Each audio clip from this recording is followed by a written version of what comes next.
Welcome to the Huddle Sports Network, where we're breaking boundaries and redefining podcasting. Broadcasting live on 6 different platforms, we're bringing you the latest in sports like never before. Imagine tuning in to real-time discussions, expert analyses, and fan interactions all at your fingertips. Each platform offers a unique experience, whether you're on YouTube, Facebook, or Twitch. We're not just sharing stories, we're creating a community of passionate sports enthusiasts. Join us as we dive deep into the evolution of podcasting, where every episode is a chance to engage, debate, and celebrate the world of sports.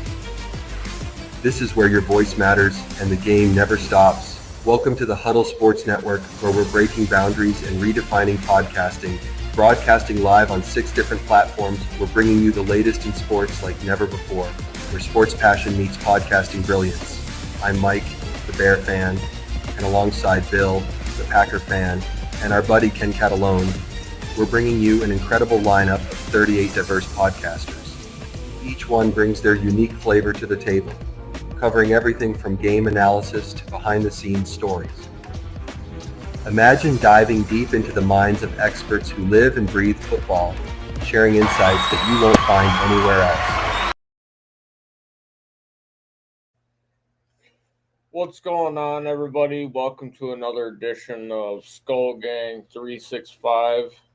I'm your host, Darren Ryan. It is war week between the Minnesota Vikings and the Green Bay Packers. Green Bay Packers coming off a really fantastic blowout victory over the Saints. They're coming into enemy waters. U.S. Bank Stadium. The game originally was going to be a noon game, and it got flexed to 3:25. So the Vikings and the Packers got America's game of the week. The GOAT Tom Brady is going to be calling the game. A lot of things come down to what can the Minnesota Vikings do in order to stop Green Bay. I look at the two main X factors for the Green Bay offense that the Vikings defense really needs to clamp down on. That is limiting Jordan Love in the pocket, his mobility for him to move in and out of the pocket, limit him getting the ball out to his receivers, and not only Jordan Love, but they need to be able to stop and limit Josh Jacobs. Hell of a running back. I look for those two to be a definite problem on the offense. And on the defense side of things, Rashawn Gary and Xavier McKinney for me tomorrow. Packers are without Jair Alexander. They are without Quay Walker, and they're without Evan Williams. Another guy to watch out for is Kenny Clark. Great run stopper. He can get pressure from the inside in that D line. So I need the offensive line on point tomorrow. That means protecting not Kirk. Sorry. They need to be protecting Sam Darnold at all costs. I need Aaron Jones to be able to get going in the receiving game and in the run game. I need Jefferson and Addison on point. I need TJ Hawkinson on point. And I just need Flores and O'Connell to really come through with an excellent game plan tomorrow. Vikings, one of the Vikings legends, Pat Williams, will be blowing the Gillahorn tomorrow for the game. He's going to be in the building. For all you football fans out there that know who Pat Williams is, great defensive tackle. Paired up really nice with Kevin Williams on the Vikings defensive line. And he was part of that 2009 team. So it's going to be great to see Pat Williams. But like I said, hey, I need to see Kevin O'Connell get this team to play all 4 quarters. I don't want us to play 1 quarter and then take the foot off the gas and then let a team come back on us. Prime example, it happened the first game against the Packers. We shut them out through the first half. Then after halftime, it's like the team forgot where they were at, what they were supposed to be doing, and we ended up winning through a nail biter. So I don't like the nail biters. I mean, I'm happy that we got the dubs in these nail biter victories, but I mean, at some point I want to see the Minnesota Vikings that played the San Francisco 49ers. I want to see the Vikings that played the Houston Texans, and I want to see the Vikings that played the Detroit Lions the first matchup this year. I want to see those Viking teams. If we can play at that kind of level, there's no stopping this team. I watched Justin Jefferson's press conference this week, and they're asking him about the team and everything like that. He basically said everybody's in all go. Okay, everybody is working together as a unit. Everybody's on the same page. Everybody's locked in. There's no drama on this team. Everybody knows what's at stake. So, in coming into this season with all the setbacks that we're having beginning of the season, the tragedy of losing Kyrie Jackson at the beginning of the season,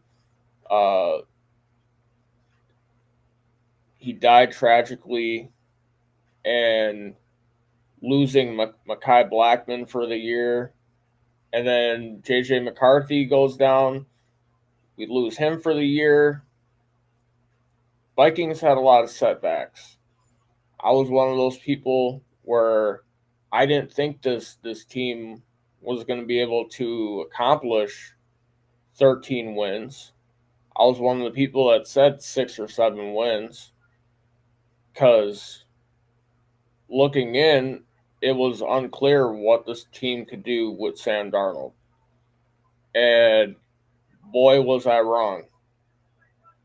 It's like going from preseason to the regular season,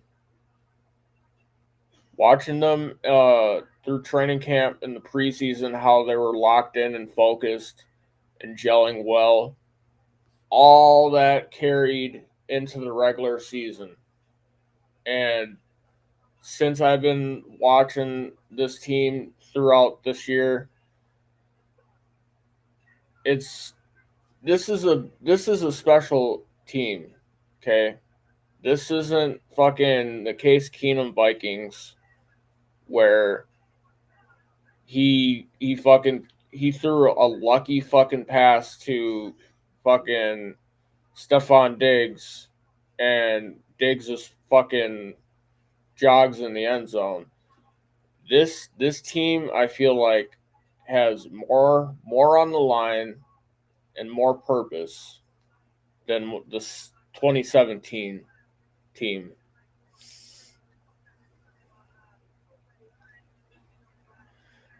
The only way and this is coming from a true Viking fan, the only way I see that we sign Sam Darnold long term is if he gets us to the NFC Championship game or gets us into the Super Bowl. That's the only way. Being a Viking fan, seeing the Vikings get into the playoffs, that's not enough for me. Winning one playoff game, that's not enough for me. Getting to the NFC Championship game, that's not enough for me. I need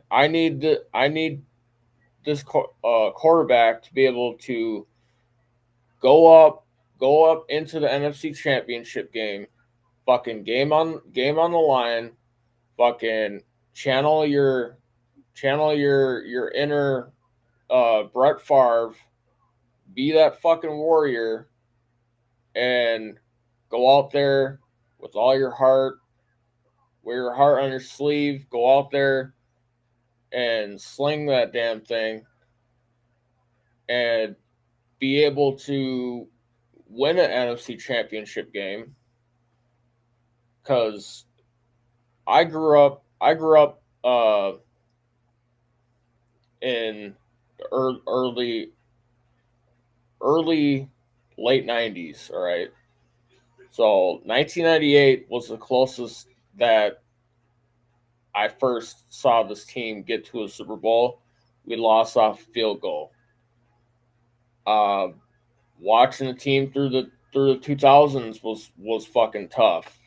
Losing in the playoffs, getting knocked out and shit. 2009 came up with Brett Favre. Fucking, instead of handing the ball off to AP, fucked that game up. And then 2017, fucking didn't even show up for the Philly game. So, and then Kirk Cousins was here fucking 7 years and only accomplished one playoff game. And I'm sorry for all the Viking fans that are saying if we let Darnold walk and we fucking bring him back, fuck you, dude.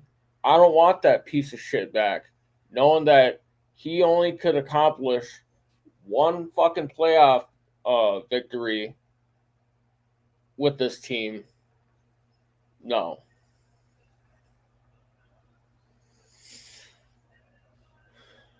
But I would love for Sam Darnold to be with the Vikings on a 3-year deal with McCarthy sitting. It gives McCarthy enough time to sit and learn and develop. He's coming off injury. I don't want to throw him out there to the Wolves. But at the same time, I don't want to fucking see Daniel Jones on the fucking field during the regular season. Fuck that. Can't stand that dude. The dude made a fucking deal of a lifetime off the Kirk Cousins Vikings. So fuck him.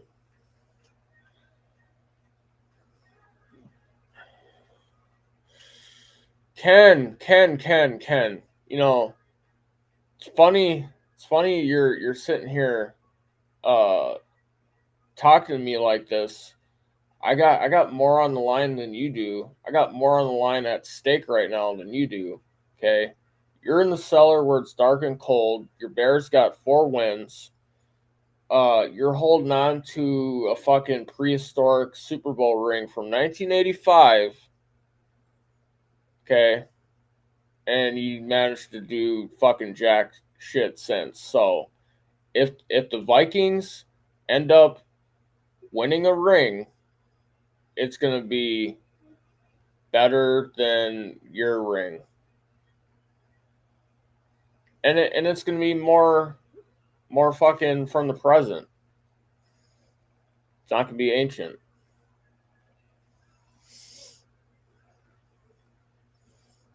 You're right. I've never seen the Super Bowl. You've seen the Super Bowl twice. You got to see the winning side in '85, And you got to see your team take a fucking hot L in 06 to Peyton Manning, Tony Dungy, those guys. Me, I've seen the NFC Championship game, and I've seen letdowns. And here I'm still here, and I'm fucking. I got fucking 13 wins. Swept you guys this year with no problem. And right now, if I fucking win out, I get the first round bye. So I get number 1 seed. I let the fucking peasants fight it out, and ball's in my court. And I'm doing all this with fellow ginger Sam Darnold, so he's better than fucking nail paint boy.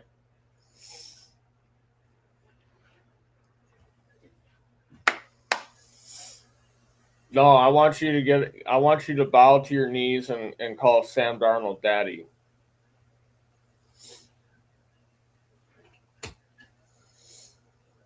But anyways, getting back to this Packers Vikings stuff, because Bear fans just want to cling on to greatness right now. I'd be trying to cling on to greatness too if I was in the cellar and I'm looking up like, oh my god, I'm sorry for bumping into you, sir. You got 13 wins. Oh, I'm sorry.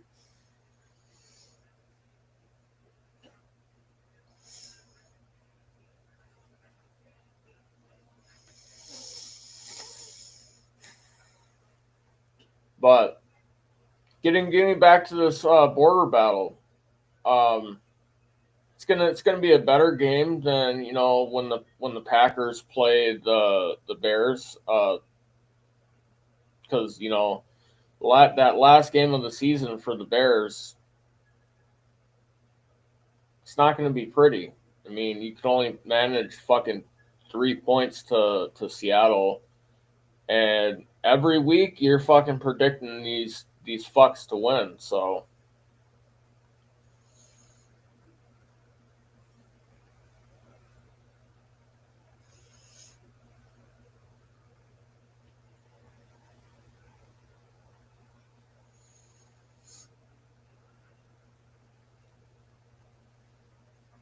but I'm excited for this Vikings Packers matchup. Both really good teams, both playing really good football right now, and I'm looking forward to the smash mouth football.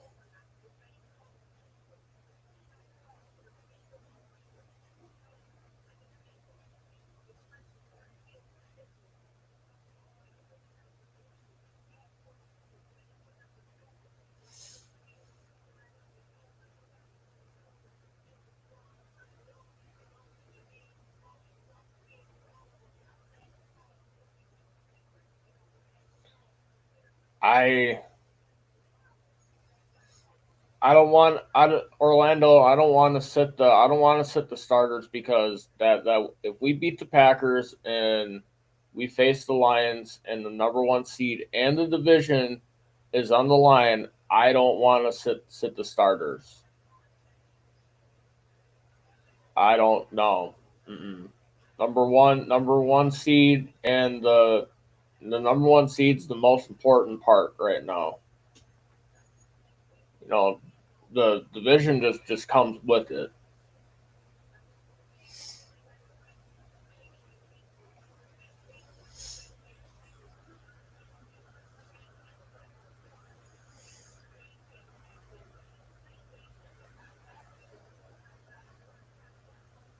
But if we get to the NFC Championship game, I'm sorry, but Vikings need to fucking give Darnold that bag.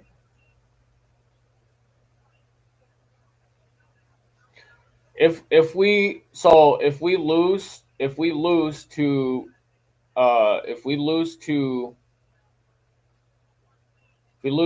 the Packers, unless the Lions lose tomorrow, then no. Lions are already got it. And Vikings, just wind up 5th or 6th seed, which,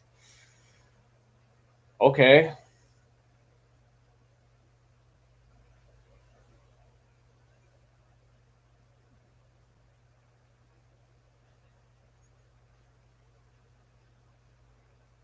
So I feel like if we lose to the Packers, I feel like we're going to sit our starters.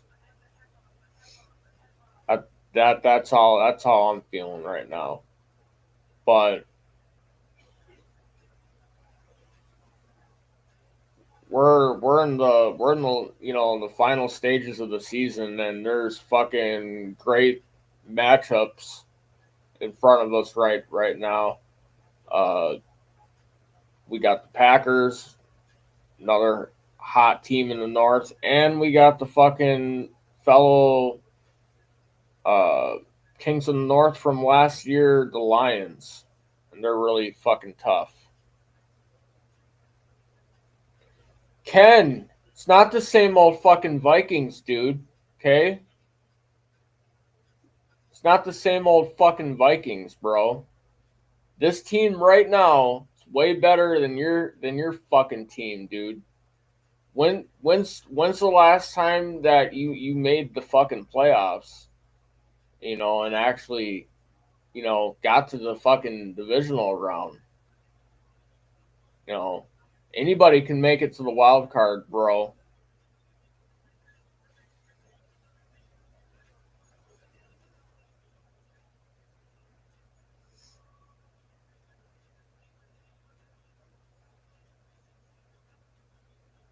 Yeah, and until you sell your franchise and they stop chanting sell the team, it's gonna be the same old Bears.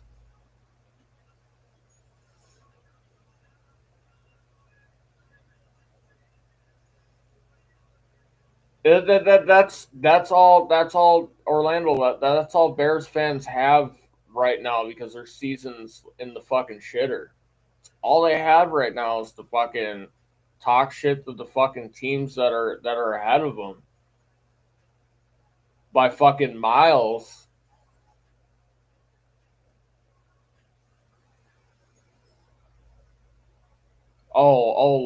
Like you didn't go to the fucking Caleb party with the nail polish for the fucking slumber because you were drinking fucking Caleb's fucking milk.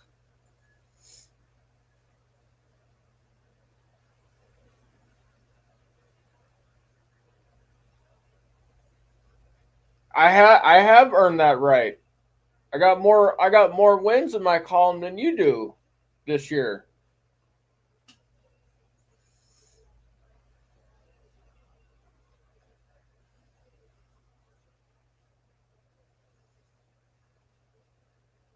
I've been talking all fucking year,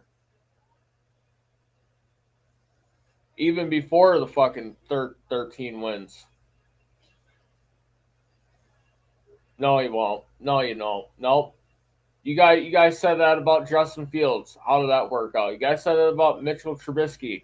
How'd that work out? You said it about Jay Cutler. Didn't see nothing there. And Rexy, he couldn't get the job done. So I mean, at this point, you might as well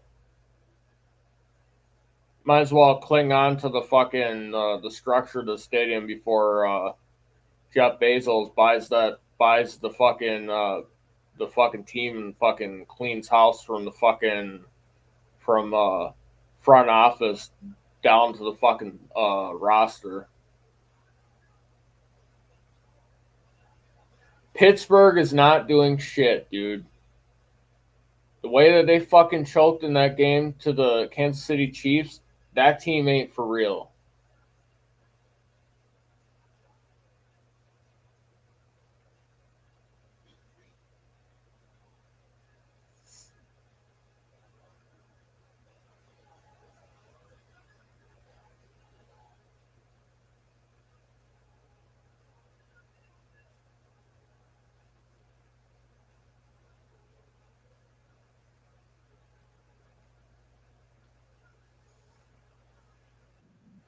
See, and this is where I can talk real football with Lion fans, because Vikings and the Lions understand each other's fucking pain, the suffering, all that, and we're not fucking homers about it.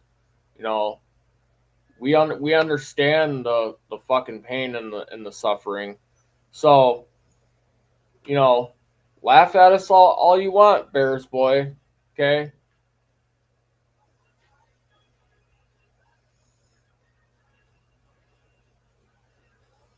You can watch real teams. Ken, you can watch some fucking real teams when you're on the couch when the playoffs happen, buddy.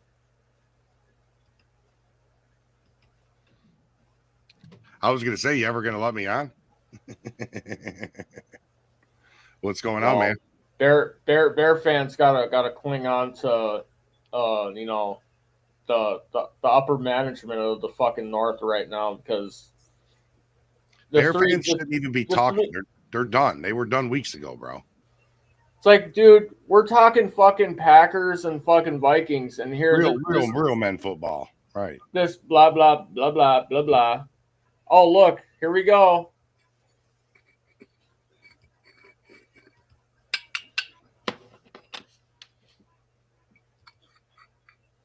Wow.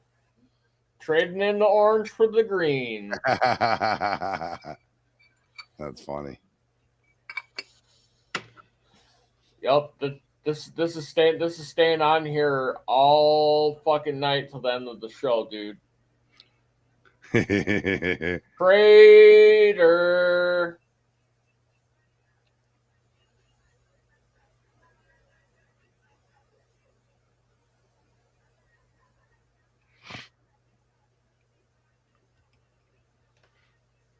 So, what? Ken's excited that his season's over, or what? I'm kind of confused. I think he's excited that real teams are getting in and fucking his team's not. I mean, that's the norm, though. I mean, he should be adjusted and used to that. You know. Yeah, he's clinging on to fucking the VHS from '85 and Rex Grossman losing to Peyton Manning, the greatest quarterback of all time, next to Tom Brady. That's what he's clinging on to. Well, you got to remember, Ken also said that Jay Cutler was as good as Brady, just don't have. Beginning of the year, he also said, "You get 10 wins. You get 10 wins. You get 10 wins. You get 10." Not the Bears; they don't get 10 wins. But yeah, before this homer came yapping in here, I was sitting here talking about the Vikings and the Packers matchup. This is going to be a matchup for the ages, because Packers right now, they already know that they're out of the contention for the division. What they're going to try to do is stop the Vikings from getting the number 1 seed. That's what they're playing for. Well, I don't think you're going to get the number 1 seed because you're not winning tomorrow. Even if we do find a way to fucking squeak by in a nail biter, that fucking Lions game is going to be fucking tough. Going into that atmosphere, it's just as loud as U.S. Bank Stadium. The Lions are finding ways to win with a completely banged up defense, which is Packers travel well, though. Remember that 71% of online ticket sales was Packer fans. That is true. And probably 1% was Ken Dobb. Yep, I can see it. Now I heard the ticket price. I heard Rob Haspel saying the ticket price. Oh, here we go. What's here up, we Ken? go. Wait a minute. Yeah, Rob Haspel was saying ticket prices were through the roof. It was like a mortgage payment. Didn't he sell his tickets? Yeah, he did. Yeah. He got flat? Yeah. Real fan. So are you gonna pull out your Rodgers jersey for tomorrow's game? Hey, it's a division game. Look at the Packers have earned their right to talk shit like they talk, because there's a certain brotherhood that goes back over 100 years.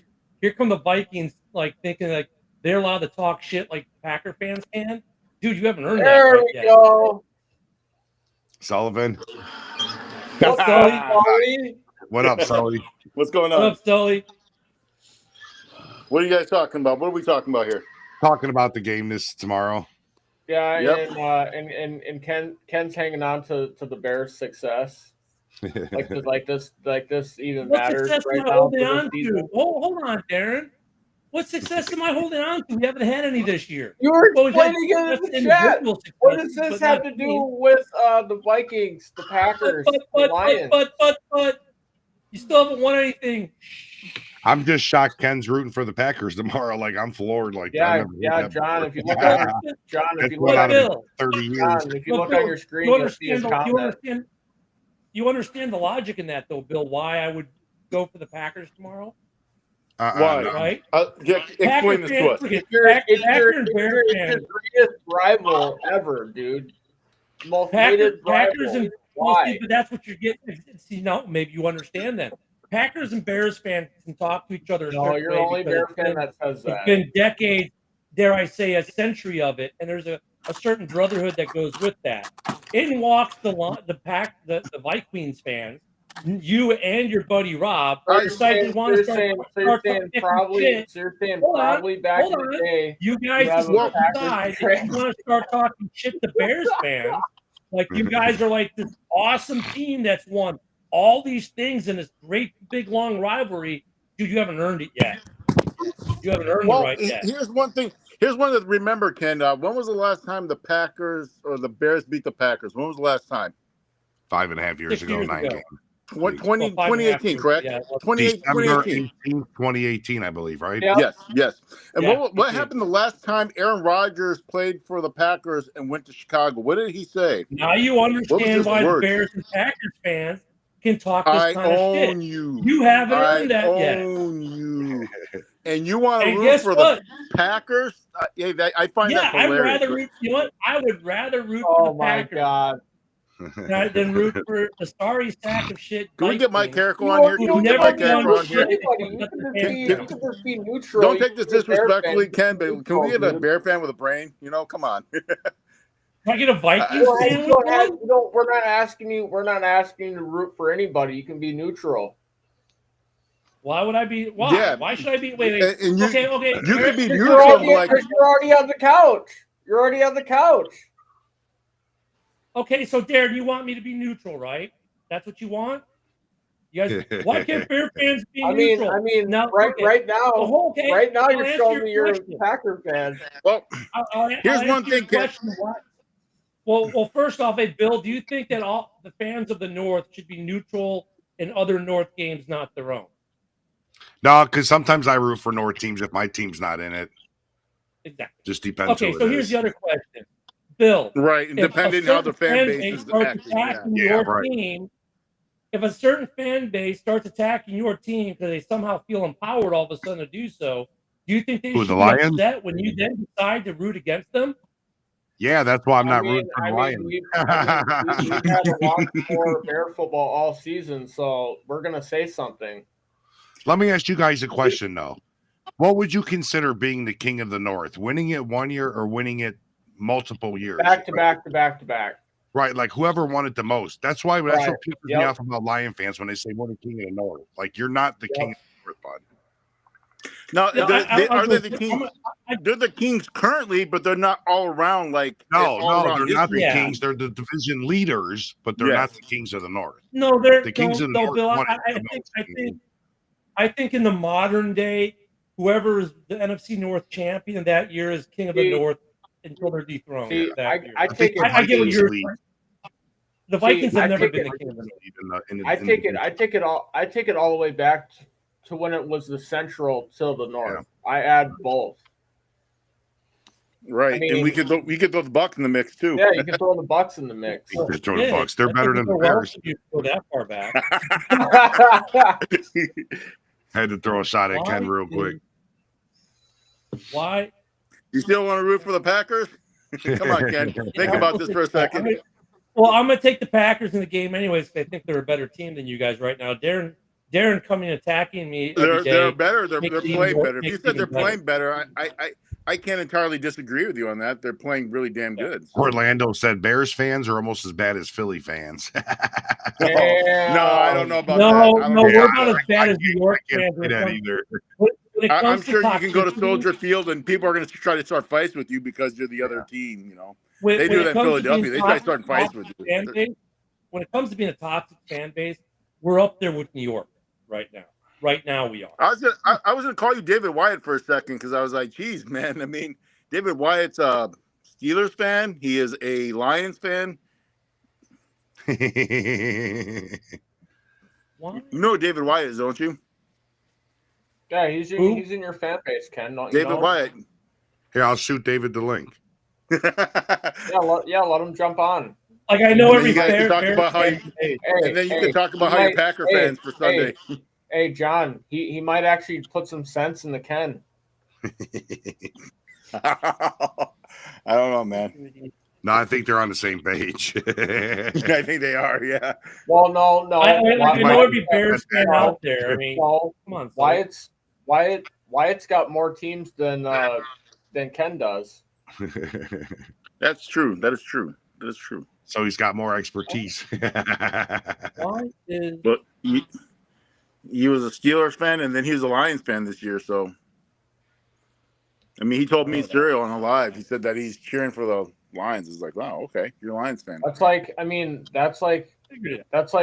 Darcy's being a former. So Cowboy why are you fan. so butthurt that I'm cheering for the Packers to beat you? Why should you even care that a Bears fan is wanting the Packers? Well, to beat it's you? kind of ironic that you show up when it's Packers Vikings war week. Bill, would you be just upset if I had taken the Vikings? Honorary Packer. No, I wouldn't expect nothing more.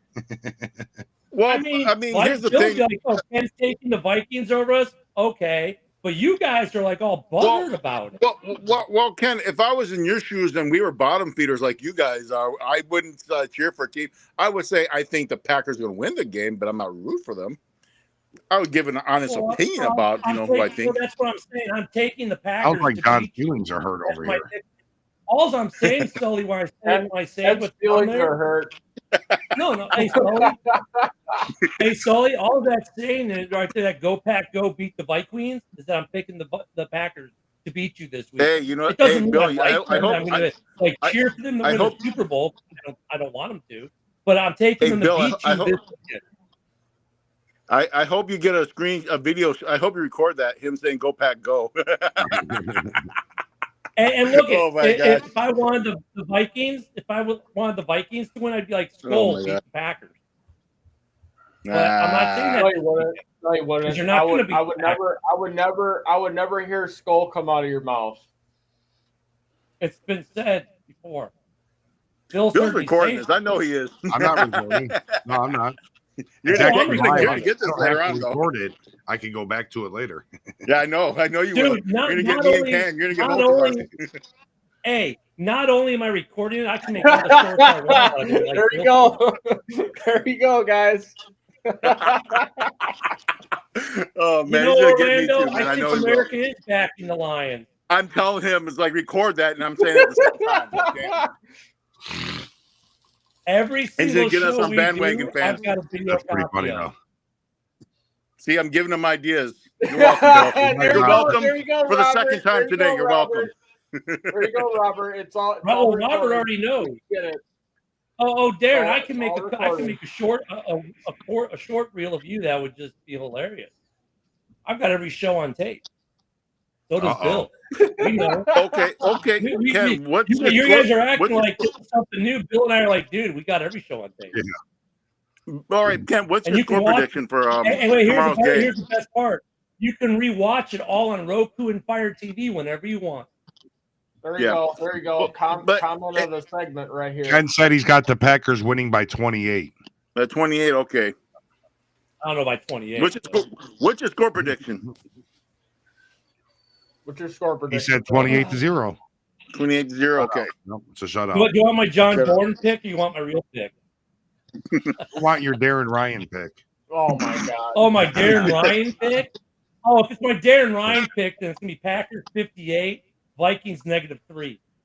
What? That's No, what he God. knows about football. Gotcha, bitch. Oh my God! Dude, you're still living in fucking. Can we get Minneapolis That's on my here? Darren I pick. bet Oh, the but you want my rookies real don't. pick?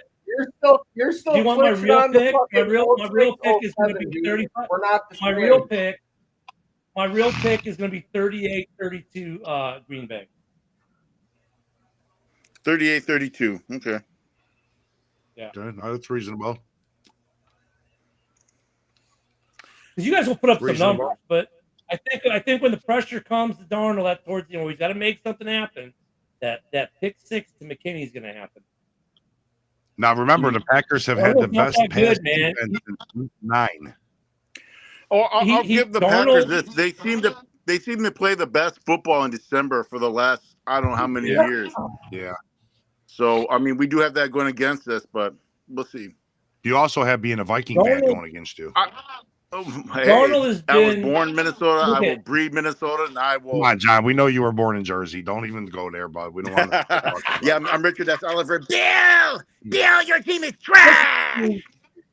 Look, for the Vikings, man, Darnold's been a great surprise, man. Like I said at the beginning of the season, if he game managed, they win a lot of games. He has game managed, and you have won a lot of games. But when he has to put the game on his shoulders, is he actually going to come through? We haven't seen that yet. Hey, We saw him here's blow. something You know what we did see him do, though, guys? We saw him blow a 2-score lead to the Bears with 29 seconds left in the game. Oh my God! Was it him or was it the defense as well? Come on, man. Who won the game? Darren, you're missing the point. You blew a Who won the 2-score game? lead with 29 And I don't want to hear that he didn't fucking put the team on his back shit because what happened last week when he threw the last touchdown to Jefferson? Yeah, that sealed the shit pitch. It's possible, Robert, that the Vikings lose out because they're not winning tomorrow. Then they got to go and play the Lions. Like, that's rough, bud. Yeah, they may lose out. Yeah. Well, here's something to think about. Here's something to think about. Let's be hypothetical. There's a chance the Packers do win tomorrow. They win tomorrow. The Lions, they clinch the North. That's automatic right there. Yeah. Wouldn't make a difference in the world what we do. I could see the Lions possibly resting their guys week 18, and then we beat them in Detroit week 18, and we still keep that number 5 seed. So no, they might be playing for the seed, for the number 1 seed. I honestly think that I think Philadelphia might lose tomorrow. So, and either way it goes, even if Philadelphia wins, I think Detroit owns the tiebreaker. So. I don't think the Lions. Have we not listened to Lions fans and Dan Campbell all year? There's no such thing as a trap game. We don't rest people. Dude, the Lions aren't resting people. This isn't like the San Francisco 49ers with Shanahan that's going to rest CMC. Dan Campbell doesn't do that. He goes full throat every time, every time, no questions asked. Well, it would be a stupid move considering how banged up they are. That would be fucking dumb. That would be dumb to do that. It's like let your guys get rested and healthy. Since when has he done the smart thing? That's true. That's a good point. You make a good point, Ken. That's a really good point. I mean, what was in that game against the Packers? It was 4th and 3 inside their 30. It wasn't in Green Bay's Packers. They went for it and didn't convert. Packers scored a touchdown, and I laughed my ass off. Me too. I did too, to be truthful. And I was hoping they would have lost, so I could have trolled Lions fans. Like, that's Dan Campbell fucking up for you guys. Dude, Dan Campbell is who he is. He lives by the sword. He dies by the sword. He is, and that's what's going to screw him in the playoffs. Watch. That's and exactly he bends over and takes him the rear end by the sword too. So yeah, yeah, he definitely does that too. I just hope that the Lions are one and done. Same here. You know what though, the way this division is, man. If one of these 3 teams doesn't make the Super Bowl, this division, everyone might as well finished in the basement at that point. With as good as this division's been record wise, someone needs to get the Super Bowl. I don't care which one of the 3 of you it is, but one of you needs to get there. Here's a weird prediction. Here's a weird prediction for me tomorrow. I think there's a possibility the Vikings will win the game, and here's my reasoning why. Come on, because it's at home. Homer take it a week, guys. Homer. No. Here it is. We're at home. We're at home. Listen to me. We're at home. Right. And I'm sure the NFL wants to make it a Sunday night game between Minnesota and Detroit, 2 teams playing for the number 1 seed and the division. You know how much viewership that's going to get for a Sunday night game? That's gotta be Not as much. ratings right there. Not as much as Bears Packers. Oh God, yeah, Thank Bears you. and Packers. Okay, Give me a noon game, or give me fucking 3:30. Yeah, No, I John, think let they me make it a counter Sunday that night argument, game. though. It would turn to a Sunday night John, game if I want 214 Fox. I want Fox's America's Game of the Week. Well, we got that tomorrow. So John, Well, two John, weeks in a row. I want that. counter 2 weeks in a John. row. You look at John. Let me counter that though. What's going to give him bigger Counter ratings that. is Bears Packers Sunday Night Football with the Packers trying to make it. Because here's the storyline. It has nothing to do with the Bears. Are you kidding me? Shut up, Darren. Are you It has nothing to do. kidding me? No, wait, hold on. Stop. It has Oh my zero to God. do with the Bears. Oh my It God! has zero dude. to do with the Bears. Stop and Stop, listen. dude. That game gets moved because it has zero to do with the Bears. It has everything to do with the Packers in that game. If you guys lose to the Packers tomorrow, right? And now the Packers are playing for NFL history to make the NFC North the first division in NFL history to have 13-win teams. Oh yeah, plus overtake you for the number 2 seed in the division, the number 5 overall, and it's the oldest rivalry in football. That's a lot bigger of a ratings cash than the Vikings and the Lions. Let's ask the people in the group in the North Huddle group what would have You got 67 people. I don't think you're going to find anybody. I don't think you're going to find too many people agreeing with you on that one. 2-14-2 teams playing for the number 1 seed in the division, and then your number 5 seed team's going to be a 14-3 team. Come on, John, man. no one cares. How many times how often has that ever been heard of? How often has that ever been heard of? Come on, man. John, no one cares about the NFC North outside the NFC North. You know this. The only team that gets ratings in the NFC North right now are the Packers. And the Bears will get a little bit because of Caleb, and that's it. But no one cares about an NFC North division championship. John, you might as well face it. The Green Bay Packers is America's team, bud. Oh, my God. You got to get this stuff right, buddy. But I mean, here's Bill with his.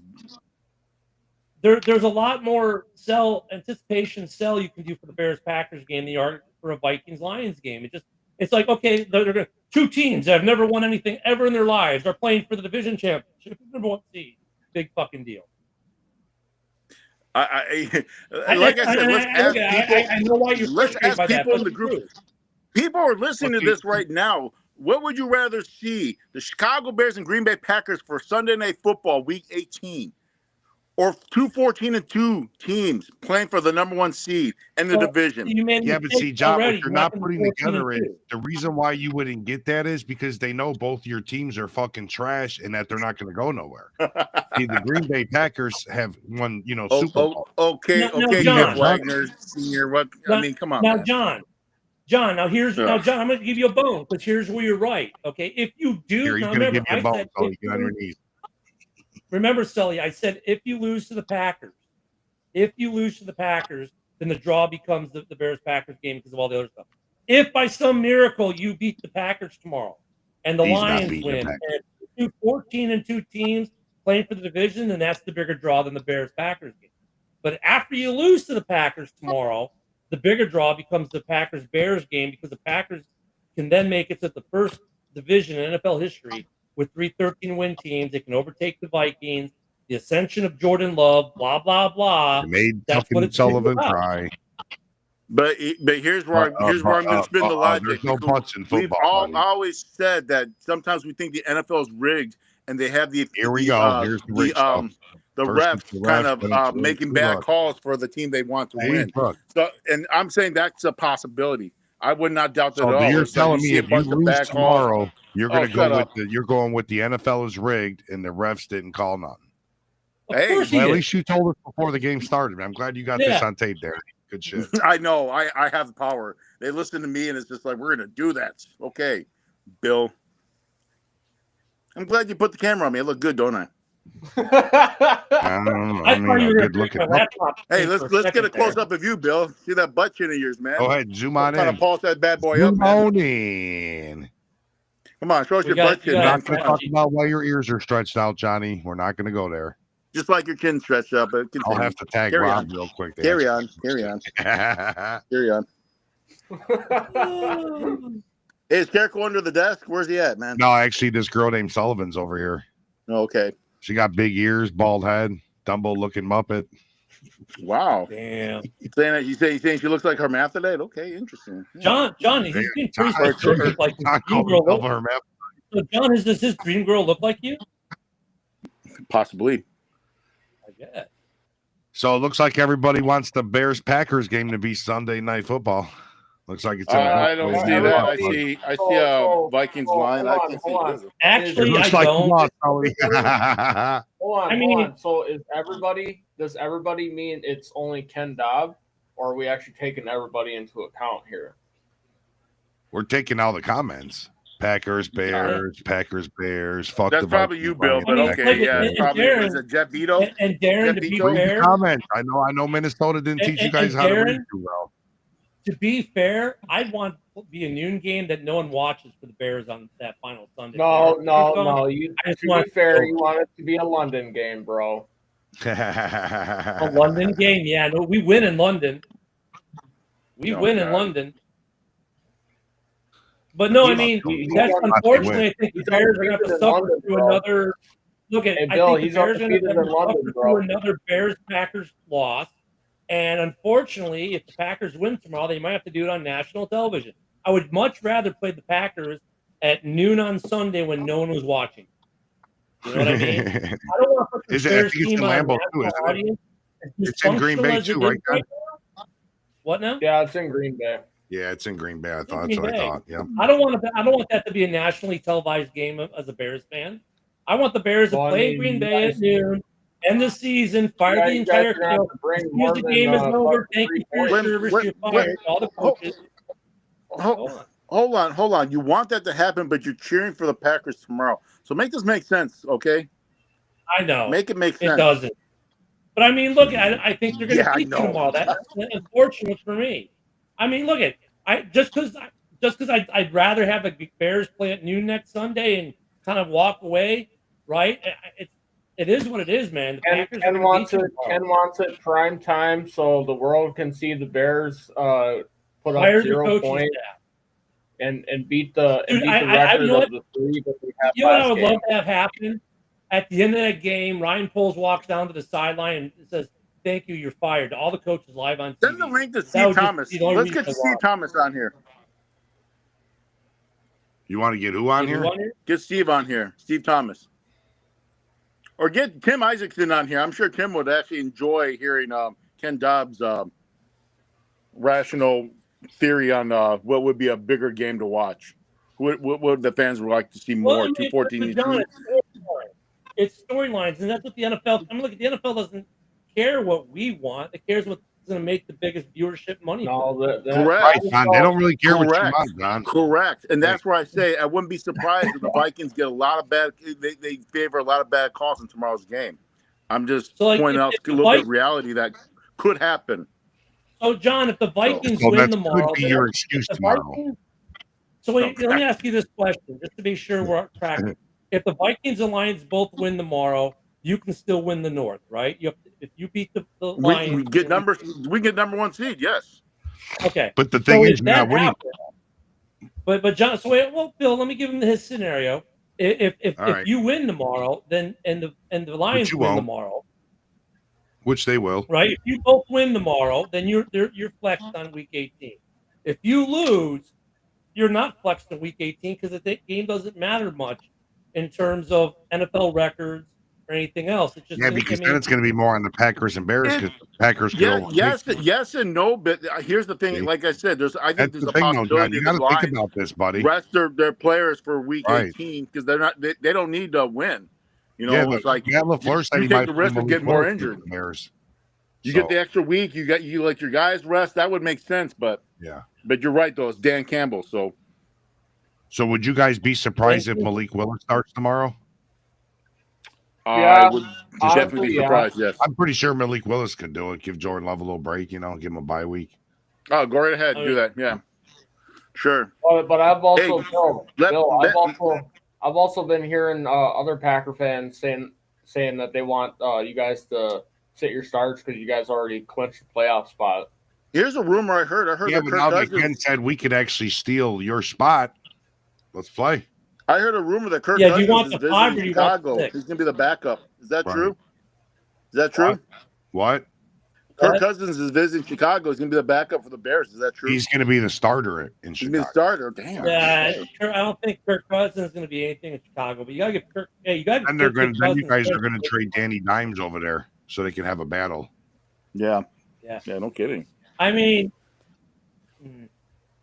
look, I don't think anyone's resting anyone at this point because look at the and then they're going to Packers. release Caleb Williams so he can play for a real team that can develop a quarterback.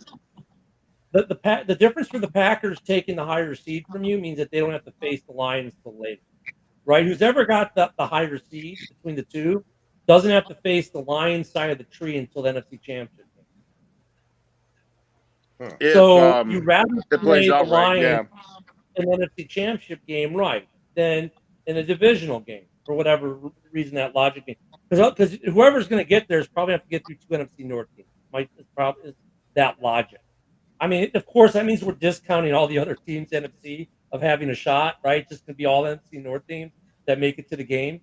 But I mean, it's a better positioning for them to be the higher seed. So I don't think anyone's resting anyone. Now, the only reason anyone rests anyone would be if you lose tomorrow, the Lions win, they wrap up the North, and then you could say, well, okay, the Lions might rest some people. But unfortunately, we already know Campbell's not going to do that. Because that's right. But if Jared Goff gets hurt or something like that, then it's just like basically kiss the playoffs goodbye. They'll be one and done. I think what you'd see though is like you'd see him play his starters for at least a half, and then maybe start to filter them out, like Gibbs. That's a possibility. Maybe your quarterback, maybe offensively, defensively, I wouldn't. But at that point, now you're putting all your faith. And look at if in this scenario, then you're of course wanting the Bears. Ironically enough, Darren Ryan, you're wanting the Bears. Darren, pay attention, Darren. I don't put 4 wins in the conversation with me, buddy. Oh no! Because Darren, you've put yourself in this position because if you lose tomorrow, you now need the Bears to beat the Packers in Week 18. Or Dude, and we both know that ain't fucking happening because I don't see you guys putting up more than 30 points. Anything can happen. You're cheering for the Packers. I don't see you putting up more than 3 points. I want you to witness, John, as another Vikings fan, you're the witness. Darren Ryan would rather see the Packers beat the Bears in Week 18 than the Bears help you out and with a better playoff spot. I don't need your help, dude. I don't need your help, dude. If you lose tomorrow, you're gonna need our help. What? And I gotta hear this for the love of my life. So help me God. What help are you gonna be? Can you break this down?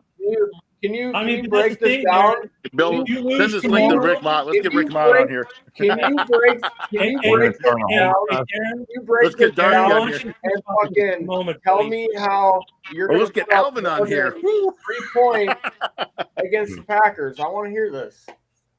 So Darren, I'm going to break this down for you really simple. If you lose tomorrow, your only chance at finishing second in the division nope. Is the Bears winning. That doesn't break it down, dude. How are you going to put up more That's all the breakdown you need. That's all the breakdown. No, Darren.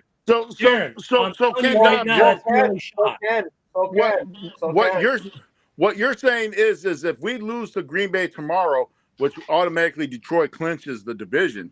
Right. And I think they'll clinch the first round bye. They'll get number 1 seed.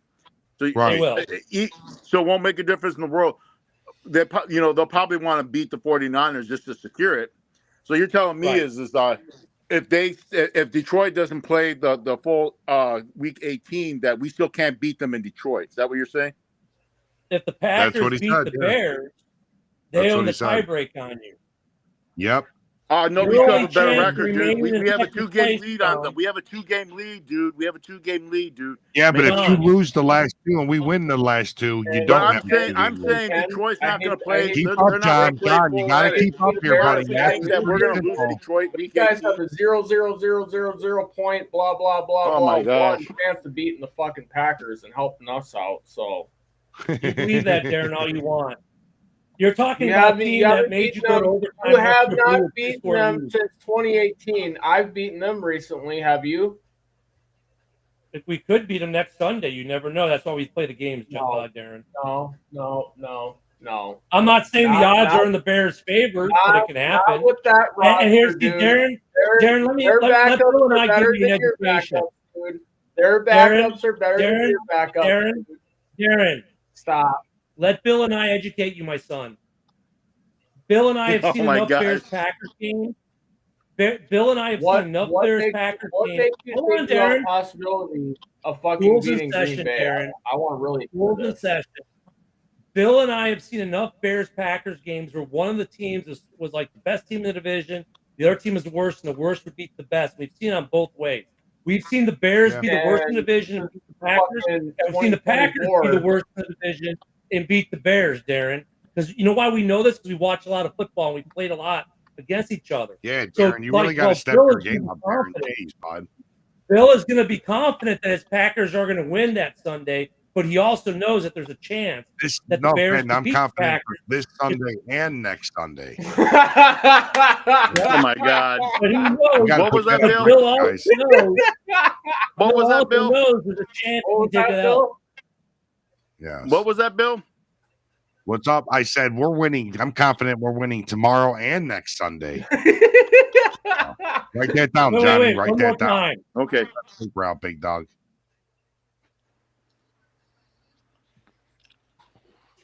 We got the Look at that fucking chin. Yeah, God damn, dude. Look at them Look at that fucking Look chin, at them man. fucking ears. You can pick up Chinese cable. Oh, stations, man. Holy Here's shit, one more man. time.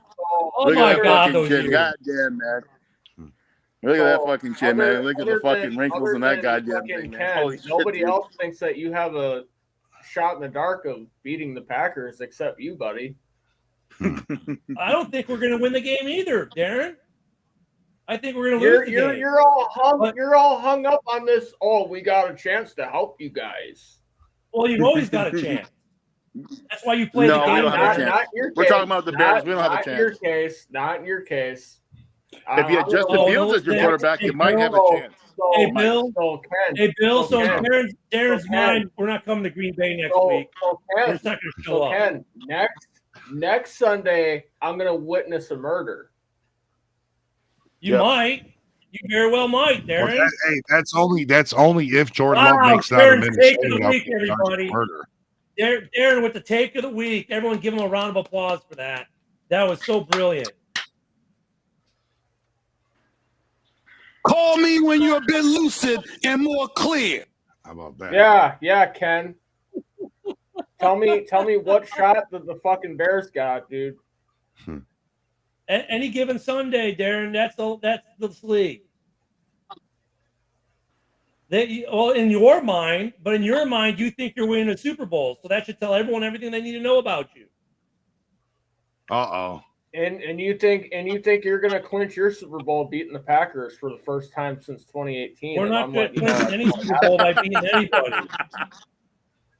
I mean, They'll look, if definitely hang the up a Bears banner. would have win be a good Yeah, thing, Ken's gonna hang up a emotionally banner speaking, if yeah. they win next Sunday. Look, Ken's gonna hang up a banner. If the Bears were to beat the Packers, would that be a good thing? Emotionally, for Bears fans, maybe, but in reality, it's probably a bad thing for us to beat the Packers. Here we go. You want them to lose so you can get a good draft, right? You want a better draft pick, yeah. Right now we're at 6. Better draft pick, okay. You're at 6? Wow. So you're gonna get another quarterback to destroy their career? Oh my gosh. Oh No, man. hey, Orlando, this has the THC in it, buddy. Yeah, mine is no THC. I don't do the THC. Sorry, Orlando. I mean, Spit it out, Johnny. Spit it out, man. Spit it. I just feel like I'm losing Come on, brain cells John. right now, so I don't know, man. Come on, John. I just feel like I'm losing brain cells with this conversation. Look, I was just trying to help Darren's ratings out. Orlando, it's legal in Illinois, bud. Hey, Bill, can I hit the joint? You might need it. The shit you Yeah, been doing. Orlando, who's in Illinois? I think you already hit it a few too many, man. Hey, Bill. Hey, Bill, you ready for this one, Bill? Hey, Orlando, you know what's funny? Guess how many people on this panel are in Illinois right now? One. And guess who that is? The Packer fan. He's the only one that lives in Illinois. Now, this vape pen has THC in it. This is the good shit. Well, we know a Packer fan that lives in Florida. His name is Rick Mott. I know a Viking fan that moved from Jersey to Minnesota to be with a fellow Viking man and be a fan. I'm not going to put his name out there because I don't want to put people's business out there, John, but I know a Bear. Hey guys! I know a Bear/Packer fan that lives in the Panhandle.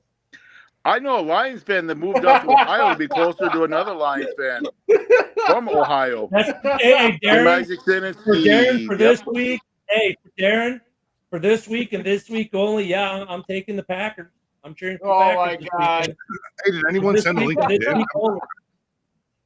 This message will self-destruct in 5 seconds. Oh no! Gotta take someone in the game. According, everybody's not going to live this moment down. That you said you're rooting for the Packers. Hey, let's get Tim Isaacson in here. Let's I just sent them the link. Okay. Who'd you send it to? I need to ask the other Ken and Bartana if you're getting accepted in. Like, are they going to beat your ass to get you in, or how does that work? What are you talking about? He wants to be a Packer fan. For I don't. he's talking about to get sworn in as a Packer fan. Okay. No, the only way you get sworn in is you got to use 200 cheese curds. The only way to get sworn in is you have to get on your hands and knees and give Joe fellatio. So that's another way. Darren, I know you're a little butthurt that the division doesn't support you. I know you're a little butthurt that the division doesn't support your team winning this week. But just because I'm taking the Packers to beat you doesn't mean I'm a Packer fan. He's butthurt over that, boy. You got these two butthurt over that. You're a Packer fan tomorrow. No, Sully's not butthurt. No, actually, no. I'll give Sully credit. Sully's not butthurt. He gets it. It's Darren who gets butthurt. No, because I got a guy with 4 wins that's jumping on the bandwagon of this game because it's the game of the week. Hey, you still Darren, I don't even know why you're talking. You still ain't got a ring. You have your mouth about you have no rings, Darren. You hold I use Darren to the Packers and you the have Vikings zero game. relevance in the NFL, Darren. You've never won anything. You went to the Super Bowl 4 times and lost before you were even born. You've never even seen your team get to an NFC championship. Their last Super Bowl loss, I was just born, so. Oh, you were born in 06? I was born in 77. The last Super Bowl appearance. 77. Yeah, it was the last time they went to the Super Bowl. I was just born. I was alive for that. You weren't. God, I'm old. I was just born. How old were you then? What, 3 or 4? 5? 5. You were 5? You're only 5 years older than me? Holy shit, man. All right. Ken's 67. 67? Really? You retired, 7 years? You retired early? I'm not that old. 52. We'll just say old. You know old Darcy. Darcy, he tells everybody he's like 51, 50, 51. He looks like he's like 80, 90 years old. I know. Yeah, Orlando, you say the Packers are old and moldy like they're cheese and weed, and you're the one over here bitching about having seeds in your shit. I ain't seen a seed in over a decade, bro. All right, so Dale says Chiefs Lions will be the Super Bowl. I can see that. I mean, for ratings, that might be a good one, but I'll tell you what. If you want to look at the AFC real quick, if Cincinnati gets in. Yes, I agree with you. I agree with you, Ken. If they make the playoffs, that's the team to really watch out for. That's a buzzsaw coming at you since he gets in. Yeah. Because who was the last team to knock off the Chiefs in the playoffs was Cincinnati. So.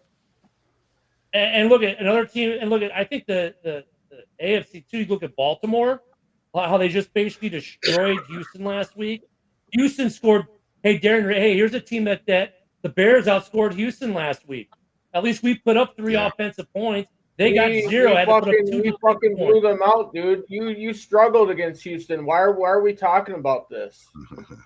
I was saying the point thing, Darren. That's all I was saying. Yeah.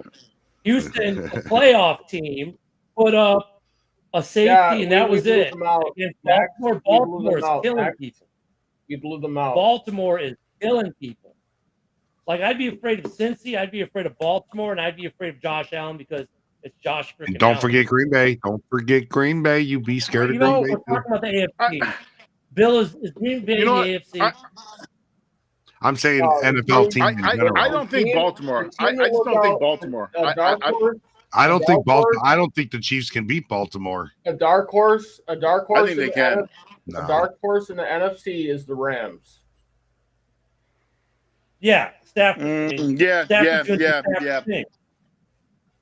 I agree. And another one for dark horse is Tampa. If Tampa gets in, if they get the division and get in, Baker does Baker things. Those are 2 quarterbacks to watch out for the playoffs. But what about Washington? No, they played a great game last week against Philly. Go give them credit, but no. Here's the thing about Washington. You want to talk about a team that's overachieved? They signed a bunch of 1-year rental guys. Said, here, prove something. You're a bunch of older guys. Give you a 1-year deal, and they've played out their mind. Give them credit. They played great ball, but I don't think they can get to the Super Bowl with that team. The Chargers look pretty decent. He says dark horse. I give the Commanders credit. The Commanders aren't bad either. I give the not bad, credit for that Hail Mary. Now the Minnesota Vikings, they're just lucky. They just keep skating. Hey. Oh yeah, I know. Clock's about to run out. Hey, Bill, when you play the Commanders, you got to be prepared for that Hail Mary. Yeah, and not taunt the audience until the game's Darren, over. Hey, Darren, I was actually at that game. I'll tell you what. That's right. You were at the that game. Was the most That's the reason. I was at that game, yeah. And dude, hey, so you see no boy taunting everybody? No. And he's like, actually, no, Bill. Like, if you're looking at the field, Bill, I was on the right. I'm in the stands. He was on to my left on that side of the end zone. I was on the right side of the end zone. Right. So I couldn't see him over there. He was not in my purview. But dude, when that play happened, I mean, the entire stadium was in shock. Everyone was cheering. Bears fans, Commanders, because no one knew what the hell had just happened. But everyone was in complete shock in that game. I mean, Commander fans were walking to the gates, going home. In fact, the guy who was sitting behind me is a season ticket holder. He left after the Bears scored a touchdown. Just and left. I'm going home. I'm out of here. And that stadium went nuts. And of course, you can't get out of a park. Because we actually have been to games. Darren doesn't really get to do that. Mom and Dad don't let him go to games yet. You know how the parking lot is when you leave. Yeah, so we tailgated post game with Commanders fans. Everyone was just like, Commanders fans like, I've been going to games for 30 years. I have to defend Darren a little bit. You tailgated. Darren has driven by U.S. Bank Stadium once or twice on the way to parole. Congratulations, you tailgated. Your pants were at your ankles, and you bent over. And you touched your toes. Yeah, no. I haven't been to a game. The wife and I waited for. I haven't been to a game either, so I John can't. Hasn't been to a game, but he's been on that school bus quite a few times. Yeah. You've never been to a game, John? I've been to U.S. Bank Stadium. I haven't been there. No, he got caught stealing cheese curds, and they banned him for 10 years. Oh my gosh. So wait. Sully, you've never been to a Vikings game? No, I've been to a Vikings game. I haven't been to U.S. Bank Stadium. It was Bud Light and cheese curds. I've been to the old Metrodome, but I haven't been to U.S. Bank Stadium. Yeah. You at least have been to a game. At least you've been to a game. I wouldn't count that as a game, man. I want to bring my son, but I have to bring my daughter too, and I can't bring her. So you could bring Darren. Just tell him. Hey, Sully. Yeah. Hey, Sully, you want to hear something funny? I'm gonna give you a gift, Sully, because it's Christmas. Oh God. Guess what Bill's first ever NFL game was? What was it? It was a Bears game. Yeah, who did the Bears play? The Vikings. It wasn't Bears Packers, was it? No, but who was it? Bears Vikings? Nope. Was it Bears Packers? Nope. No, I don't remember who they played, but Bears, him and Mike went to a Bears game. Niners. Was his first ever Bears game. Niners. Okay. Yeah, Bears Niners. So that was his first ever NFL So you're a Bears game. fan now? Now, of course, he's been to Lambeau. Yeah. Actually, my first NFL game I ever went to was the Packers game. The Bears Packers, Monday Night Football, 1985. The Fridge scored his touchdown. That was my first NFL game I ever went to. Was that game right there? Damn, what were you, 40 years old then? Old man. Yeah, I was 40 then. Yeah. What an asshole. But no, that was my first ever. So, Darren, what was your first ever NFL game? My when I got ever, that new Samsung 50-inch game was Vikings played the Giants in the Metrodome. This was, I want to say, Halloween when we played the Giants. We end up losing, getting our ass kicked. I remember, Darren, we're going to need to see some receipts. Dante Culpepper was the fucking quarterback. Randy Moss was on the team. Oh, that was 2004. That was 04, right? And they had fucking Kelly Campbell as the other receiver. So that's when John Sullivan was. So what were you, like 3 years old when you went? No. Yeah, 04. I was like 10. Darren was like what, 3? I was like 10 or 11. He was in a baby stroller and shit, but he remembers. My first Viking game was Vikings against the Bucks. This was the 90s. And fucking rookie Eli Manning was sitting on the bench, and Kurt Warner was the starter of that game. Damn, Kurt Warner was playing football. That was a long time ago. Here's a question. Yeah, that's a long time. Here's a question for Bill. Have the Packers worked out the stadium issue with Green Bay, or are they moving to Milwaukee? And what was the deal on that to begin with, Bill? Can I ask you, can you pass? I know Milwaukee wants more games. Can you pass a piss test? You know they own like the whole neighborhood out there, right? Yeah, they own all the condos, the townhouses. They own across the street that whole district. What, Milwaukee or Green Bay? Titletown isn't just. No, let me explain. Titletown isn't just a name that's on a banner. That's actually a name of a neighborhood. You know what I'm saying? That's across the street. Right. Yeah, so they're not going nowhere, Ken. They're not going. I know Milwaukee wants games though. Yeah. But I know. I remember, and Bill, you probably remember this back in the day. You used to play what, 2 games a year in Milwaukee? Yeah. Yep. Well, now the Milwaukee crowd gets certain games. They get like tickets for certain games now. Like this year, they happen to get all the division games, and they don't go to the games; they sell them.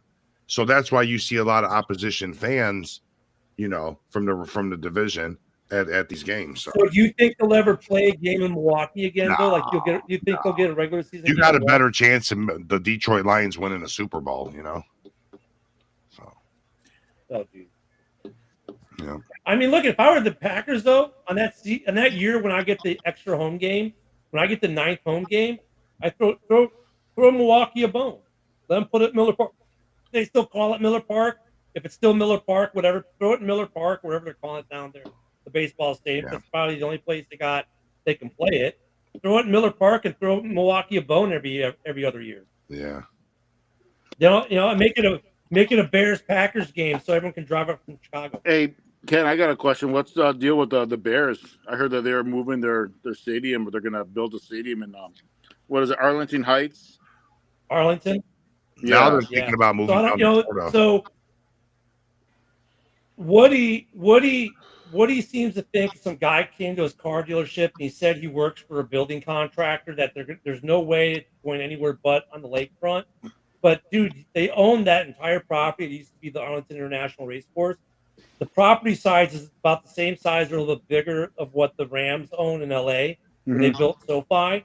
So, like, I'm looking at it this way. If you're the Bears, why would you, first off, to build downtown, the city and the state have to give money. The governor already says he's not going to give money. Nope. And now you're beholden to the city and the state and being a renter again. Why wouldn't you build your own stadium in Arlington Heights and own everything? Well, see, there's an issue. See, I get their local news too. Around Arlington Heights race course, they need to make that like an 8-lane highway and increase the traffic flow onto I-90. And the neighborhood don't want to pay for it. Arlington Heights City don't want to pay for it. That was one of the biggest issues. Well, they did but they already made the change though on the taxes, right? What I don't understand is if you don't want to invest that money. I don't see why the city of Arlington Heights wouldn't want to invest that money. Think about the tax revenue. You're going to make that back 30 million times. You're talking about Northwest Highway, right? Yeah, yep. right, Bill? You're There's talking a about big Northwest major, Highway. there's a They got on the other huge side of the major track, where you courthouse stand and there. jail right over there too. So that's what's crazy. If you fuck up at the Oh, that's on the other field, side. they're just gonna walk you across street down the fucking Rolling Meadows courthouse. There you go. Have a good day, guys. Hey, you need to go to Cook County Court. You just have to go across the street. You don't even have to go far for your drunk and disorderly. You can handle it right there and there in game day. Yeah. The only thing that would suck is you can't see the Chicago skyline from there. It's further away. At least Soldier Field, you can see it. So. Well, you can. You can see it, not like just if you get binoculars. See it, but yeah. Yeah, I mean, you know, if you're up in the nosebleeds, you'll be able to see it beautifully. Yeah. But look, like Orlando's like Soldier Field locations beyond beautiful. I agree, Orlando. I mean, the problem is I don't think they'll build downtown because they won't own the land, and then they'll have to rent from the city. And if you're gonna have to rent from the city, you're not gonna pay for the stadium yourself unless you own the land. Yeah, I don't know if you know, Ken, but they didn't just buy the property; they completely demoed it. It's all complete, just straight land now. They tore everything out. Everything's gone. Yeah, it's fenced. Hey, Bill, here's something you might not know. I have deep ties to Arlington Heights. My dad was the postmaster of Arlington Heights. Yeah, I used to drive past there all the time, a couple times a week. Yep. So they didn't tear all that down for nothing. Yeah, North Suburban. It is prime real estate, though. It is definitely. If they wanted to break that off, they could probably sell that off for condos, high rises. They can make some money on that property. Oh, they could do all kinds of stuff over there with if they end up not building a stadium there. I mean, look, I think they may. I think the chances right now, here's one. I just wish they'd get it done. This has been 2 years of this now. Yeah, I mean, it's been so long. Aaron fell asleep in it there. You know what I mean? I know. Yeah, I mean, listening to. Nah, Darren's just worried about what's going to happen tomorrow. He's like, "Fuck, man, we're going to take an L to the Packers and probably an L to the Lions." I like what they did. U.S. Bank. It's going to be a rough 2 weeks for you guys. I really feel bad for you fellas. What was that, Ken? He said when he goes to church tomorrow, he'll say a prayer for Viking fans. No, that stadium that you guys built in Minnesota is actually pretty nice. Yeah, but it leaks like a sieve, dude. Every time it rains, I see fucking TikTok and Facebook reels of people, all the fans getting soaked from it leaking. Fuck. Oh, God. Yeah, what's up? Why you put my name, bud? No, I'm serious. I see TikToks and reels of the rain just pissing right in that place on the fans in their seats. Like, that wasn't too well built. I mean, it's not that old of a stadium. I heard that was like, the first year or 2 years, and I heard they it's still popping off, buddy. It's still popping off. Sure. Yeah. Well, just from the outside, to your it looks team like a more, nice John. stadium. That's all. You know, step your game up, bud. Start doing some research. You know. Oh, yeah, TikTok. That's good research there. Okay. It actually is, and so is Humboldt Park's actually an upcoming neighborhood right now. Yep. Yeah. It's a pretty decent area. Darren's doing some research on his phone right now. Does my stadium leak like a sieve? Yep. Oh my gosh. Hey, Grok, does my stadium leak? Yeah. For those users out there, Grok is awesome. See, let's do that. Let's ask Grok. Hey, John, send Rock the link. Our foundation of our stadium's not a piece We'll get Tim in here. Yeah, then we'll get Tim on. Fuck it. We'll have a battle royal. All right, hold on a second. Who wins the Week 17 game between the Green Bay Packers and the Minnesota Vikings? Let's see what Grok says. AI prediction. Hey, do a Rock impression, John. What would he say? What are you talking about? Yeah, look at him. Hey, you heard why I asked Grok, right? I said, who wins the game? Grok came back with the Green Bay Packers won the Week 17 game. I'm like, wait a minute. It didn't happen yet. Does Grok know the future? And I read, they won 33-10, December 31st, 2023 at US Bank. Yes, that's when the Green Bay Packers caught fire, and we had no quarterback. Game between the Green Bay Packers and the Minnesota Vikings. Darren's not going to get no sleep tonight, guys. It's going to be a bad night for Big Dog. No.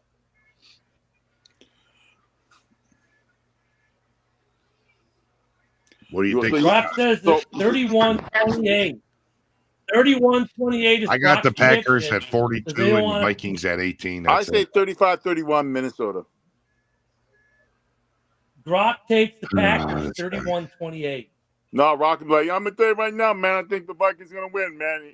So Don, I'm if gonna you tell you right now, man. lose tomorrow, if you lose tomorrow, you're gonna shave the mustache and the beard. I'm gonna tell you right now, man. I'm not gonna shave the mustache. That's not gonna happen, man. I got a mullet right here, man. I'm gonna tell you right now, man. The Eagles are gonna beat the Cowboys, man. I'm gonna tell you right now, man. Even the AI thinks you're gonna lose, Darren. Damn, Darren. Even AI thinks you're losing. You think I go off of AI and your takes? Hey, John, what does Barack Obama think about the game tomorrow? I don't know. Who's that? Yeah, what do you think? Come on, John. What does Barack Obama think? Well, he's sleeping right now. In a while, John. He's with Michelle right now, so he ain't gonna talk. So I don't know. What other voices does John? John, do you do a Joe voice? He does a good Donald Trump. What does Trump think about tomorrow? Come on, John, give it to us, buddy. The Minnesota Vikings are going to win the game, and it's going to be very good. And Viking fans are going to be hooting and hollering. Very good. Very good. This is a high-quality program, and you get on X. I used to they used to have the frozen tundra on Fridays. And we used to don't have like a call in. I call in, and I remember what was it? You guys did the draft. It was the draft, and I called and made fun of Darcy. It was pretty fun. Yeah, it was. Hey, that's a good question. You bring up a good point, John. So Bill, when are we ever going to do the? We were all excited. We were going to have phone lines for people calling to our shows. So whenever I'm on, you can take phone calls. I'm always set up. Come on, you know my studio. Does it actually work though? That's Yeah, a mixer board, right? Of course it works. Yeah. We had Richard S. Oliver call. We had Donald Trump. We had Barack Obama. I mean, it was pretty amazing. Yeah, we had Rock even called in a couple nights. Richard S. Oliver. There's a name I haven't heard in a while. Yeah. Which one? Which name? Richard S. Oliver. You just heard him like Oliver. Maybe about an hour ago. He's like, Bill, your team is trash. Say, Rod Buttercup. That does sound like him. You're taking us back to the NFC North trash talk division. I am. That's pretty sad, isn't it? That's fun. When we used to be on B Live. I think Richard S. Oliver, when Richard S. Oliver goes live, I think he snorts coke before he goes on. He does his live feeds. Either that or perk 30s. Yeah.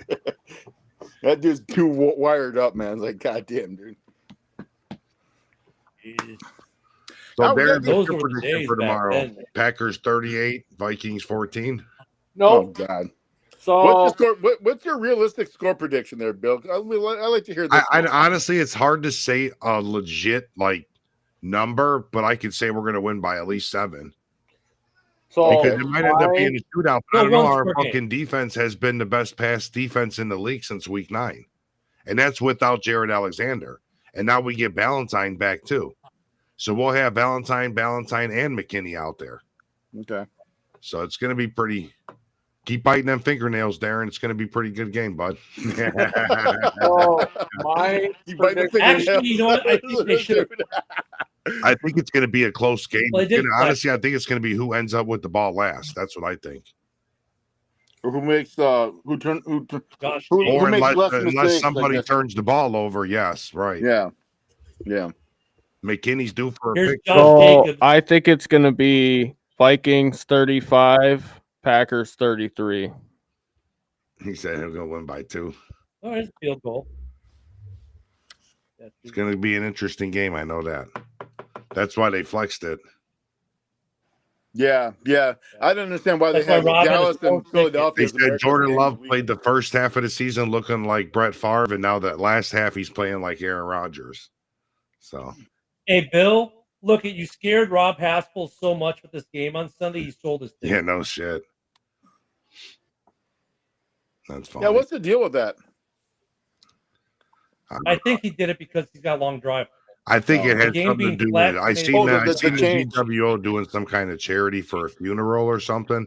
So he may have sold his ticket for that funeral. And remember, he lives in Iowa. It's not like he's 20 minutes from the stadium. But no, he's still going to be down there. He's still going down there to the corner bar with all the VWO. So he's still going. I thought it had something to do with he sold the ticket to donate the money to a charity of some sort. Okay. That they were pulling for. Well, I've seen quite a few guys do that already for this game. They know they're going to lose and they can raise money. So Packer fans. Oh wow, it's a win-win. No, the VWO actually does really good shit, man. When people are down in their club. Actually, though, John, if you think about it, though, yeah, like if you're trying to raise a shitload of money, I'd overcharge Packer fans for paying 8 times ticket face value for the ticket. If I need to raise money, you want to pay how much? Hey, Here Bill, you go, charity. I mean, that's pretty good, actually. Bill, what was your name? You said that I should have my name if I became a VWO member. What was the name? Oh, Sir Butthole. No, I thought it was something else. Sir Butthole, because you always grab your ankles and yell skull. I thought it was Sir the F word. Sir the F word or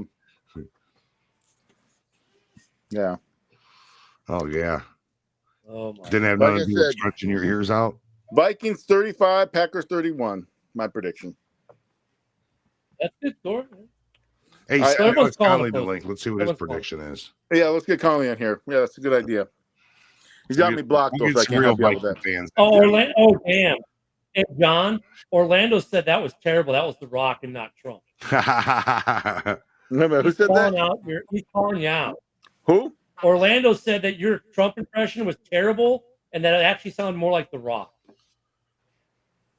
That's not like The Rock, no. But I don't know who Orlando is. Well, he's a city in Florida, obviously. So the city of Orlando is actually leaving comments in the. Okay, gotcha. Yeah. They've been known to do that. Well, I got one. Fuck Mickey Mouse. How about that? Come to Orlando, spend your money. Fuck Disney World. So there you go. You know what our official? Come on, John. There's kids watching. I'm a Busch Gardens man, so there you go. A little respect. Darren's only 16. Yeah, Busch Gardens. Orlando's motto is "Come here, spend your money, feed the mouse, feed the mouse." Keep us tax free, please. Like I haven't done a Donald Trump thing for a while. Back to the basement. Weed them out. Yeah, you don't have basements here in Florida, Darren. Oh, you guys don't? Why not? How come you don't have basements? West, because we get a lot of tornadoes, so that's why. The water table. Well, that's not entirely true. Missouri doesn't have basements, which is kind of weird. Missouri doesn't have basements, and I just think that's weird. It's water table. It's water table. That's why. It's where you are. So it depends where, like, if you're near the Mississippi River, the water table's too low, or you know what I'm saying, or too high. However you want to get it. My house. I've always heard it's because the ground's so hard and it's hard to dig. I don't know if that's true or not, but hey, John, does your safety it's well. But like where I live, dude, I'm 12 feet above sea level. Okay.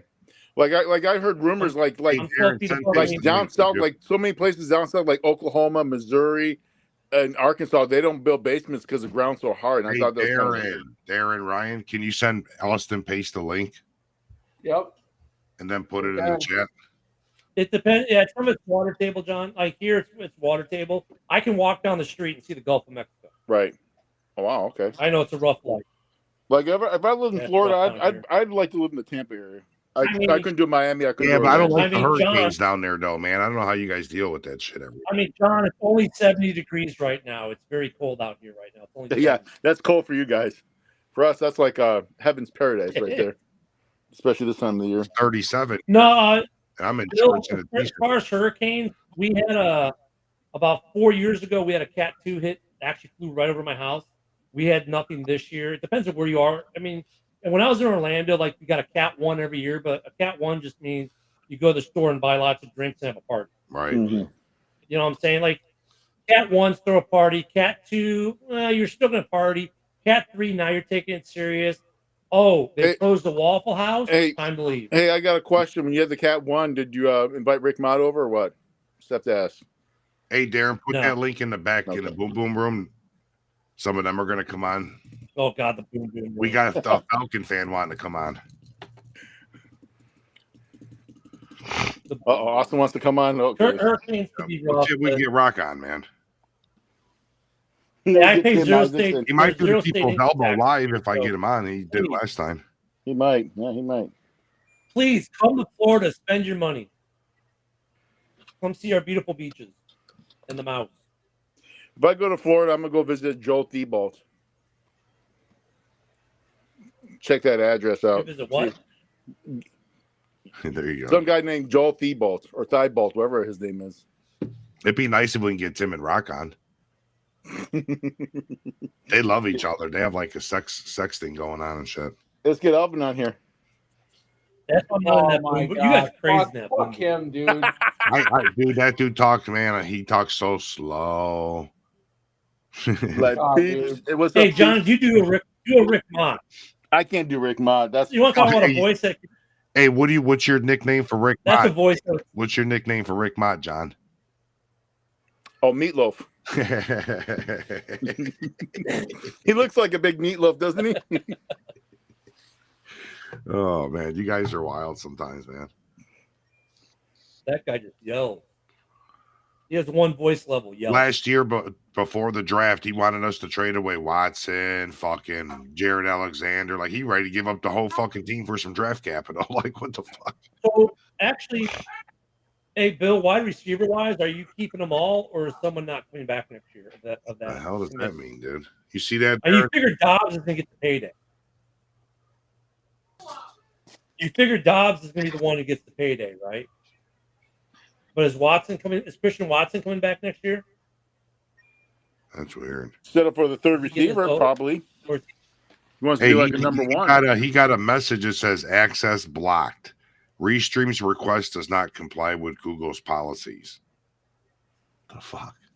What? You ever heard that shit before, Ken? He's got he. Tell him what to do. I don't know. I don't fuck with Restream, man. I'm a stream yard. He was trying to sign in with Google. Well, tell him what he's got to do. I was able to sign in with Google. That's how they prefer you do it on StreamYard. Sign in on Google. No, I mean Restream, not StreamYard. I know, dude. I mean, I don't understand how people are having a hard time looking. I was literally on the back of a cruise ship in the middle of the Gulf of Mexico and was able to sign into a live broadcast from my cell phone and get on air. So you're telling me these people in their homes cannot figure out on their computer how to do what I did from a cell phone? I think he's on his phone. I think he's on his phone. Huh.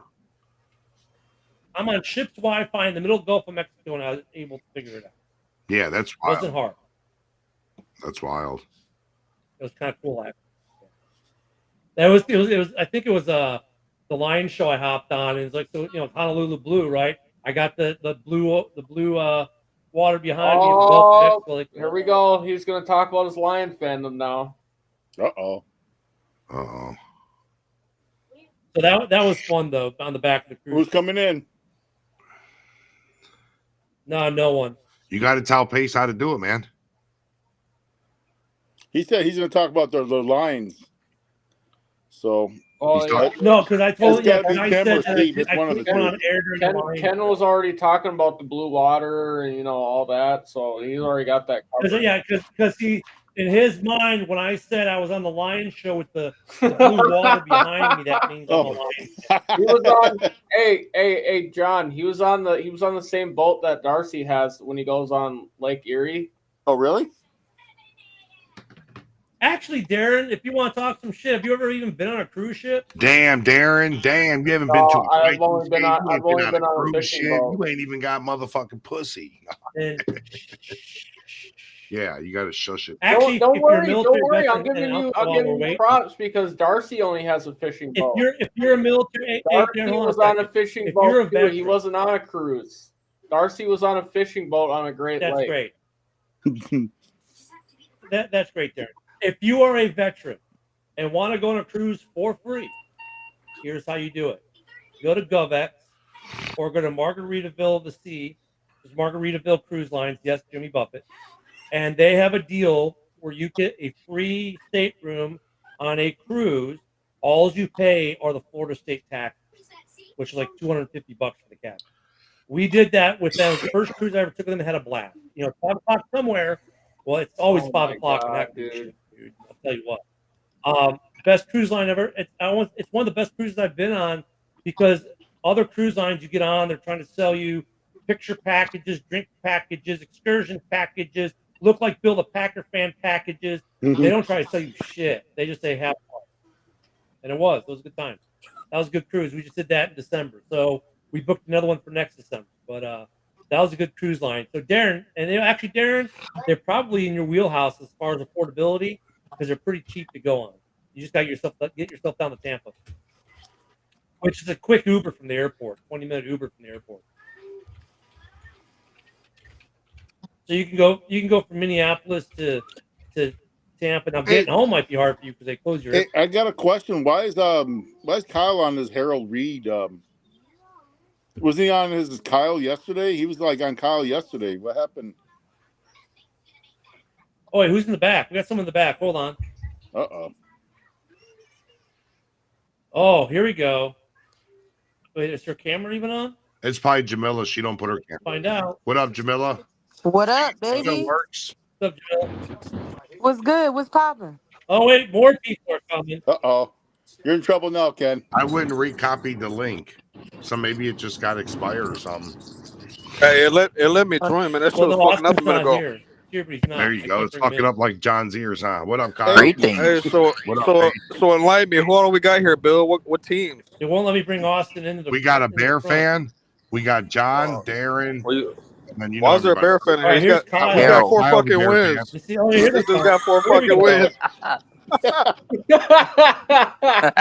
4 fucking wins. Sorry, piece of shit. Hey, Austin, you want to hear something really funny? He thinks the NFL would rather see the Packers and Bears for Week 18 as the flex game over the Detroit Lions and Minnesota Vikings as the flex for. I'd rather watch I'd rather watch somebody lick paint off the fucking wall than watch the Bears game, dude. I'd rather watch it Taylor Swift. Yeah, I'd rather watch it Taylor Swift concert before I watch the Bears. That shit show that they gave. Y'all gave out. Oh, go ahead, talk shit about. You can talk shit about my team all you want. I don't care. The Bears got, but I don't even know why the fuck. Ken, how much money did they waste on Kirk Cousins? See a ghost out there. Hey, Austin. John only gave you part of the story. I said the Bears-Packers game gets flexed. You're a fucking high school dude. You're a high school football team. Why would they even want that on there?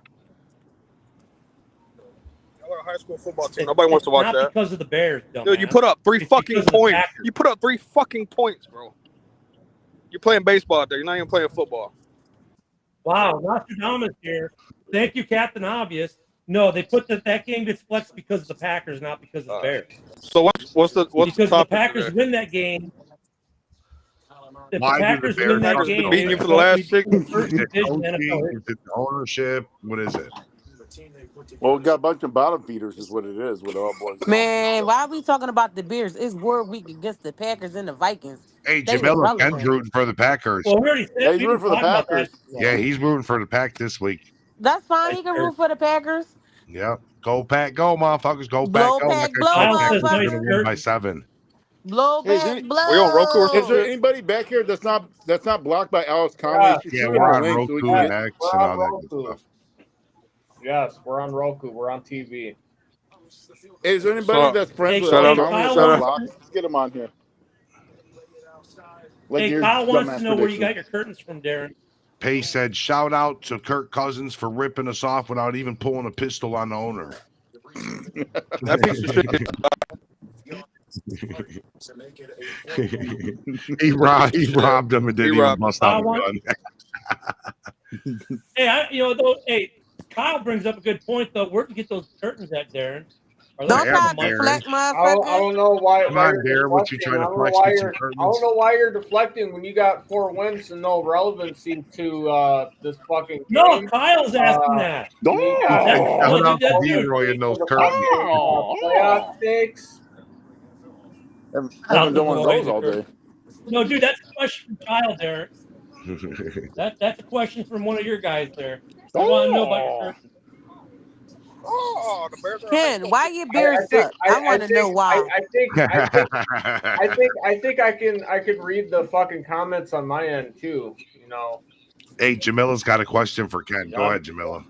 Ken, why the Bears suck? I just want to know. Asking for a friend. Three Nate fucking Austin points. Pace, that's a Falcon fan. Hey, we got four or five more wins than I the want to fucking hear. I Bears. want to hear your homer Wait, talk. let me say Please, again. please break it down. Break Coaching. it down to me why your Bears suck, please. Coaching. They play baseball. Coaching. We find new and interesting ways to lose games every week with coaching.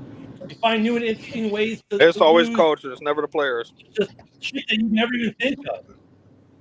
Y'all, But I'll tell you y'all what, though, should I'm be happy the y'all way that the should be in Bears the DJ are. Moore, baseball Keenan league. Allen, like they should be The fucking Bears, good. the Bears should be in the baseball league. The way how y'all fucking They play should be kids. good. 3 Me out fucking to points. the Hey, ball they can't game. even score. The fuck. Dude, with a minute and a half, what was it, like a minute 40 left in the game? It's so bad they can't even score more points than the Miami Marlins. You're gonna, Hey, and you're Austin, can telling we me get a I'ma start they calling can't the just Bears. call. I'm about to start calling the Bears the Care Bears baseball team. That's what they is. The The Care fucking Bears Bears, the baseball Bears team. team call them Bears. bad news Well, I'm still bears? calling the. Bad Well, news, that's bad news The bears. Jamila. bursting Bears. Jamila, that's okay. I'm still calling. Hey, Jamila, I'm still calling the No, the no, the, the no, no, Vikings no. never have been nobody. I They've never call won them the anything. fucking panda bears, dude. They're the panda bears, I bro. call them the Care Bears. I call them the bad No, news bears. it's the They it's suck. the Care Bears Inc.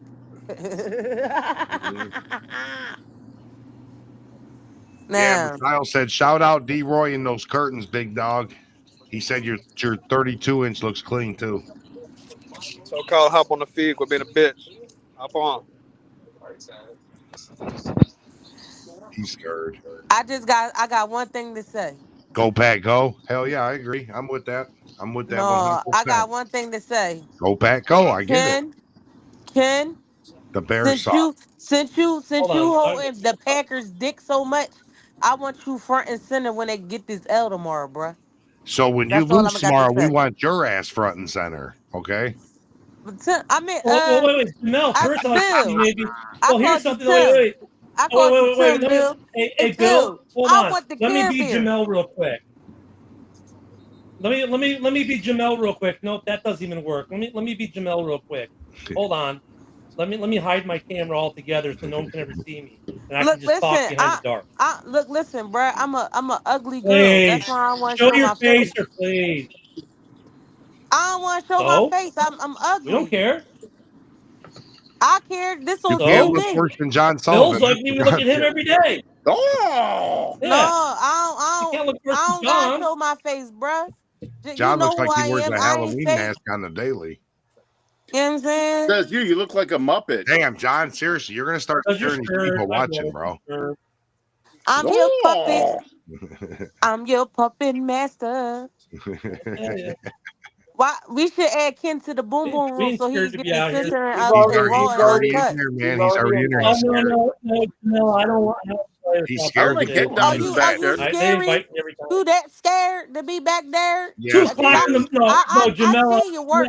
I seen your work, Jamila, Ken. Jamila, You good with the Jamila, Twitter who's fingers. too afraid to You show definitely good herself. with the Twitter fingers, but you You're ain't too good on the afraid to show live, yourself. baby. I get it. You No, definitely ain't good on the live. it's when that phone goes I'm 2 on o'clock. your ass, Mr. It's Postman.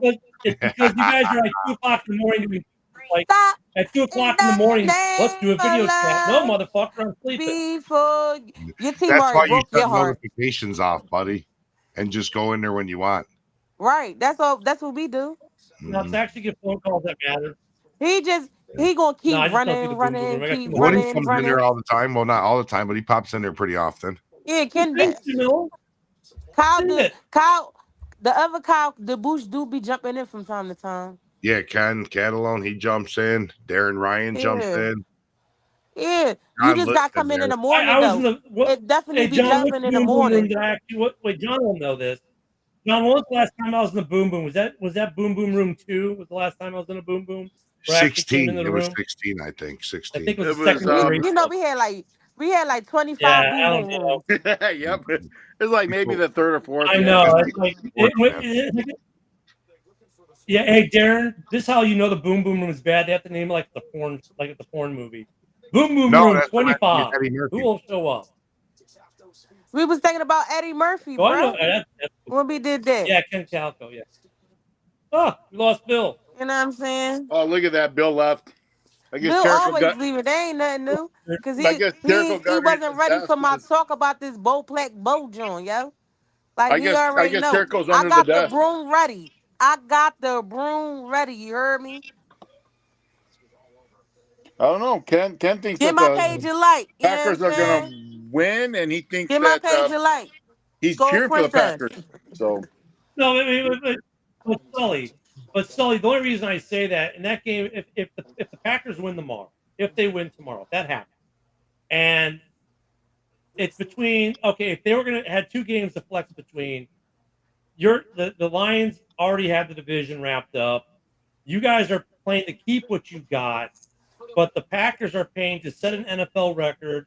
They're playing to take what you've got, and then that game won't. There's nothing that can decide the Packers' fate until that game. So that makes it a more marketable game for the NFL. well, Yeah, the Bears suck. I get it. It's not because of the Bears, but like I said because though, of the Packers. if the Packers beat the Vikings tomorrow, it won't make a difference in the world. They'll have the number. They'll have the division and possibly the number one seed wrapped tomorrow. So why would The Lions will? Yeah. So how would we lose to the Lions in Week 18? That's what you're saying. Well, no, because whether you win or lose against the Lions doesn't. Well, it would impact me. If we beat the Lions, we have number 5 seed. That'll be wrapped up automatically. Yeah. So then, why would the flex game be for the Packers and Bears? Why?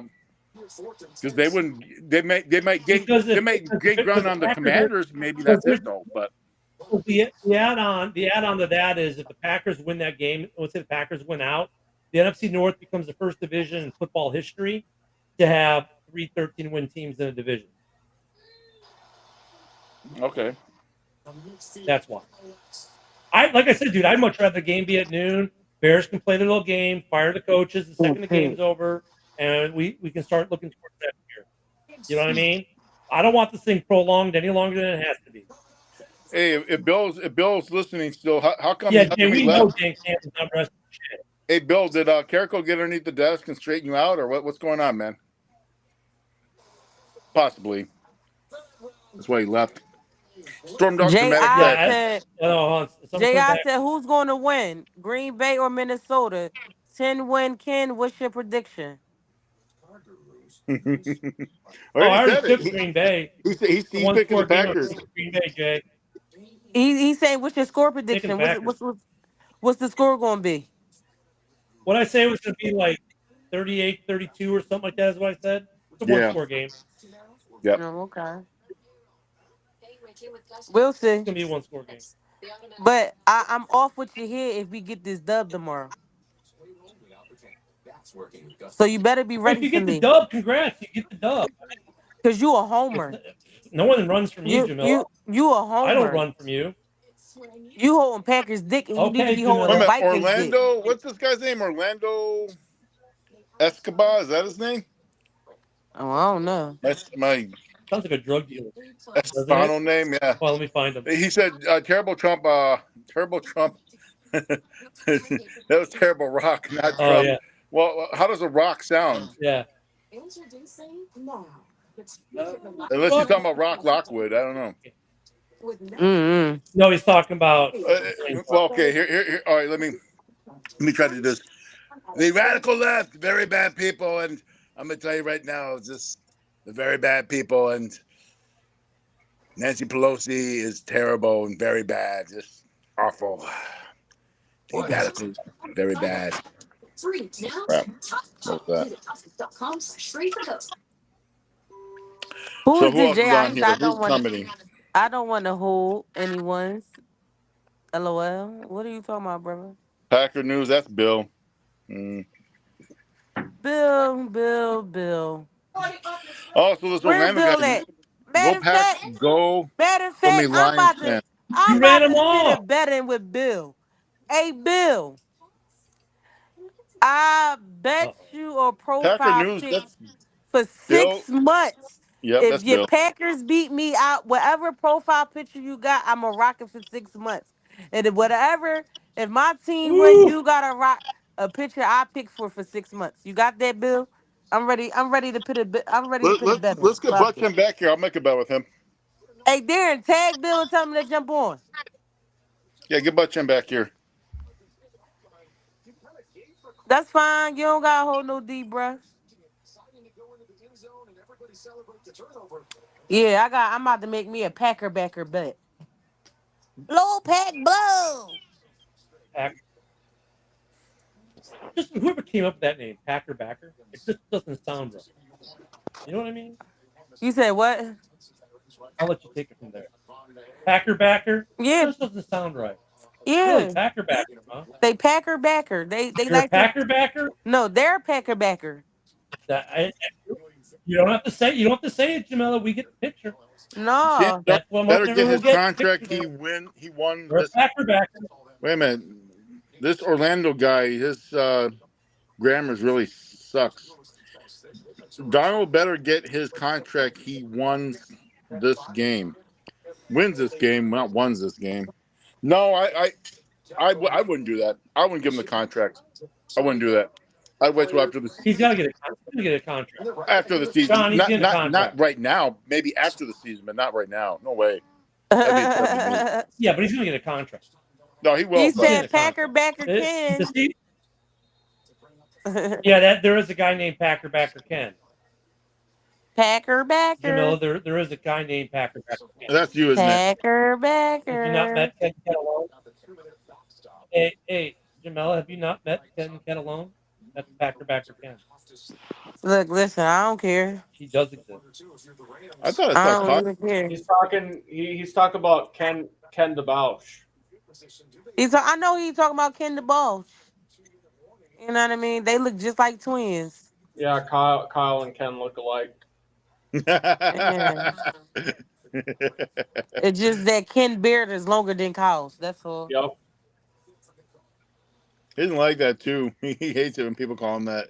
Call him He's Kyle. like, Mhm. every time we give him shit, he's like, "Fuck you." He's like, "I'm Italian." Oh shit! That reminds me. Hold on a second, Darren. You have the best troll thing you could ever have in the world, and you haven't used it yet today. What? What the fuck? Hold on. I got something for you here. Hold on. You got something for me? You ready? I'm not ready for You guys that. I wanna don't see like Packer how, I Backer don't like how Ken? he said that. Oh, you're gonna be ready for this. Here. Hey, Jamila, here's my gift to you. I present to you Packer Backer Ken.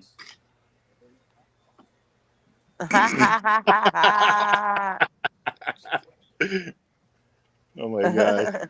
Oh my god, he had a fucking what?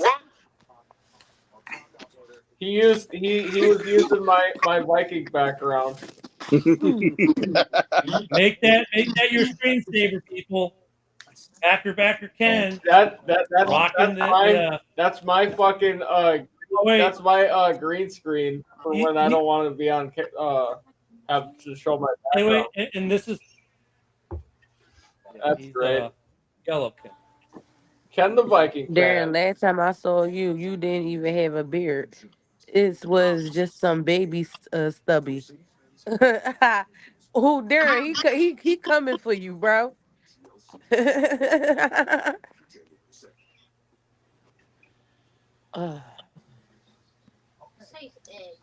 Hey, we watched Darren grow up. We're very proud of our child. Hey, dude! I live in the Midwest. It gets cold as fuck here, so I have to grow this out.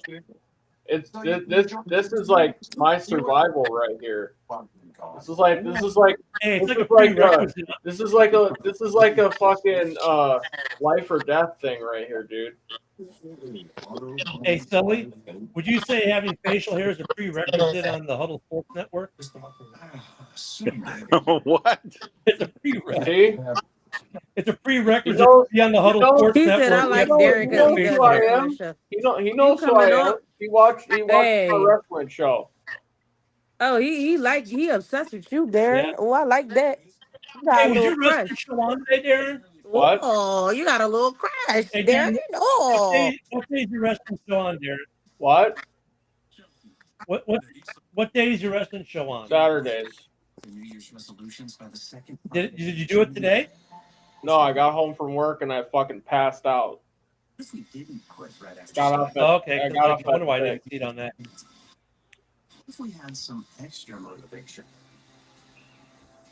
Yeah, we are still live on X right now.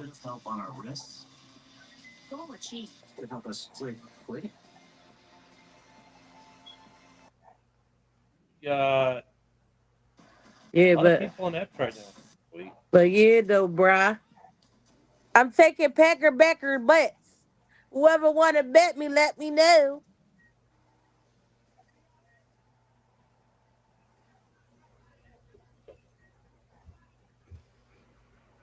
Ken the Bear fan just mad because he We're threw his waiting. team. He let Arizona steal his heart, and they couldn't get right ever since. That No, that's what it is. it was Washington. It was Washington. That's what I said. Oh, that's what I was You're talking wrong. about. No, you said Arizona. You said Arizona. I did not say no Hold on. Arizona, bruh. I'm You said watching you said the Arizona. I'm Cardinals. definitely is watching Arizona about to lose this game, bro. To the Rams.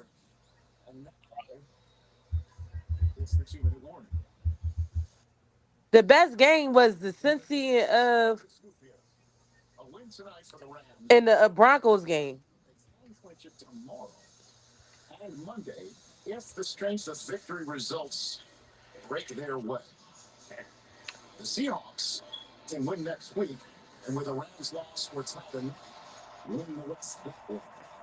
Why y'all so quiet? Come on. I'm looking for something. I'm looking for something.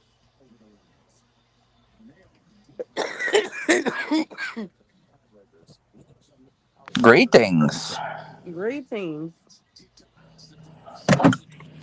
What's good? Nothing. Oh, not the Bears. Hey, hey, Kyle, can I get a oh? Can we get 4 wins? Oh!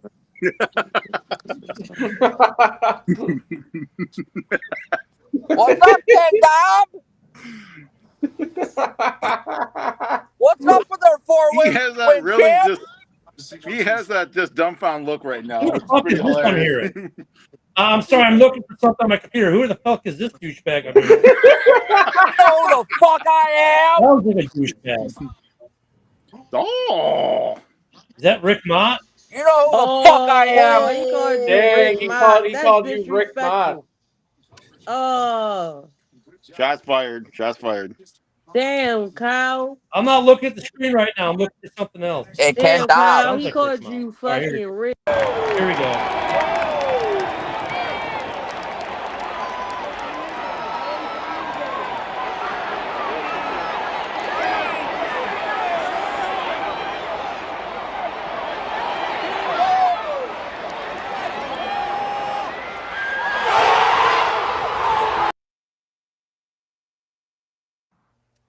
God. So, Kenny, Hey, Ken, I gotta ask let's you a talk question. about That was those. heartbreaking. Let's talk about them four. That was That actually 4 that was win video. team. That was actually. I actually Let's talk about that 4 win. shot Shall we? that video from my seat. Oh, let's talk about I how was the at that Packers game. That was blocked my our video. kick. And you should show that video too. Yeah, The following week Yeah, when let's we they played talk the blocked. about. Let's Okay, Packers. do a recap Let's of the talk whole about Bears that, season. bruh. I don't have video of that one because I wasn't at the Hey, game watching it. Jamela. Hold on. Yo, bruh. Jamela. Hold on. Yo, Why bruh. don't we just do a recap of the Bears' whole fucking season? We Hey, can do that. I'm sorry. What I wasn't paying attention. you wait a minute. You live in Florida, correct? Nebraska. Yeah. Why were you in Washington for the game? Did you just like buy tickets there and just fly up there, or? We there was a Because revival his girlfriend that was my wife wanted to go to quarterback on with the Saturday night in fingernails. the fall. Oh, I'll answer the question when Kyle shuts up. Okay, so we made a weekend trip. We went to Revival on Saturday, and then we bought Bears Commanders tickets for Sunday, and we tailgated with them. Billy Flores hooked us up with the Commanders tailgating people. mm-hmm. They were phenomenal. Great tailgate in Washington, great stadium, good time. So we just flew out there for the Revival and the game and came home. See, when you're retired and don't have to work, you can do things like that. Gotcha. No, I didn't think I was going to go to any games this year. Last year, I got to go to one game. I went to the because it was in NOLA, which is 3.5 hours from New Orleans. So Imagine sitting there watching Caleb Williams play with his fingernails. Oh, yeah. I was told he's the best quarterback out of this draft. Oh!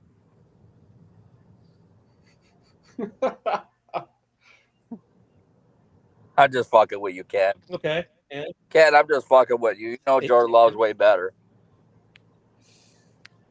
I mean, I love that. Yeah, AJ, when you're retired, dude. Yeah, it's where it's at. When people talk about the pain in the fingernails, I'm like, you guys not remember a guy named Dennis Rodman? Yeah, but he went off the deep end. This dude's already off the deep end. You drafted him drowning. Let's be real. No, okay, dude, you got to remember when the Bulls signed Rodman, he had just finished marrying himself in New York. Remember though, Dennis Rodman banged Madonna and Carmen Electra, so that voids that out right there. He did. Let's remember this. Yeah, but have you seen Caleb's girlfriend? Have I seen what? Caleb's girlfriend. He's got a girlfriend? I thought it was a dude. Yeah. No. Wow. Hot little blonde girlfriend. He's got a girlfriend. Wow. Hey, Darren, nice curtains, buddy. Thanks. Very flashy. Oh, shit. I think let's take a bigger look at these. Let's get a better look. Those come with the apartment. You got a woman living there with that color fucking curtains or what? You actually buy those? D-Roy said, shut the fuck up, right, D-Roy? Hey, I want to know about that couch, too. Is that Tiger? Is that a cheetah? Dude, it's a Christmas theme. Darren. Couch is a fucking this chair. Hey, Darren, can I get your thoughts on the Bears? What about the Bears? Can I get your thoughts on the Bears?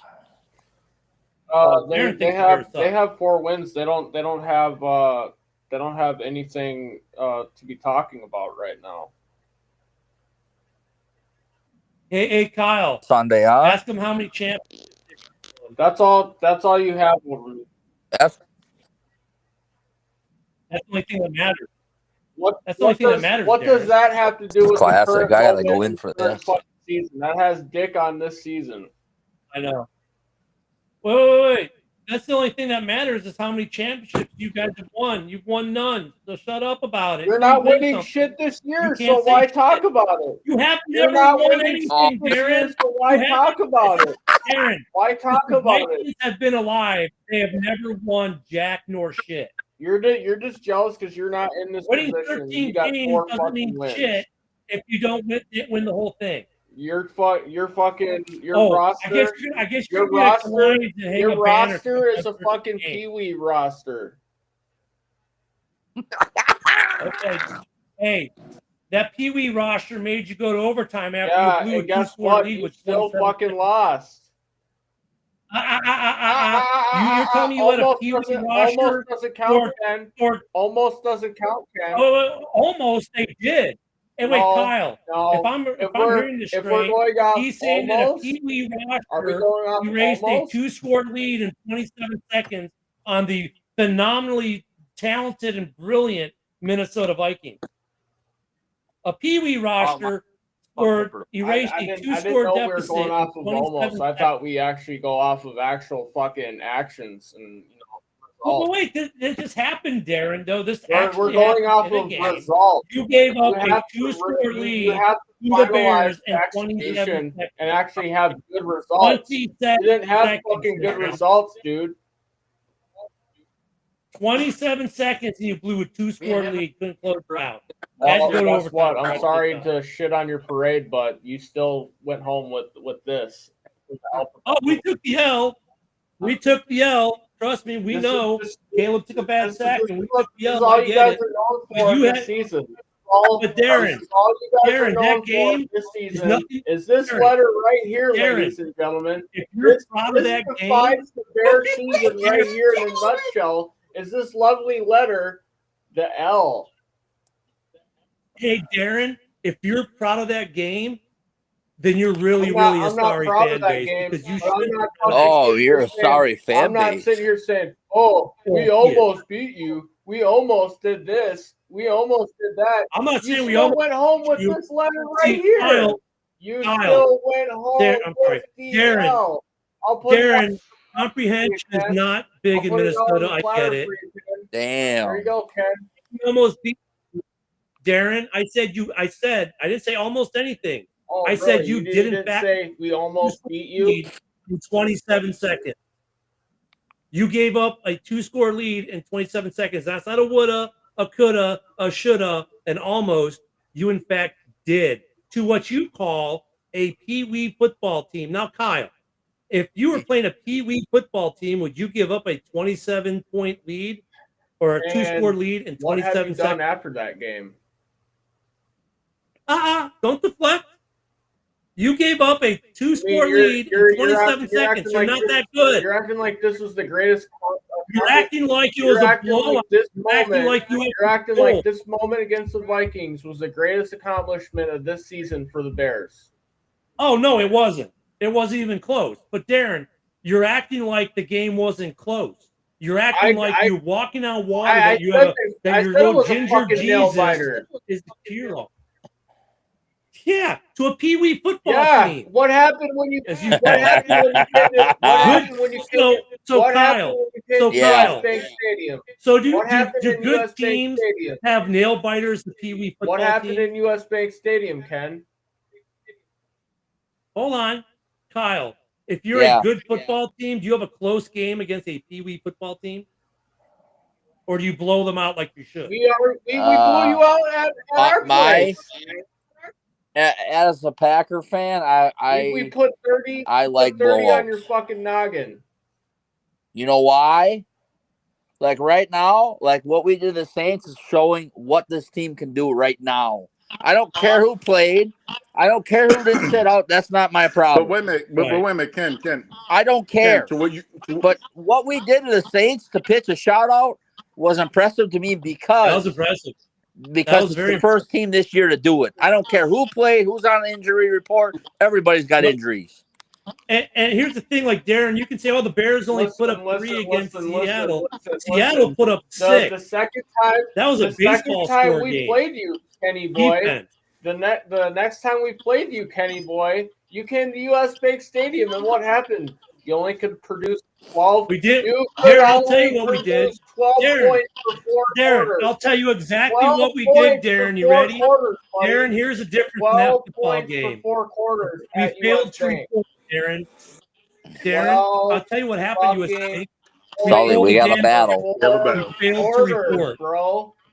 But we failed to report. You're talking about shutouts. Yeah, didn't we shut you out? But Ken, to use your logic, because you said like the Vikings had a 2-score lead with a minute and some to go in the fourth quarter, and we blew that, almost lost the game. It was a close one. That's like okay, but the Packers went off a blocked field goal to beat you guys. So they did. Great. They made a great defensive play. We did. Right, but I'm just saying. Also, when we played the Bears the first time, we weren't playing very good football. We haven't been playing 4 quarters of football. Look at Jay. Jay makes a good comment here, and he's not really wrong.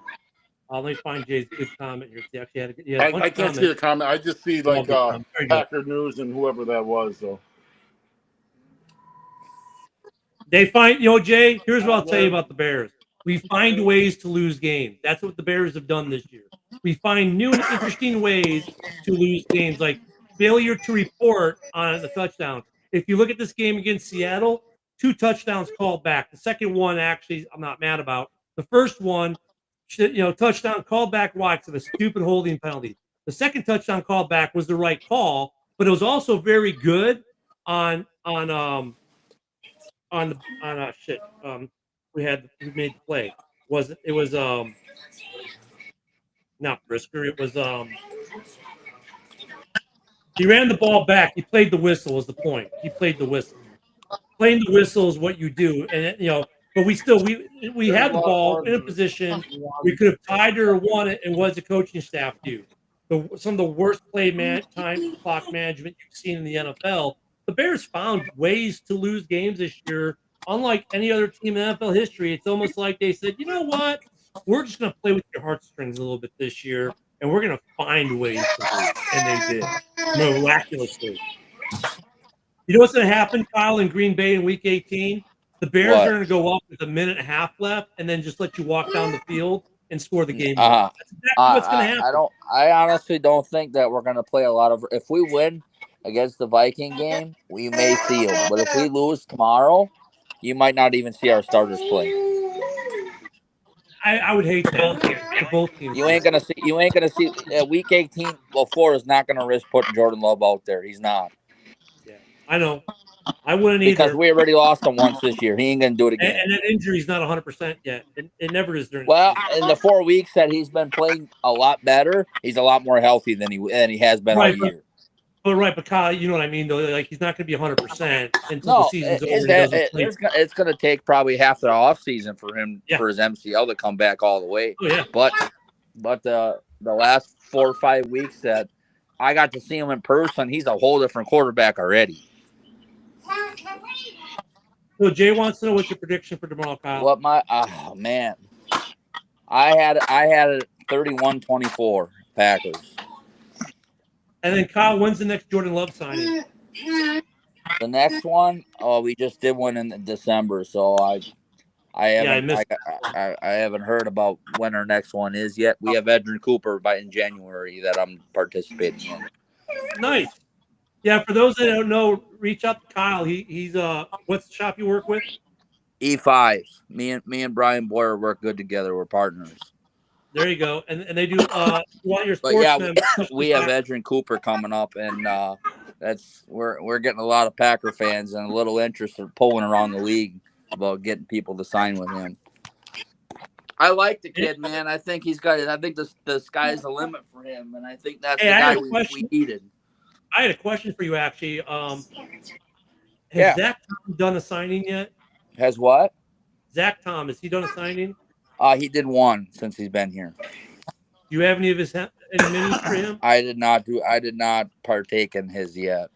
Damn. So I met Zach Tom before he got drafted because they all come down here at the Andrews Institute. Right. And I met him at a random shop. I won't say what, but and we talked for a minute. And I like the kid. And everything he said kind of came true. Because I asked him, like, well, first off, where do you see yourself going in the draft? He said, well, between the 3rd and the 5th round, which he did. Then I said, well, how long do you think it'll take you to, like, play, like, every day? He's like, it usually takes 2 to 3 years to work into an NFL roster. It took him 2 to 3 years. Now he's the everyday guy. I asked him, where's the one place you don't want to get drafted? Kids from Louisiana, remember. Guess what he said? Guess what he said? Where? Green Bay, because it's too freaking cold. And as irony would have it, where does he go? Yeah. Green Bay, and I hear he loves it there now. So here's the thing. Kids that come out of the draft, they look at Green Bay as a small city that they can't. They like Adams didn't want to do is raise his kids in Green Bay because it was too small. But then you got guys like Josh Jacobs that come in from Vegas and he goes, "Wow, this city's incredible," you know.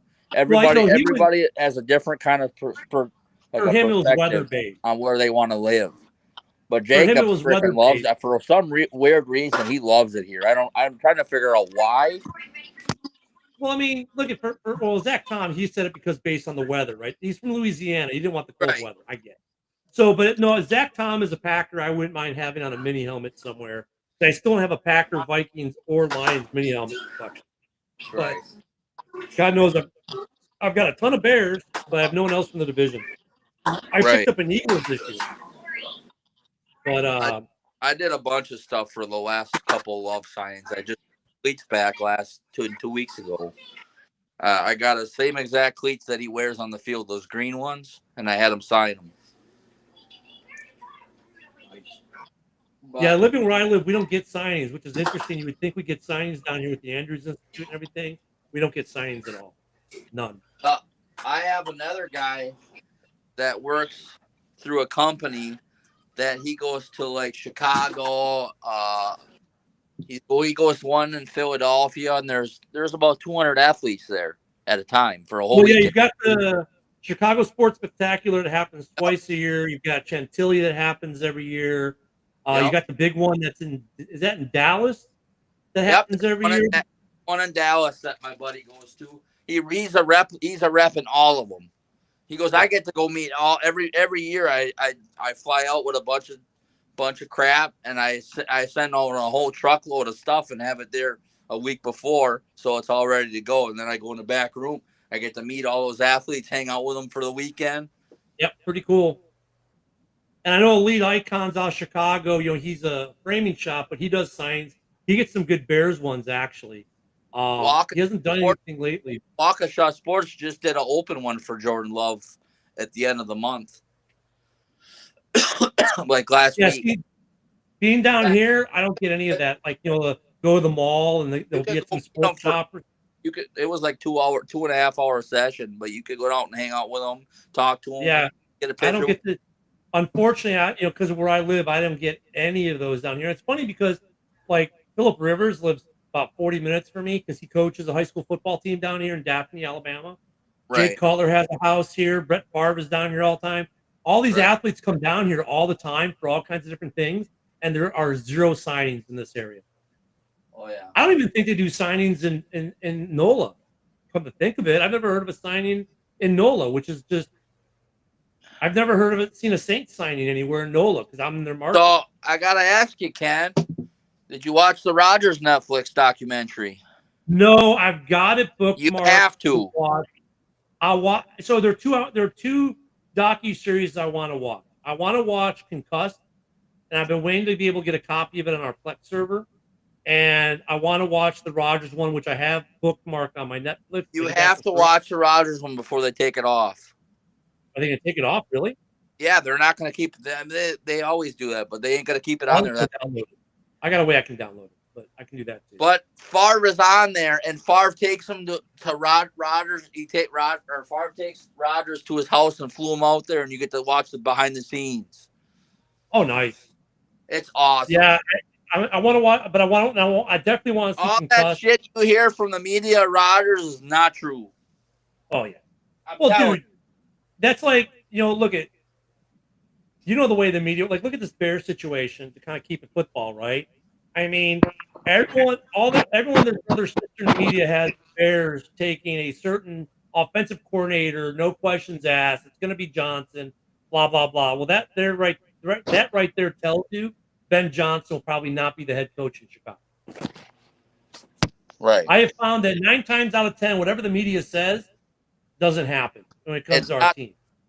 It's not true how much bullshit they put out there. It's not the family stuff. You watch the documentary, and he talks about why he doesn't talk to his family, and you'll see why. Yeah, but you know why the media does it though, Kyle? Click, click, click, click, click.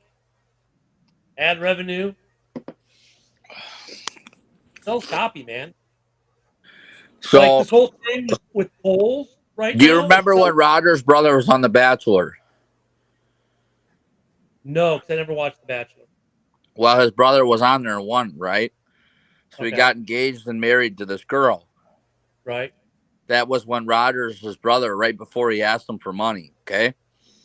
So he talks about, he goes, when my brother was in The Bachelor, he knew I had a football to play during the season, but he invited this new girl he was seeing during the football season. So he knew Rodgers and a girlfriend that he had at the time couldn't come, right?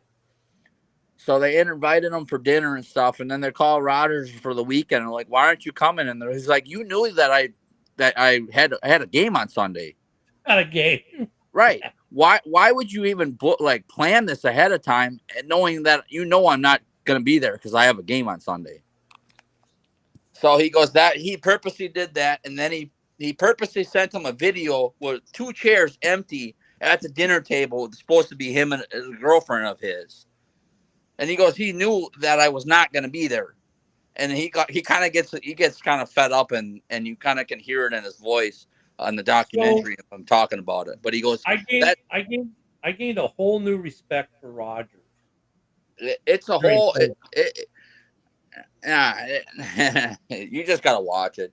It's 3 hours. It's 3 hours, and watching him fight with the doctor's hilarious. Yeah, because during COVID, he really earned a lot of respect for him because not that he could have said for political reasons, like a lot of other people, I'm not taking a shot, right? But Rogers said, no, I'm gonna put my money where my mouth is, and he commissioned an actual study with doctors from all the best medical Right. facilities in the country, and commissioned a study to show how people like him who couldn't take the two of the shots because they would kill him because of the allergies. And at that point, Johnson & Johnson, right, they pulled that one from the market at that point, right? So he went out and commissioned a study on how people could still be protected for COVID without the shot, if they can't take the shot. And he didn't even say, he didn't go to say, well, you shouldn't take the shot, you should do this. He said, if you can't take the shot, here's how you can still be protected. Right? He put his money where his mouth was. The political climate being what it is, wasn't going to listen to him. But he gained a lot of respect for me from that aspect as a person, that he took his money to do something that the federal government should have fucking done. Right. I mean, dude, that was impressive. And so I've always had some respect for Rogers because of that alone. So when you watch the documentary, you're gonna see him when he rehabs after his Achilles, and when you see him rehab that Achilles, dude, he's so far ahead of schedule that the doctors are like yelling at him. You're like, you need to calm down. You're not walking on this. You're not gonna be playing on this. And he goes, sounds like my wife. Most people aren't like built like me. And he tells the doctor, look at him like, what do you mean? He goes, I'm Aaron Rodgers. I'm not just a regular guy that's gonna rehab. I'm Aaron Rodgers. That's like, my wife had hip replacement 5 surgery, weeks later, after his Achilles injury, he's walking around in the pool. Dude, my wife had hip replacement surgery right before Christmas, about almost 3 weeks ago now, and within 2 days she was the same day. Actually, she was walking around. For like as you said Aaron Rodgers was in the pool walking around. Actually, for like knees and Achilles, actually that's good therapy. Yeah, after they had his Achilles surgery, 5 weeks later he was in the pool working it out. Right, but that's good therapy though. That's actually good therapy is in the pool. Right. But when you watch the documentary, the doctor's on his ass and be like, dude, you're not supposed to be doing all this stuff. And he's already trying to throw a football around 8 weeks in. The doctor's like, this is not, you need to slow it down. He gets in the doctor's face and goes, I'm Aaron Rodgers. You ain't telling me what do you remember when Adrian Peterson blew his ACL? And what was it, 2011, I think it was? Yeah. And then it was like December of 2011, and then he came back and played week 1. So that's like really unheard of. Hey, real quick in the comments, Jay, first off, I don't care how much you hate Brett Favre, but that MVP game jersey signed and you gave it away, even if you hate the Packers, that's one you keep. No, I'm not in Tampa. No, I'm not in Alabama, in the Pensacola area in Florida. Yes, most of Rogers' hate is because of COVID. You're right there. And yes, Netflix is showing football games, and that's something we could talk about. Okay, Matthew says Vikings 28-24. That's right, Matthew, my Skol brother. Vikings, that's right, my Skol brother. Netflix showing games. I'm telling D-Roy, Ken Dobb, that's not happening. D-Roy. I know. Is Netflix having NFL football games a good or bad thing? If we do win, Kyle, I think it's going to be by one. No, it's good. I'm gonna be honest with you, dude. It could go either way. Division games are always like this. They can go up and down. It's gonna be a battle, and it's gonna be a good game. If we find a way to win, I think it's gonna be by one score. Right. Yeah. So I was telling a guy at work, and I wouldn't be surprised if this goes into a shootout, man. Yeah, I could see that. But the question though is, Netflix having NFL games good for the NFL? I don't like it. Yeah, I don't either. Why? I don't like it because they had all the lights out for this fight, and the servers just took a big dump. So what do you think? If they host a Super Bowl, what's going to happen? But for these NFL games, though, I think they learned from the fight because no one complained about any outages for the football games. Now, look, my problem is you have a desk of RG3 and Manti Te'o. There's a reason why these guys aren't hired by networks, why RG3 keeps getting fired. They suck, right? I mean, I get it. They had to bring in the wrestlers to, talk about how they're going to have WWE Monday Night Raw. Now, look at CM Punk was great because he actually talked football, right? Because he's an actual football fan. That was kind of cool. But I think it's good. It's good, though, for reasons that It's not for good for the reasons you think. I think it's good for the NFL because it goes on Netflix worldwide, live at that time, and that's 2 more regular season games that everyone in the world gets to watch as they try to grow the brand worldwide. Right. That's why it's good. It brings But at the same time, lots and now lots. you're paying for possibly a primetime game and you have to stream it. So you're paying money to see Well, a sooner or later primetime they're game. gonna have to cut off. They're gonna have to cut off That's, extended more games in the but then season also, because these players are getting tired of but playing now so it's long. streaming. Now it's money you have to pay for You know, streaming. So as you push 2 more games in, that's 4 Well, or 5 weeks I get what you're of more saying. training they have to do. right.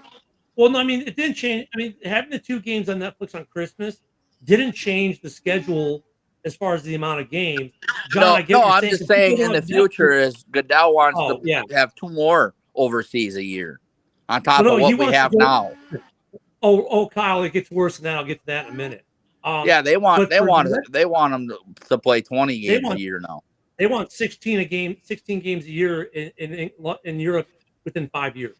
But as Yeah. far as the short term, this Netflix deal, look, I get what John's saying. It's like, well, if I don't have Netflix, I can't watch the game. But you know what? Enough people worldwide have it; they don't care, and they know that, John. If you can't watch the game, some bar is going to buy Netflix and show the game. Now you're going to go to a bar and watch the game anyway. Right, but I mean, you have to go to a bar and watch the game. I mean, we all know shit can happen at a bar, especially people are getting drunk and acting stupid. But who's going to make? But who's making?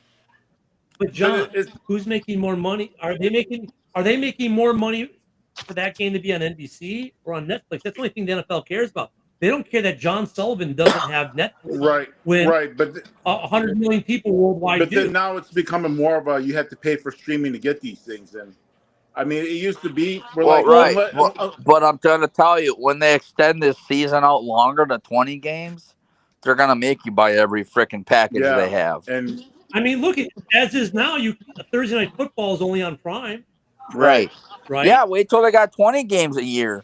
Right, but then when we go, the players that don't even want to play 18, and they're going to push it. Goodell's going to push. What's the other? What's the other? Stupid NBC app. Peacock. Yeah, it's like Peacock. I don't have Peacock. Peacock. No, I don't. So I mean, they've already, you have to get Peacock. You have to get like 5 different apps in order to watch all the games. As it is, Yep. The NFL doesn't care though, because look at John. They don't care about you. Oh, they don't care. They're making a ton of money on each app. They're in that contract. That's all they care about. And as long as Amazon is willing to pay them however many millions a year, then you figure out how you're going to watch the game, because they're getting, as long as they're getting the money. That is true, but at the end of the day, we live in a world now where we bitch about inflation. We bitch about inflation, so this does that definitely help out with let's bring inflation down, John, let me or hook keep you it up. leveled to where it's at. John, Kyle, Darren, I want to save you all a bunch of money. Let me hook you up. You all need to talk to Woody. What? Why? From Hallis Hall For what? Because I'd like to hear Woody's input on Caleb Williams. Because hold on, I'll tell you why. If you let me finish, I'll tell you why. About over a year ago, Woody turned me on to a TV service that I've been on now for over a year. Mike has it as well. I pay $40 a month for 3 TV lines, of which I'm only at any given point in time really using 2, and I get every single football game known to mankind. And what is it? It's an IPTV, an Internet Protocol TV provider. Okay. An IPTV service will do that all for you. I get the season ticket. Dude, if I want to watch cricket, I can watch cricket. If I want to watch the Bundesliga, I can watch the Bundesliga, La Liga, EPL, whatever I want to watch, I can watch. Wow, okay. That's the way around it. More people need to go to IPTVs, and then you can watch it at home and not spend I get Disney Plus, and I took a screenshot of it to tell the wife how much it was, and I knew if I didn't take a picture of the screen, I'd forget, and she'd yell at me. Right? I'm smart like that. Yeah. So I turned on Disney Plus to watch What If the other day. I got the notice from them. Disney Plus now for the year has gone up to $160. When I first bought Disney Plus, it was $70 for the year. Now it's $160. So you've got to, the apps are getting more expensive. I get it, and we're gonna keep. The only reason we keep, it's $11 a month. That's not bad when you think about it. No. But you've got to create an email every year and get a free 7-day trial. I'm telling you, IPTV, Jay's Internet Protocol TV, You've got everywhere. I mean, dude, you've probably seen guys who've got these little cards they hand out, tell you it's $15-$20 a month. There are good ones, there are bad ones, right? If you talk to Woody, he can hook you up though from the House Hall report. He knows he's got the POC. But like the streamers, so he's saying you get all the pay-per-views, right? Yeah. Damn. Yeah. Yeah. I mean, and look, I was a DirecTV guy for almost 20 years. I had DirecTV for almost 20 years, dude. And I was paying $180 a month just for my DirecTV. Then when we switched to cable internet, I was paying $150 a month for cable internet. Right. And then at the time when I paid it for YouTube TV, it was $70 a month for YouTube TV. YouTube TV is nice though. It does do nice, and it has a great DVR function. But what's YouTube TV cost now? Almost did it go up to like $90 a month now? I think it's 80, 75, somewhere in there. So I know it's gone up quite a bit. So then I went to this. Now I'm getting everything for under $140. My internet and everything out the door. Because my internet provider here, I'm with a smaller one called Ripple. They're a line of sight, and we get them because we can split to make our one server two because we have an Airbnb, so they can have their own server that they can't see us, we can't see them. But if you go with like the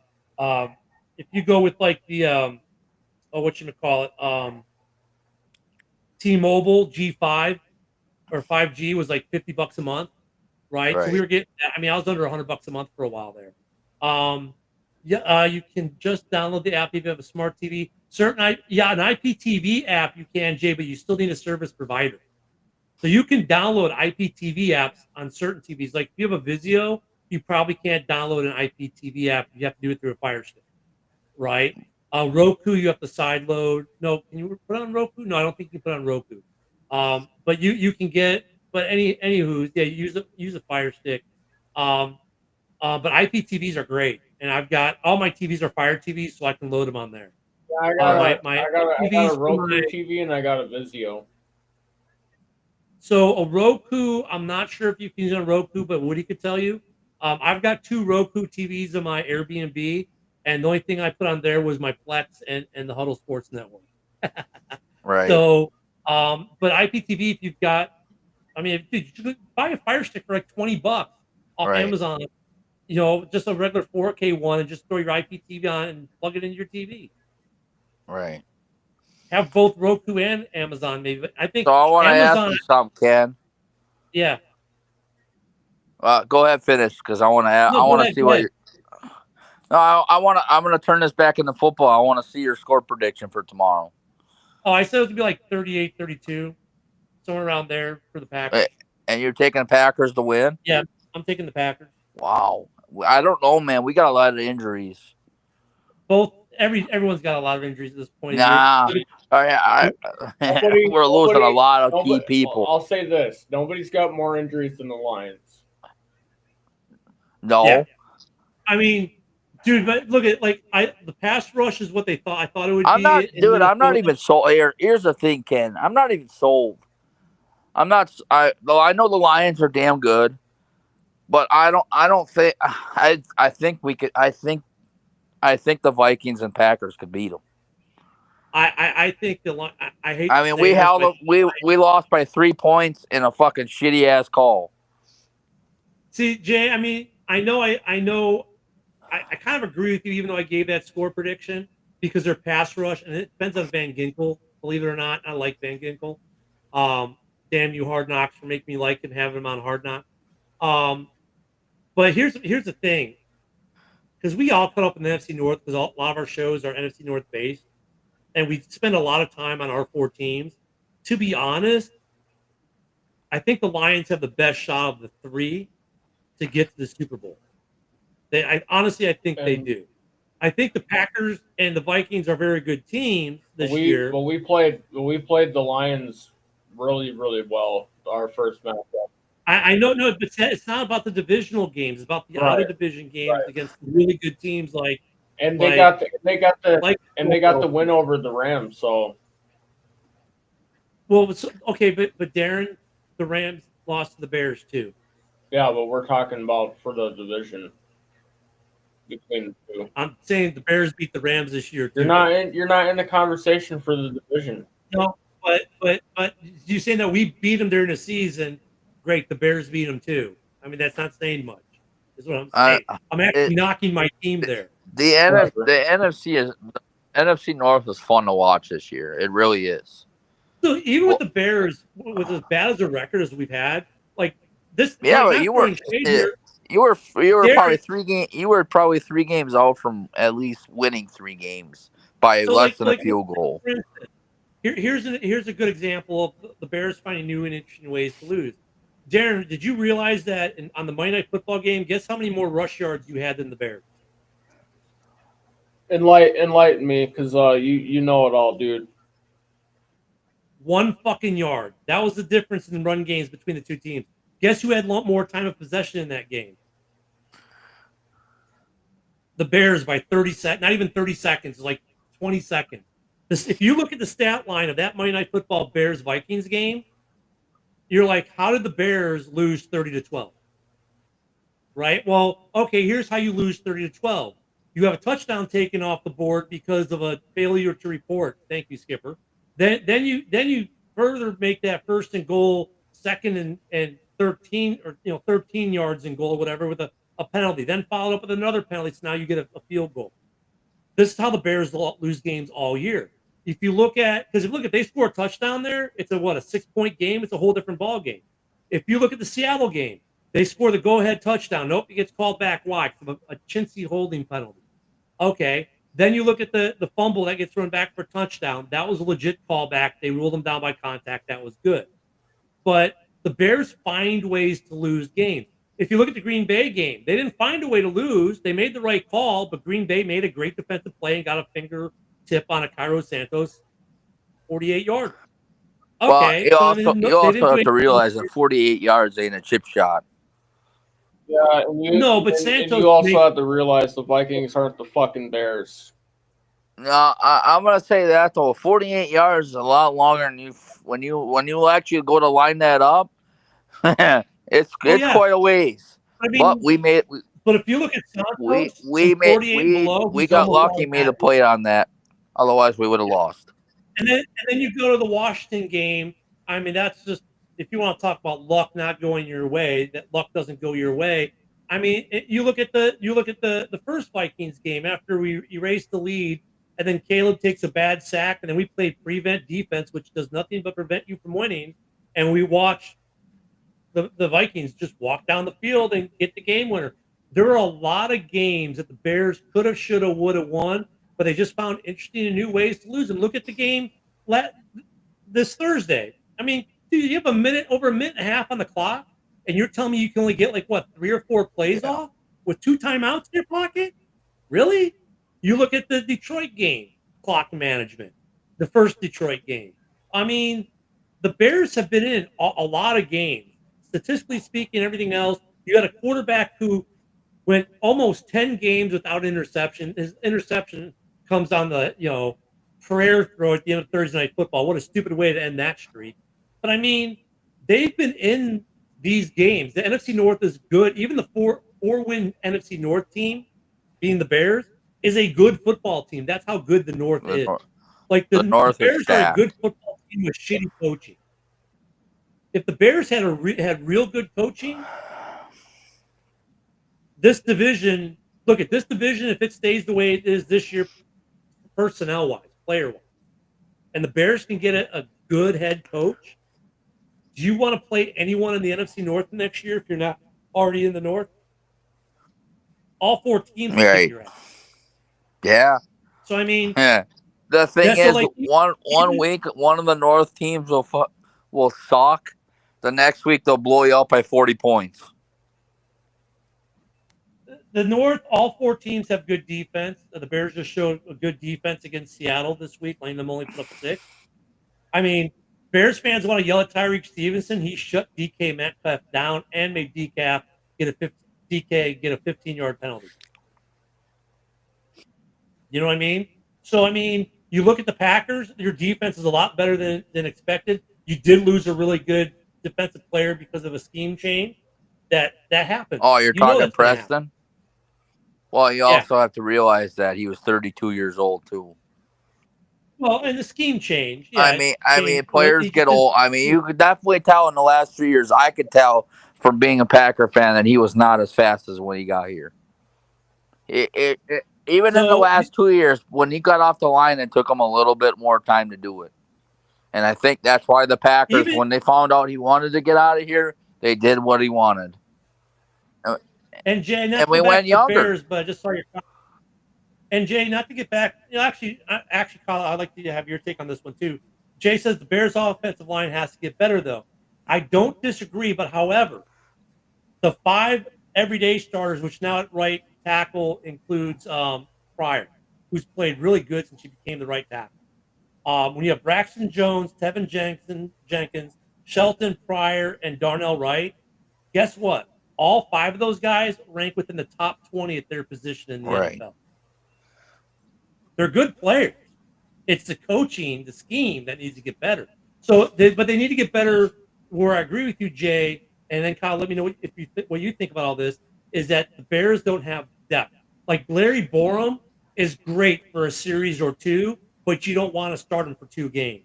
Kieran, who got manhandled with the Vikings, as a rookie, you don't want to make him a starting left tackle against one of the best pass rushers in the league. But he's going to develop into a good bench piece, piece. The Bears need 2 or 3 players to make the depth stronger, so you don't have Larry Borum. You guys need 2 or 3 really good drafts, and I think if you do that, you have a really good shot at winning 11, 12 games. I think it's 1, Kyle. I think you need to build up that offensive line, and you got to build up. You got to get a couple more guys on defense. Right, but Kyle, and to be honest with you, Ken, I'm not a big Edmonds fan. I don't like him. I thought I didn't like him in Buffalo. I thought when he came out of college, and I thought Buffalo, I'm like, man, they got a nasty ass guy. And he just never did nothing. He did okay. That entire linebacking core was kind of down this year. He's been good the other years he's been with us. But the reason why I say 1 year though, Kyle, I got 3 picks in the first 2 rounds in the top 50. Right. I can get 2 starting offensive. Yeah, but you have right away. The thing is, you have to hit on every one of those. I do. And for you to hit on every one of those is not likely. I'm sorry, but that's what the NFL draft is. Right. But with the player personnel I've already got now, if I get good coaching, I could be a 10-win team next year, as is, player-wise, I think. They got to work the scheme better. Like, for instance, guess how many targets Cole Kmet had on Thursday night? How many? 2? 0. Yeah. 0. You know what I'm saying? It's stuff like that. You just need you gotta give him the ball. Yep. If you get a better system, this offense becomes a hell of a lot better than what it is. And then the thing is, free agency, I think it's going to be very thin. Like people are like, we need to get rid of Shelton at center. Okay, with what? I mean, the only thing that's really going to be an upgrade under the age of 32 plays in Atlanta. Do you think Atlanta's going to let this kid make the free agency market? Probably not. So, but in the draft, and we got about 100. If you figure they're going to give $20 million, we've got 102 million to play with. We got about 21 roster spots to fill. Some of those are going to be no-brainers, like giving Jack Sanborn. He needs a contract. You'll re-sign him. He's good. He's not going to break the bank, but he's a solid performer. Right. He's going to get a contract. You're going to give Keenan Allen, if he wants to stay, a contract, maybe around $16 million a year, which I'm fine with, especially with the amount of money we have, because there's not a lot of money to spend on offensive linemen and defensive linemen. You need an edge rusher. If you can't get that in the draft, I don't know what there's going to be in free agency. What's his name that played for Washington? Then he's in Chase Young.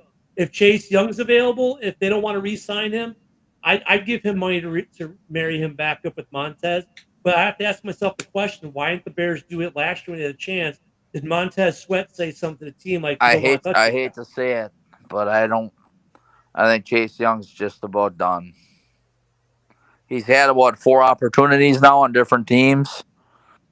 No, this is so he was good in Washington. Then he got traded at the trade deadline to San Francisco last year. Went to the Super Bowl with them, and then free agency because they didn't have the money to sign him. He was more of he went to Saints. Cash than anything, and then he went to. He's had a pretty good year in NOLA.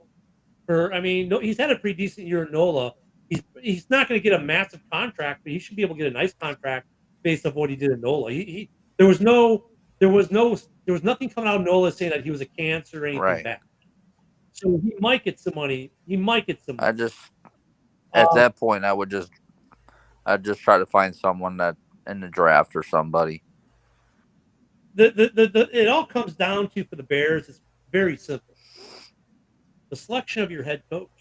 And I think if I think you start looking at replacing Keenan Allen. I think Keenan Allen, though, you do, but you sign him like a 3-year deal where like you have a void year in year 2 or 3, but I mean, right now he's invaluable to progression of Caleb. Right. I think he's been a huge part of Caleb's growth, honestly. Right. And he's showing he's still one of the better receivers in the league. If you can keep that 3-headed monster, because Rome is getting better. And I think Rome and DJ both have learned from Keenan, actually. I think that's a good wide receiver room. If you can keep that room intact, you do. I think the most important piece is coaching. Like, who do you get for your coach? Is it Ben Johnson? Is it If I was a Bear fan, I'd be wanting Ben Johnson. Well, that's what they're all screaming, because A's with the Lions. Not only that, too, but he draws up some pretty good plays. He does, but Kyle, you and I have both seen great OCs become the first-time head coach. Yes, but you don't know unless you take the chance. Look at the Packers' new defensive coordinator. I mean, people were calling him halfway through the season to get him fired already. Like, dude, he hasn't even this is his first time in the All Pros. Give him a year or two. I mean, here's the thing. I think because of the way this roster is, the fan base. Let me say this the right way. The fan base wants a guy who can win that. And Jay, if you say we're not getting Ben Johnson, tell me why. Do you think he's not going to leave Detroit? I think if somebody offers him a big contract to go be a head coach, he's taking it. I mean, there are 2 teams I think that you also have to keep an eye on Brian Flores, because if someone offers him a head coaching job like Dallas, he's gone. No, Dallas won't need a head coach. I don't know. I'm still hearing McCarthy might be on his way out. Yep. No, did you hear Jerry Jones? I'm still hearing about McCarthy may not be in there. That may not be there next year. Dude, that's the media. Listen to Jerry Jones. They asked. Yeah, but Jerry Jones is also likes to hide it underneath the media too. That's true, but I mean, dude, when Jerry Jones talks, I don't trust 100% on what he says. I'll say Dallas is a 50-50 call. I think Dallas is going to be on because the Browns have interest in McCarthy. So Jay answers, because I don't think he leaves Detroit unless he goes to a stacked team. Are you not saying that Bears lineup is not stacked enough for him? Darren, what do you think? You've got a top 12 defense. Flores. You got a top 12 defense in Chicago. You've got 3 really good receivers. You got a good running back room. You got a good tight end. You've got a phenom young quarterback who looks like he could be legit the guy for a long time. Where your biggest problem there is your offensive line, which you can address now as the head coach in the draft and free agency.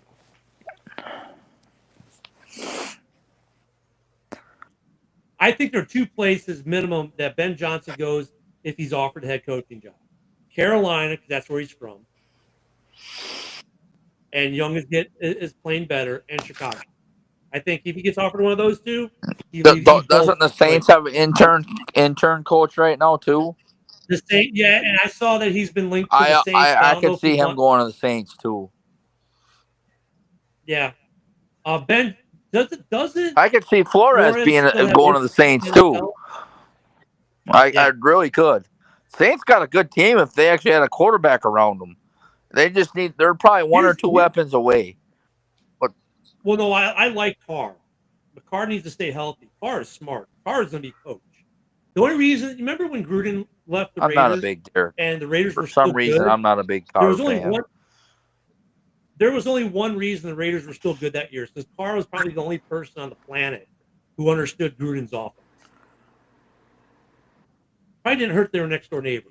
But if you look at head coaches, they're all of a sudden available for this year. Dude, the Bears head coaching job comes open. All of a sudden, Pete Carroll wants to coach again. Rex Ryan wants to coach again. Gruden was at Hallis Hall last week. I'd love to have Gruden in Chicago. Is that Rick Mott? It might be. What's up, Ricky? Yeah. What's up? So maybe you're. Yeah. How you doing, Rick? Fine. Good. Hey, you know what though? Is Bridgewater coming in saying more that the Hendon Hooker experience is over? That they've given up on Hendon Hooker in Detroit? I wouldn't say that. I don't think Hendon Hooker had time to do anything. He just been sitting. We haven't even got to see him throw a football yet. But Kyle, could it mean that from what they're seeing in practice in the meeting rooms, they're giving up on Hendon Hooker? I mean, I don't know. I mean, Bridgewater's got to be what? How old now?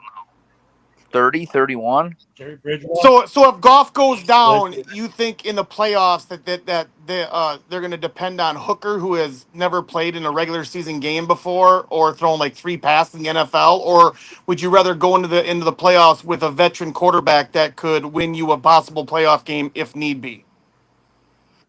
32. Yeah, he's 32 years old. I don't give a shit how old he is. Can he still play? Can he still throw? Yeah. Can he still manage? Can he still manage a game?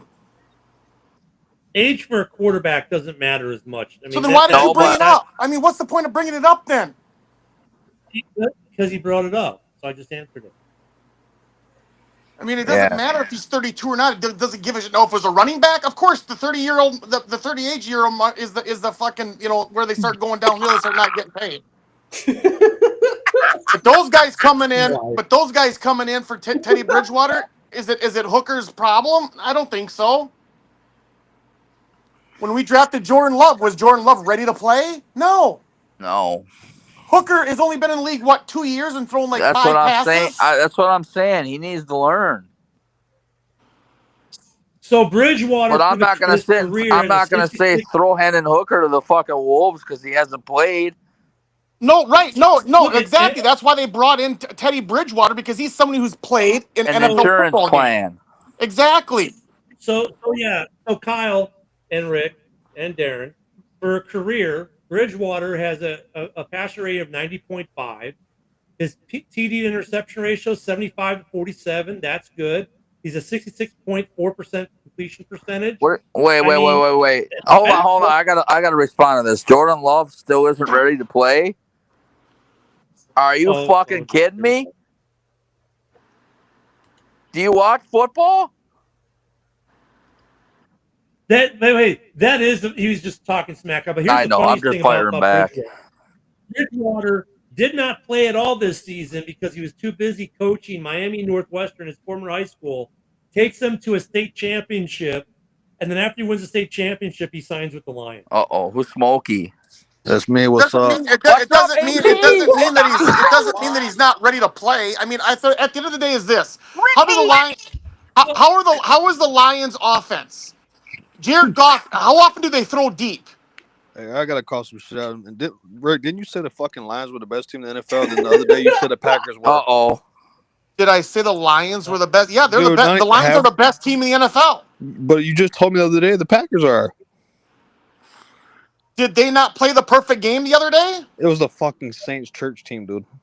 I don't give a fuck, dude. They were missing 2 guys. Here's the thing, Pace. They were missing 2 fucking guys. They were missing fucking Camaro. They were missing the Saints are not good, dude. The Saints are let me break this down to you, dude. The Atlanta Falcons, newsflash, the Atlanta Falcons aren't good either. Didn't we beat you with Desmond Ritter last year? Hey, Welcome to our Didn't we number beat you with Desmond 4, fucking everyone. Ritter last year? And you might want to sit Oh, back so and now you're relax for talking this about one. last year. Now you're talking about the past. Now you're talking about I'm last sure if we year. played you this year, we would. Dude, at the beginning of the fucking season, you were ready to suck fucking Kirk Cousins' cock because you fuckers got him on your team. That's all right. How about those Jaguars? How about those Jaguars? They got the number 1 overall pick this year so far. Yeah, you ate the Jags. Hey, real quick, hold on a second. Time out.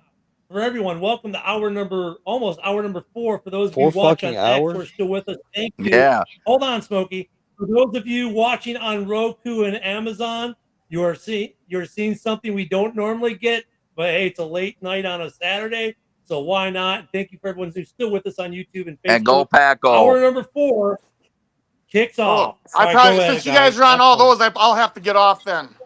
Why? Well, because that's what I got kicked out of the fucking last group is because the way you guys this Roku shit was so important, so I better jump off. Good. You should be good. No, you're good. It's late night. Yeah, You're it's okay. late night. It's late night. Rick is our late night entertainment. Oh. Is that what it is? Oh, so Jay, there's a reason for that because we only have so many icons. Bertana is the reason for that fucking. Where is Bertana? Somebody tag him on here. Dude, he's probably in bed right now. No, he ain't, dude. It's fucking midnight. Where's Ken? That fucker ain't sleeping. No, Ken alone had an appointment. Yeah, but he ain't had an appointment no more. He'll be on. Somebody tag his bitch ass. Let me Get him on here. Hey, I'm gonna get the Packer fans fired up. Since we got 2 Packers on, I got a question for y'all. Yeah. No Kyle. Homer shit. He had an appointment. Wink, wink. Nudge, No Homer nudge. shit. I need an answer from the 2 Packer fans. Who the fuck is guarding Jefferson tomorrow? Oh, Sunday. Yeah, who's guarding Jefferson? Valentine? Because Jair's not playing. He's gonna have to put on his big boy pants tomorrow. Okay, why is Jair too? I got a question. Is Jair Alexander? No, there's something wrong with Jair. Kyle, get off his fucking dick. Are you fucking kidding me? This Why hasn't he motherfucker played? is running out of Green Bay since the coin flip fucking game. Dude, Jair's get off his fucking dick. Jair's ducking smoke. Why hasn't he played? Because he's a fucking cocksucker. That's why he wants out of Green Bay. Oh my god, dude. Packer. What part of that don't you understand? He's wanted out since the coin flip fucking game. Period. Yo, Rick, is Jair? He's played in about fucking 6 quarters in about fucking 3 years. Rick, that's what I was asking. I was asking earlier. Is Jair just too cool to play football now? Hey, Austin, I hope that Jair Alexander has played his last snap for the Green Bay fucking Packers. That's what I fucking hope. And then we have a fucking hole in our defense, and Rick will be screaming about that. Oh, really? Okay, so that brings me back to the other fucking point of our stupid fucking GM who fucking drafts the fucking ninth best offensive fucking tackle the same guy and a fucking loser named fucking Jordan Morgan.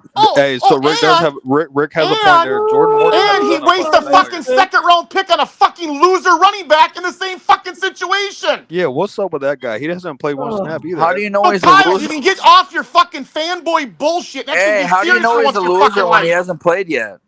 That's the problem. He's not playing. That's exactly the fucking problem. He's always fucking hurt. What happened? What's up with Jordan Morgan? Like, does he not play? He is a fucking bum, loser, bust. Another fucked up first-round draft pick by fucking Goody the dipshit. Rick, you could have got Lad McConkey. Dude, fuck that. I don't give a shit. We have fucking receivers. We could have had fucking Cooper DeJean. We could have had fucking Cooper, Edrin Cooper. We could have had Bullard. We could have Evan Williams. Our whole fucking defensive lineup could have been fucking set. But no, Goody drafts the 9th best O tackle in the fucking. Well, hold on. At the time of the draft, he was the 9th best offensive tackle in the fucking draft. Does he even fucking play football? No, he's on the fucking IR, dude. He played like fucking 3 snaps. He's like that fucking jackass Lloyd. Yeah, what was up with that, dude? Our running back fucking room was just fine. Our offensive line room. Oh, listen, this was funny. Kyle, why don't you talk up Jordan Morgan? He was drafted to take over for Rasheed Walker, Jordan Morgan, who was the dude, that dude's seventh. trash. Who was the fucking seventh round draft pick. He came in and couldn't fucking beat him out. And then they go, oh, hey, let's try him at guard. Let's see if he can take fucking Ryan fucking Sean Ryan's job. Oh, a fifth round pick. Oh, no, can't beat that fucker out. Oh, so now what is he? He's a fucking first round fucking bust by fucking Goody, plain and simple. Because where's his future along that offensive line right now? Where's his future? Who is he going to come in and fucking play for? Nobody. Exactly. But Kyle wants to suck Goody's dick because he's a fucking fanboy and fucking doesn't think he doesn't fuck up. Hey, I'm a fanboy, but you're the one hyping up Jordan Love that Goody drafted. It don't make sense to me. Because that was a fuck. That's one first round pick in how long? Tell me his last 3 first round picks. So? Answer the fucking question. Can you not? You're a big fanboy. Can you not? You're the fanboy here crying over a draft pick. What is his last 3 first round picks? You tell me. Let's hear this. Listen, Kyle the fucking fanboy who fucking wants signatures from everybody can't name the last 3 first round fucking picks. Should tell you all that you fucking need to know. It's you. That should all be fucking tell you what you need to know about how fucking big of a fan you are. Sure, Rick. So answer the question then, Kyle. What do I need to tell you for?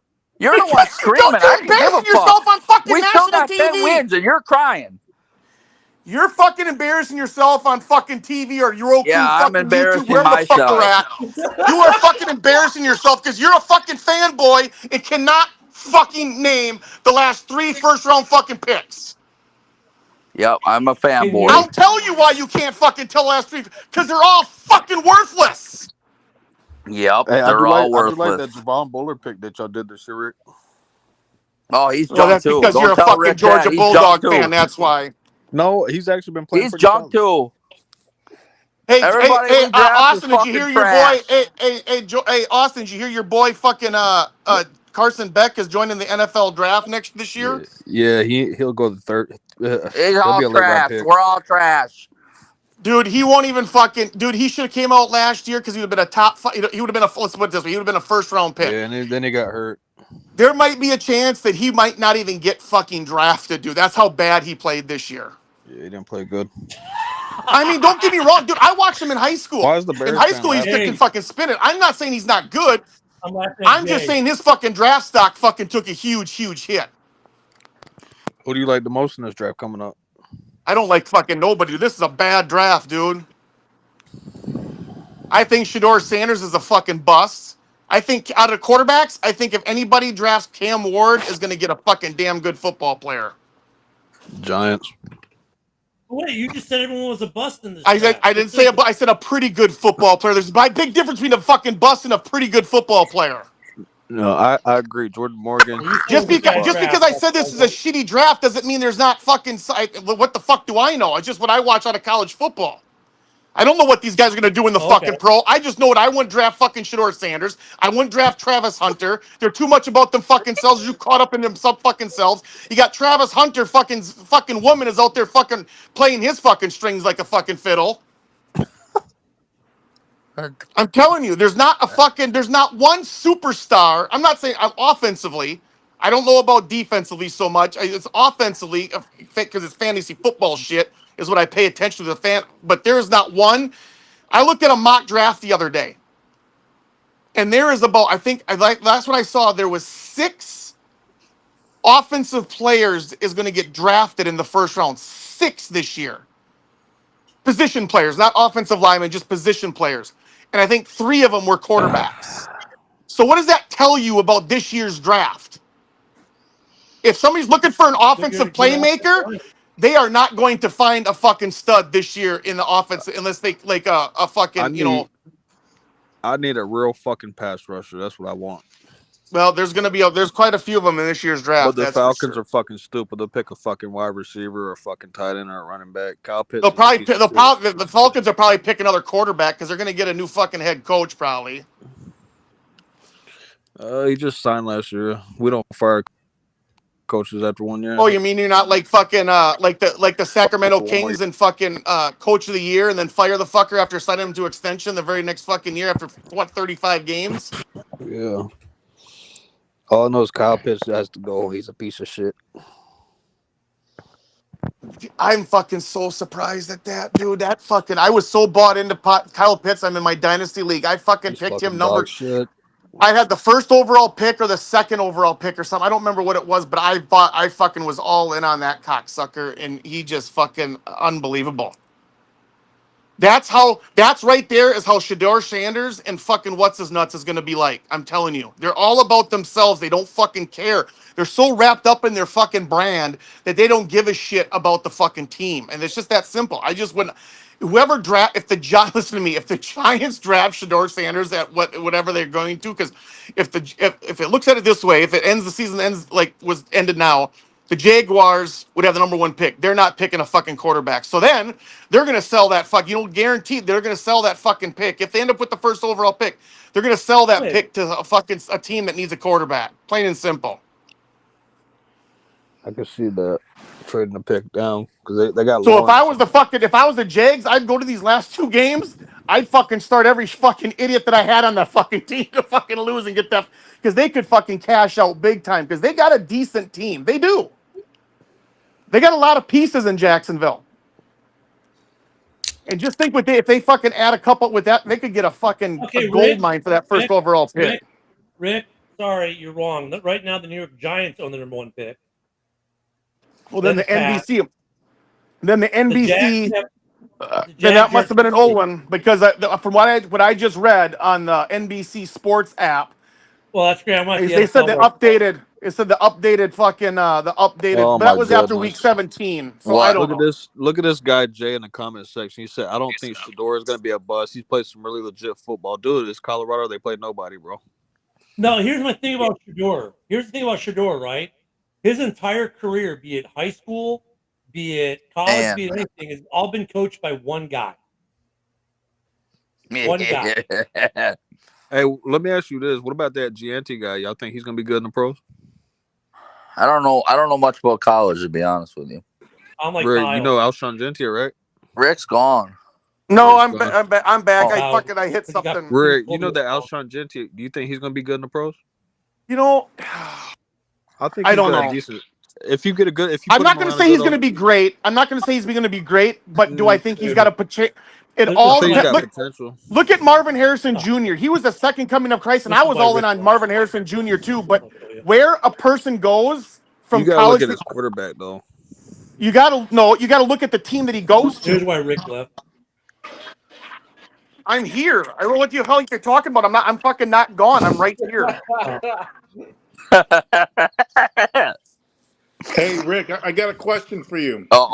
Me and Ken Dobbs were talking earlier, and he says that he thinks that the fans in the NFL would rather see a Week 18 flex with the Packers and Bears over the Lions and Vikings. No, John. I never said the fans. Yes, you did. Yes, you did. You said the NFL. You said the NFL. You said that's more of an interesting. Honestly, the Bears don't even deserve to be on TV right now. More money.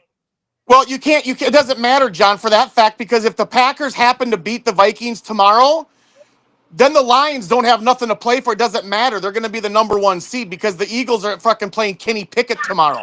It seems to me that the fucking Eagles have already cashed in that they're going to say we'll just accept the 2nd seed and roll with it. But so it doesn't. That last week it doesn't fucking matter. Yeah, but I think it doesn't matter. I think the Eagles play the Cowboys tomorrow. Yeah, but Cowboys play a lot better with Cooper Rush though. The Cowboys are, but the Cowboys are without fucking CeeDee Lamb. They got like fucking everybody's on fucking IR there now. So I mean, who knows? This is the shitty part of the season when you fucking need your team to win or a team to lose, and then they're playing nothing but fucking schmucks. Yeah, and Sully, the Bears are schmucks, and the Bears are schmucks. The argument for that was very simple. It's not about the Bears. TV. It's about the Packers being able to say. It'd be about the Packers making NFL history. Or the only thing that it would bring the Packers is the history of the Packers and Bears on the last Sunday night football game. More to it, Rick. Rick, there's more to it. Okay, let's be hypothetical. Let's say, Rick, it's not a hypothetical. Well, I guess it is kind of a if the Packers win tomorrow, right? The Packers, then they got to be right. They can overtake Minnesota for the 5th spot. Well, not just that, but if the Packers win out, the NFC North will be the first division in NFL history of 3 13-win teams. But Rick, here's the thing. Let's be hypothetical. Let's say the Packers do beat the Vikings, which is a possibility.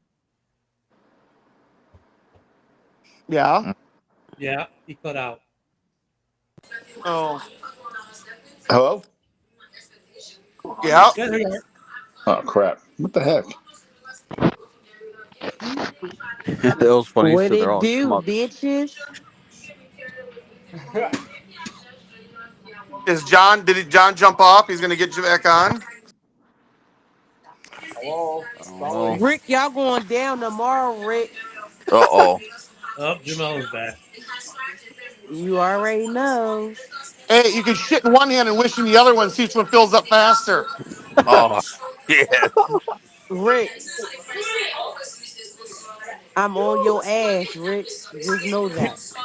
You can fucking sit there and shit in one hand and wish in the other, but it ain't going to happen. He called him Rick James.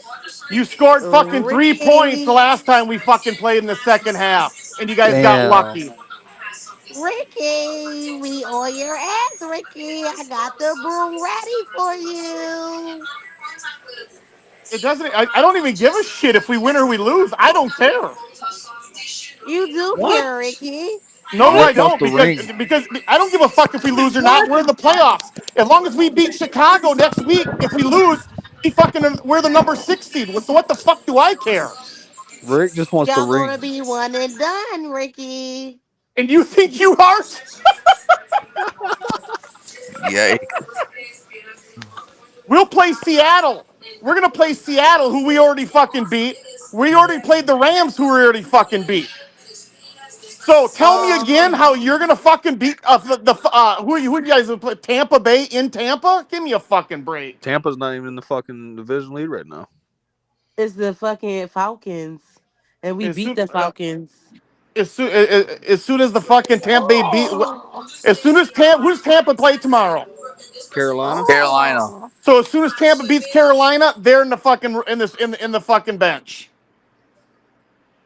Not necessarily, because if we beat Washington, we're still the dude. You ain't gonna beat Washington. Uh-oh.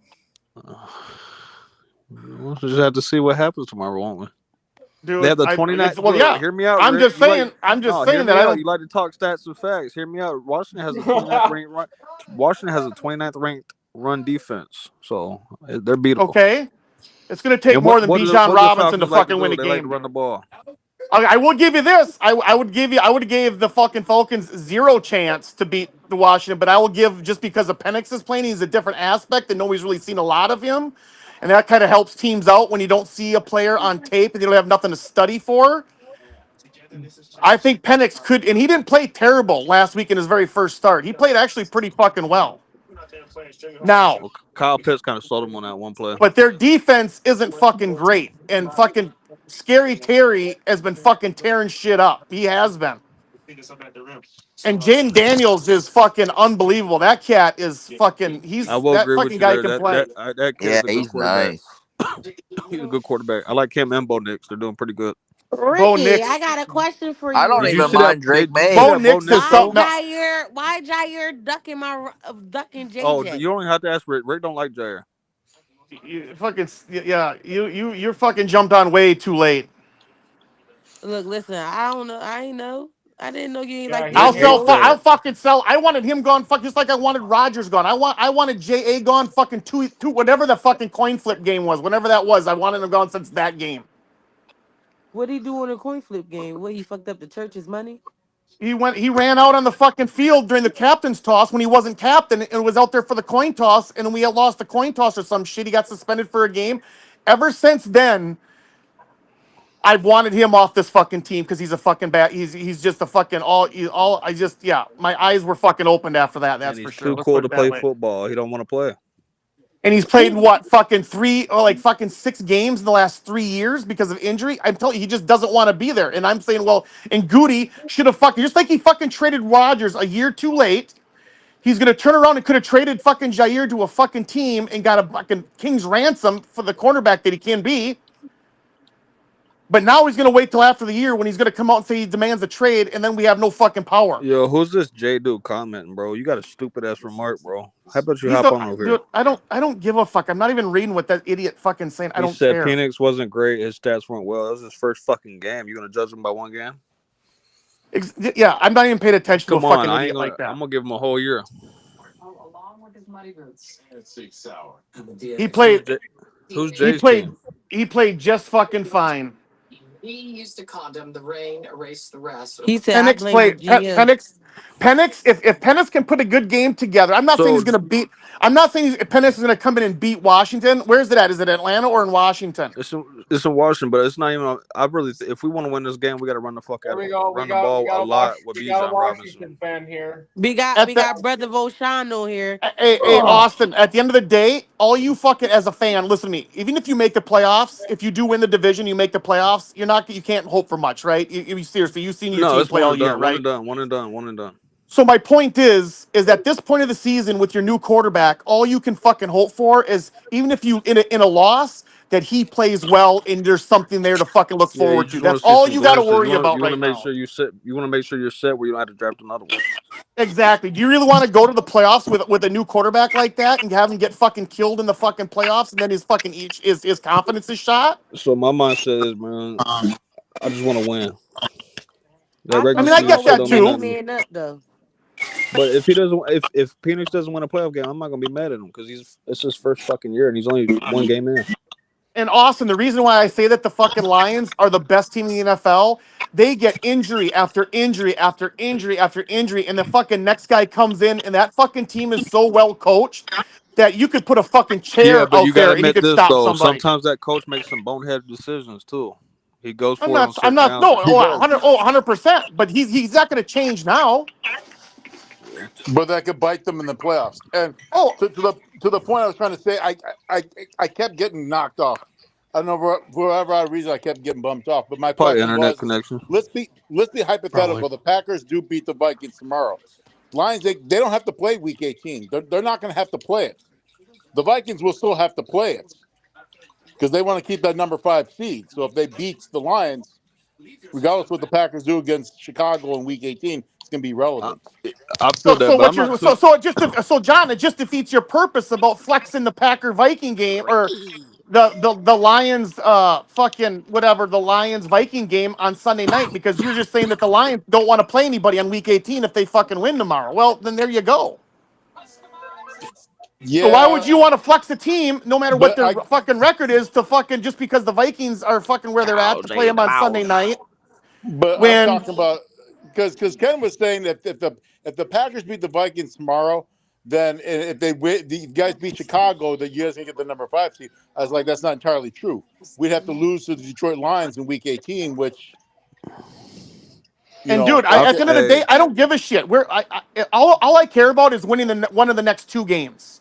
If we lose tomorrow, we beat the Bears, we're the 6th seed, and I'm okay with the 6th seed because the 6th seed plays fucking I think Tampa the Rams. Bay. It'll be the Rams. Yeah. And we already beat the Rams this year, so I'm okay with that. Yeah, but the playoffs is all different, man. I'm not saying it's not. But the fucking Rams have been fucking winning games by the running game. You know, this is I just was watching it toward the end of the game tonight after the Bucs played. They just said that this is the first time in Matthew Stafford's career where he's won. Last week is what his one of 2 straight games of throwing under 200 yards in a game. Well, tonight was his 3rd one in a row throwing for under 200 yards and winning a football game. They're not playing great football right now. But I will say this, Rick. This is where I'll agree with you. It doesn't matter what fucking seed you are. You still got to win out in the playoffs to win the Super Bowl. So it doesn't matter about seeding, in my opinion. Well, exactly. You got to come to play. You got to win. You got to win on who's on your table at the first place, man. Like whoever you play is who you play. You got to win out in the playoffs to win the Super Bowl. I made this all that matters is getting in. It don't matter exactly, Austin. It doesn't matter where you are. It's matter getting in. The Packers are in, so I don't even give a fuck. So here we go. You got to start. The Rams took control of their division by winning 13-9 today. The Chargers 40-7 mollywop the Pats. But the big news of the game today is this: the Bengals win 30-24, a game they had to win at the Broncos. Guys, the Bengals are still very much alive. I think it comes down to win and in. Does anyone here want to play the Cincinnati Bengals if they get in the playoffs? No. In the AFC, I think that's a team to watch out for. I will agree with you, Ken, on that. I don't know, Ken. What's the Bengals They could have record? just they could have just lost their fucking running back tonight on a stupid fucking play. Chase Brown, yeah, they don't have no run game now.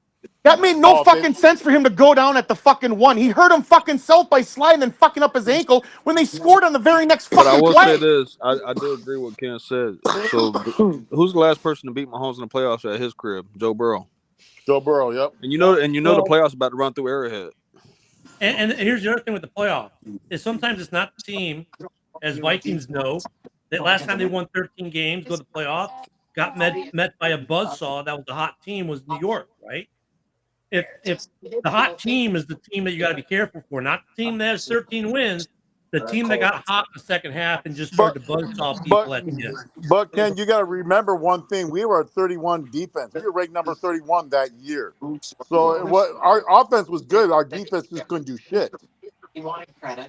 Right, we're doing more. We're doing more with less than we did. I don't think Kansas City goes. I just don't. They've been so close. They got like 10 fucking one-score games. Their luck is running out. The point though, Sully, is that you don't want to hit the hot team coming in the playoffs. And right now, no doubt. If you want the hot teams in the playoffs, Cincy's got to be the hottest team out there.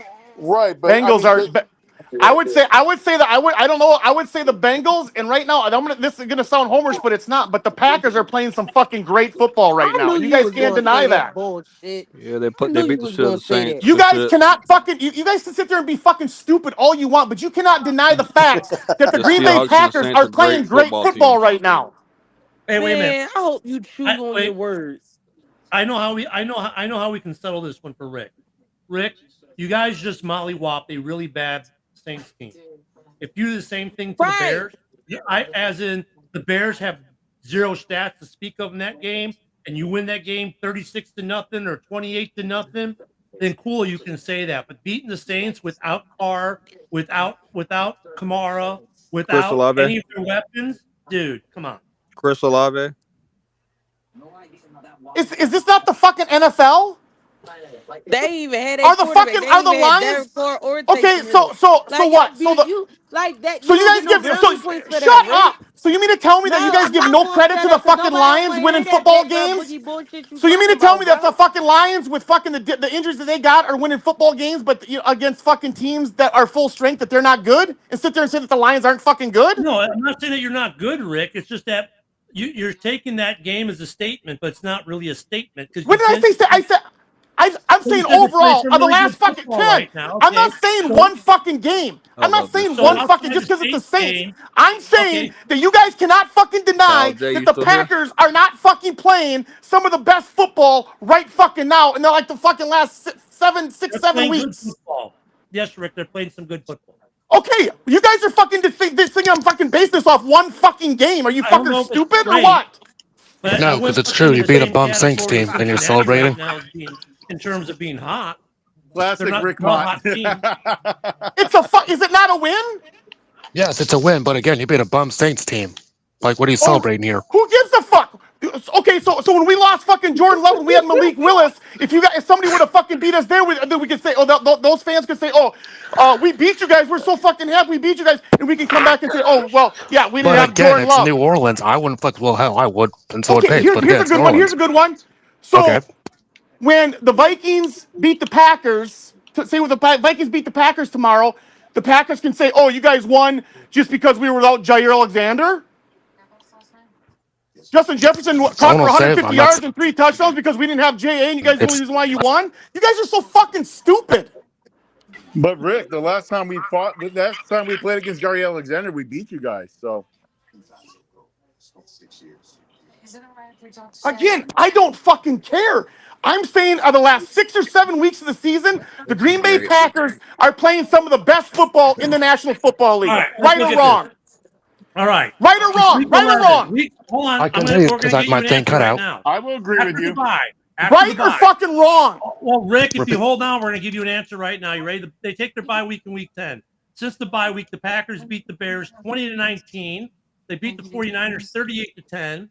They beat the Dolphins 30-17. They lost to the Lions by a field goal. They beat the Seahawks 30-13. And they beat the Saints 34-0. So what do you guys think? I don't know. Are the Seahawks a playoff team? Was the fucking Niners not a Super Bowl team last year? Did you guys not beat the Niners without fucking Christian McCaffrey, without fucking Brock Purdy and fucking Joey Bosa and fucking Ayuk and Deebo Samuel? You guys not beat, but you guys take credit for that though, right? Because you guys are fucking great because it's the fucking Vikings. You guys are great because you guys don't take credit for that. Rick, the Seahawks have a losing record at home this year. They're terrible at home, by the way. Are they not going to win? Are they not going to the playoffs? Are they not going to win their division? No, they're not. No, they're not. No. Are they not going to go to the playoffs? They might. No, the Commanders are going to take that spot. Commanders, Packers, and possibly the Vikings. I mean, technically they're in it. The next two games. They're in it. If the Commanders lose, and they still have a shot. But if the Commanders win, I think they're out. I was kind of asleep. So you guys can talk down on the Packers. That's what you guys are because you're fucking fans. But you guys can't fucking just be honest with yourselves. Rick, it doesn't matter who we fucking play or who we've played. The fact of the matter is that the Green Bay Packers have been playing some of the best football in the NFL over the last 6 or 7 weeks. Period. No. You just a fucking homer, bro. God damn. Fuck the Packers. I'll tell you what, the Bills have been playing better football than the Packers. The Bengals are playing better football than the Packers right now. Why? Because they win too?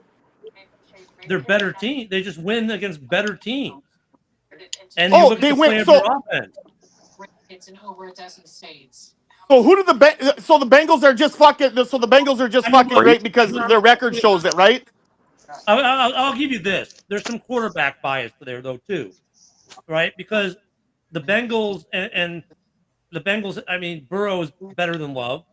And the bottom line is I'm talking to a bunch of fucking NFC North Homer fans that know nothing else about football except their own fucking teams. It's pretty much simple as that. I mean, that's how you feel. You're entitled to how you feel, Rick. I mean, you guys can sit there and fucking talk down about it, but you guys just can't be honest with your fucking selves is what it is. Well, yeah, but Rick, you said they're playing some of the best. What do you want to be honest about, Rick? And I don't think they are. We are because we're fucking winning. Jordan Love is playing fucking awesome football. Our fucking tight ends are awesome. Our wide receivers are awesome. We're not without fucking injuries. We play with injuries all fucking year long also. Quay Walker's injured too. We got quite possibly the fucking worst cornerback in this fucking game starting in fucking Eric Stokes, and we're still winning. Eric fucking Stokes, dude. Our fucking star on our fucking defense is a fucking rookie linebacker. Adrian Cooper, he's pretty nice. And our second best fucking defensive player is fucking Evan Williams, who's fucking hurt now. What about that one dude he went off? What about that one dude that went off on the Seahawks? Austin. Fucking Bullard hasn't played in the last fucking 3 weeks and been in a walking boot. So don't sit here and tell me that we're the fucking Packers haven't been fucking injured, haven't been playing fucking great football with the players that they got. Hey, Jay. I'm not mad at you. I understand. Your mind. Jay says, I don't think the Bengals are anywhere close to the hottest team. I think they're a scary team because they are good enough to beat anyone, but find ways to lose to anyone. I would agree with Jay's comment at the beginning of the year, but dude, for the last couple weeks, they're finding ways to beat you now. So I'll say this about the Bengals. The only team the Chiefs should worry about in the playoffs really is the Bengals because Burrow's proved he can win in Arrowhead. What? You don't think they're worried about Josh Allen and the Bills?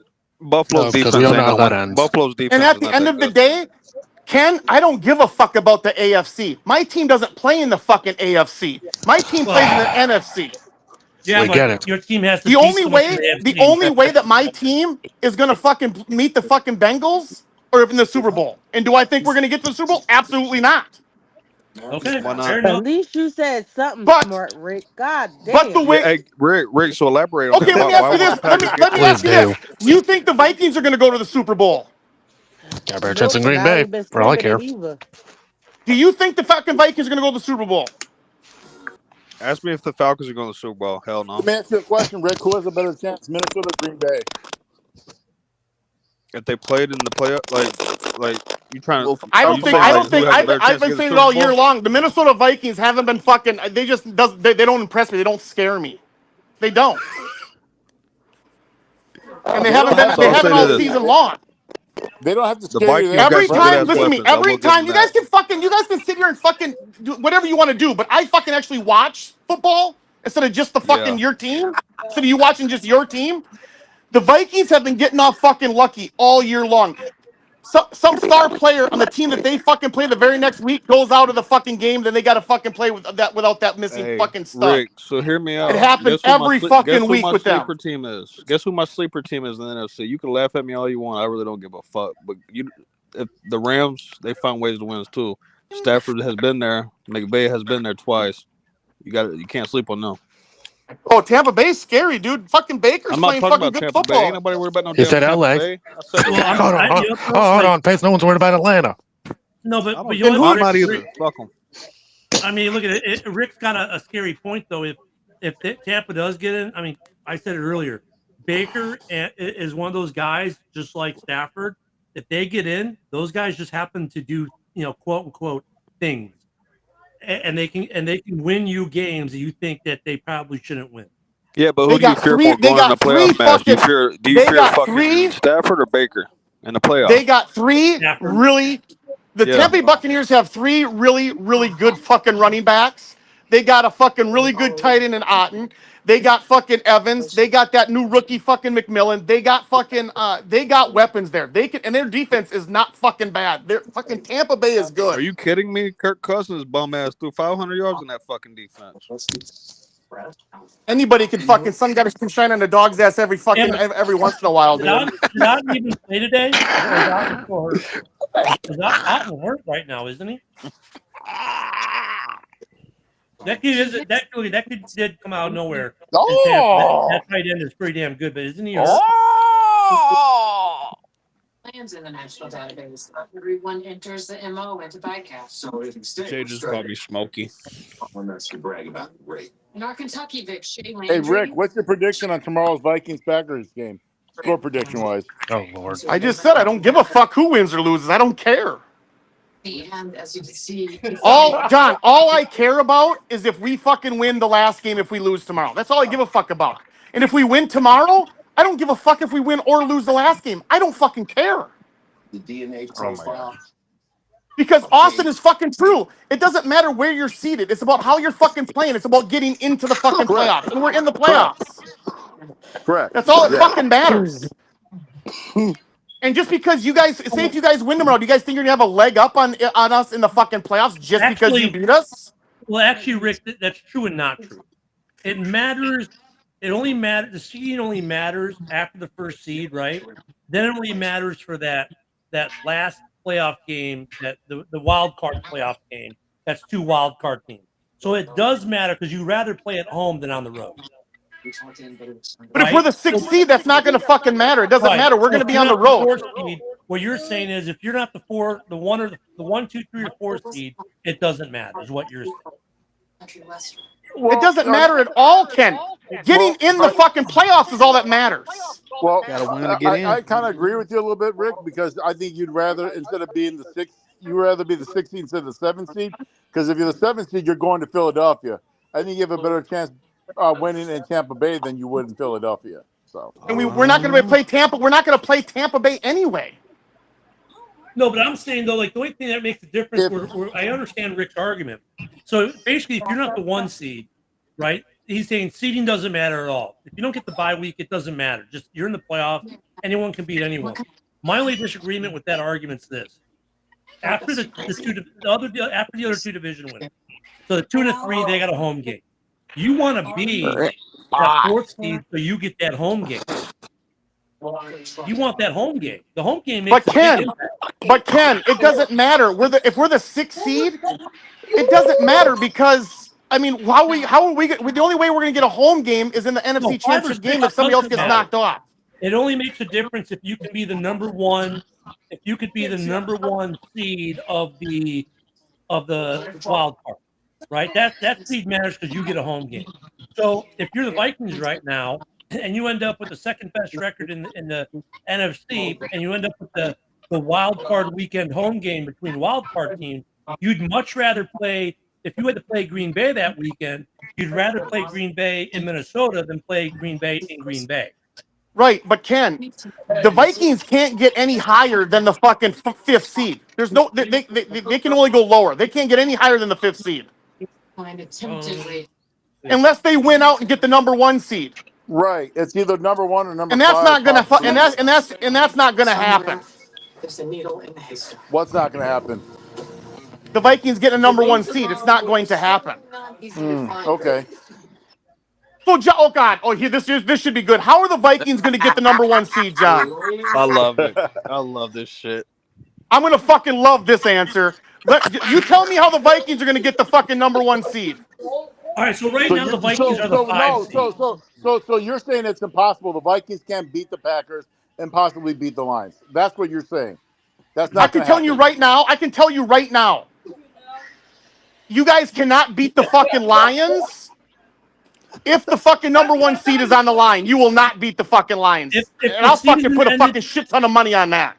Okay, if the season ended today, here's the playoff schedule. The Lions have the bye. The Commanders would go to the Eagles for a rematch of what was a phenomenal game last Sunday that the Commanders won. And possibly without Jalen Hurts. Would go to the Rams, and the Vikings would go to the Falcons. That's the playoff schedule as of right now today. So you're telling me the Falcons are 1 and done? So again, the 5 seed will not have a fucking playoff. They're in the same. The Vikings are in the 5th seed. Are the same boat. The Packers are in the 6th seed. The Packers gotta go to LA, huh? Yeah. We already beat them in LA. So who gives a fuck? Yeah, but this is a whole different format. But they're still the same team. So the Lions received the winner of the Rams-Packers. Aren't you the same guy that lost to Jimmy G in the playoffs? And then the winner of the Eagles-Commanders game plays the winner of the Falcons-Vikings. So if the Vikings... No, Ken. If the Packers... Are the Rams going to be... What seed are the Rams going to be? The third... There would be 3 seed, right? 3 seed. Yeah. Well, it depends who wins that game. It depends on who wins the game. But you said that the Eagles or the Lions will get the winner of that game, and that's not true. The Lions get the lowest seed that's left. Right. Right. So either the Packers, the Falcons. Well, it would be either the Packers, Falcons, Lions, or Lions, because the Commanders are on the other side of the track. So that's the funny thing, because the Eagles-Commanders game, if the Commanders win that game, and let's say the Vikings beat the Falcons, then guess what? Minnesota gets a home game as the lower seed. But and who are the Vikings going to be playing? The Vikings are playing the Falcons. Remember, it's bracketed. It's 2 brackets. They'll beat so us. on the one bracket. Okay, so let's go like this. Let's go like this. If the season ended today and the playoffs are like you said, if the Redskins beat the fucking Eagles, the Lions play the Redskins. No. And then if the Packers beat the number 2 seed, No, because remember it's bracketed. It's not simply numeric. So if the number 7 seed beats the 2 seed, they get the winner of the 4 or 5 seed game. No, they don't, Ken. They've never done it that way. They always reseed it. Always. Great. The number 1 seed has always played the lowest seed possible.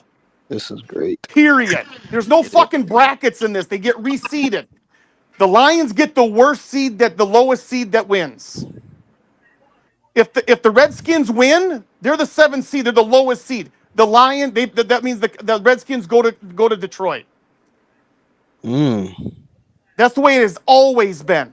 Always. There's no brackets when it comes to that shit. Yeah, at the end of the day, we're all getting. They might have they'll have a bracket like right now.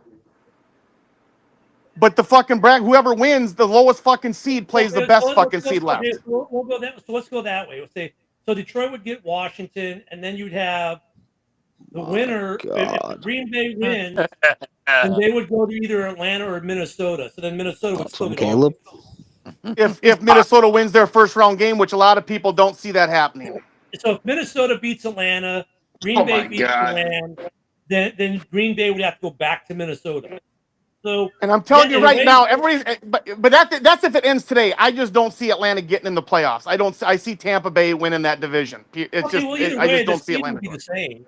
The seed will be the same. So what's well, right, the seed will be the same, but I don't see Minnesota going to Tampa Bay and beating Tampa Bay and down in Tampa. I don't see that happening. God. No, and you were right. And the Vikings fan can sit there and fucking piss and moan all you want, but it's the fucking truth. And look at I'll give your opinion. It's not the truth, man. Yeah, me going down to fucking Tampa. I see us winning that. I don't see us losing. Well, because you're a Viking fan. He's not and you're a homer. So there's that. I'm a homer. You're the one right dude, now. Darren, you guys could be fucking. Hey, Darren, right now, Rick. Darren, you could be fucking 3-12 right now and say you go into Tampa Bay and beat Tampa Bay, dude. You could be 3-12 right now, and Tampa Bay could be 15-1, and you could say, yeah, we're gonna beat them. If I was 3-12, I'd throw the towel in because that's what any normal fucking logical person would do. Well, you might as well get your head straight and throw the towel in now, because that's exactly what's going to fucking happen. Remember, Baker Mayfield went into Detroit in week 2 and beat Detroit. Baker can beat you. Don't think for a hot minute, Darren, that Baker Mayfield cannot beat you. He's got his he's got his weapons back. Baker Mayfield can beat you. Right. He almost beat Detroit last year. And the Vikings defense ain't that fucking great.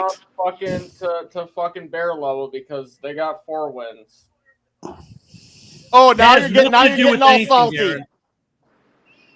Listen to Darren get all fucking salty now. Yep. That doesn't tell you fucking fanboy written all over it. Yep. This is great. Damn, Darren, you made me and Rick not agree on something. Hey. I have every right to feel good. I got 13 fucking wins when coming into the season we were projected to have 6 or 7. So, but the thing about it is that with this little change, with this little 13 win, with this little 13 wins that you're on right now, you all think that you will really have a shot at winning the Super Bowl, and that's what I find so comical because there's no chance in hell of you guys going to the Super Bowl. It's not going to happen. If you're lucky, I will say this: if you're lucky, you might be fucking win one and done. You might win one and then you're done. If you're fucking lucky. Hold on. If you're playing Atlanta, if Atlanta somehow wins that division, I would probably pick the Vikings to win that game. If I was a bet man, I would bet on the Vikings to win that game. They would definitely beat us. So. That being said, that will be the only game that you'll win because you will fucking lose in the divisional round. Okay. And I don't even give a fuck who you're playing in the divisional round. Hey, Darren, are you guys going to hang a banner that says 13 wins in the stadium? That's all I got, Ken. Hey, Ken, quick question. Are you going to hang a banner if you This is great. Packers fucking practice squad? Week 18. No, but see, we're not screaming how awesome we are because we won 13 games since 2018. So I just want to know because you guys don't ever. You talk like, oh, we won 13 games, so we have the right to say whatever we want, dude. Just because you won 13 games doesn't mean shit if you can't do it in the playoffs and get to the Super Bowl. Guess what? You're gonna be like the Bears fans watching the Super Bowl at home on the couch. There's no difference. Exactly. It's just like the Packers will be sitting on the fucking goddamn couch watching the Super Bowl this year. I mean, you guys got to fucking get it through your head and stop being fucking fanboys and actually be serious and fucking talk like serious. Like, stop thinking that your team can fucking beat anybody because you fucking can't. Half the season, you guys been fucking one-win fucking game. So, because in the beginning of the season, and Rick, I don't know if you remember this, but at the beginning of the season, I said this is a division where all 4 teams could be very realistically have 10 wins. Now only 3, so. I said I even said the Vikings could have 10 wins when Darren was saying they would. I said these 4 teams have and rosters he that are also good said enough you can have to 10 wins. produce You 4 can have 10 10-win wins. teams. You can have 10 wins. You can have 10 wins. I remember. So no, but Darren, shut up! I wasn't talking to you. I was talking to Rick. So I agree. I said the same thing, that the Bears have the roster, the wide receivers, the weapons. If Caleb can play fucking halfway decent the Bears always have had good defenses.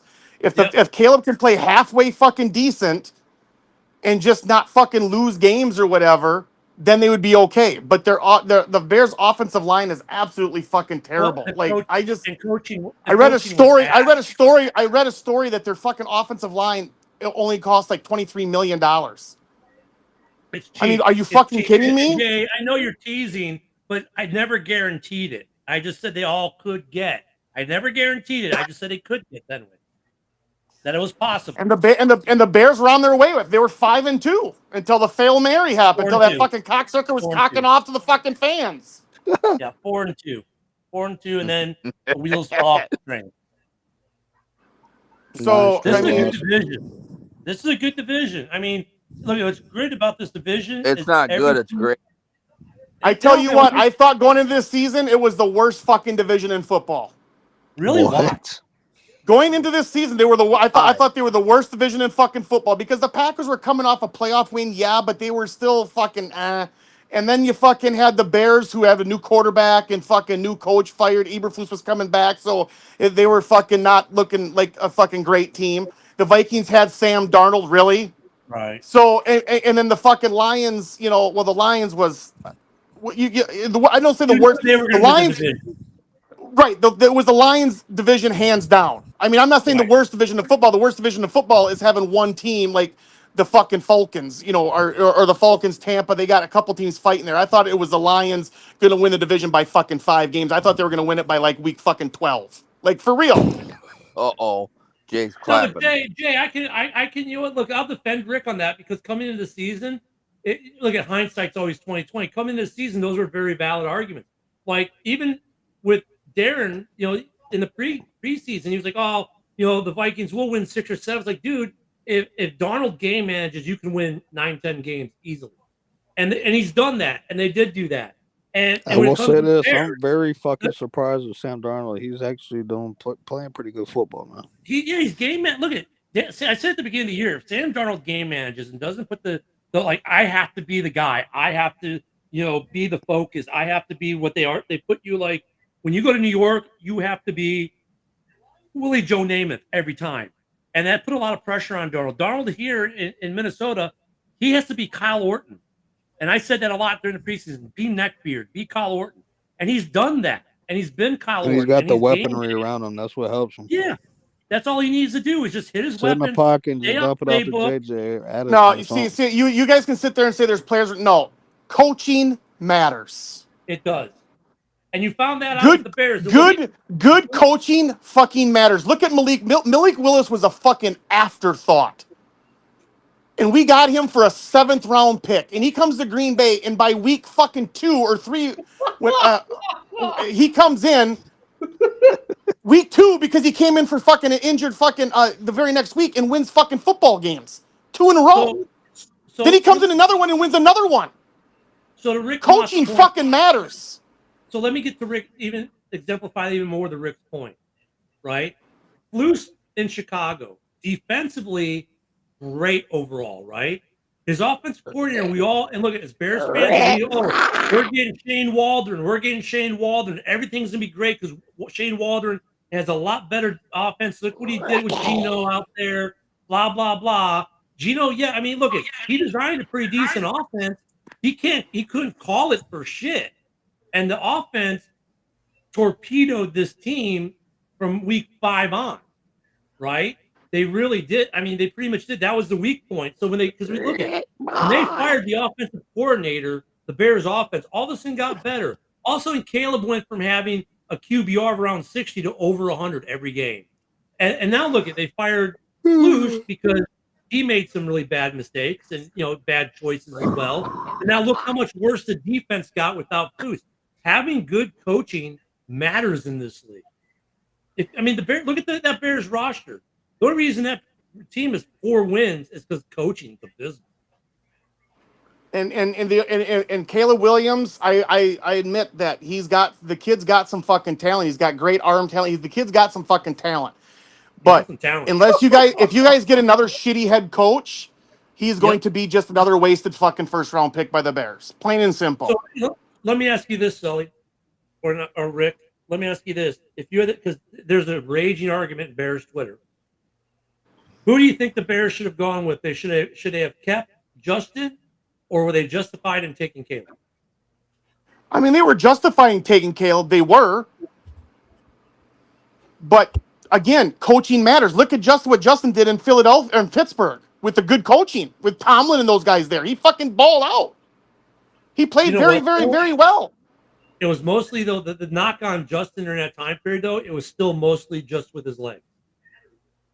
Not in Pittsburgh. In Pittsburgh, he threw. Dude, he was throwing fucking balls in Pittsburgh.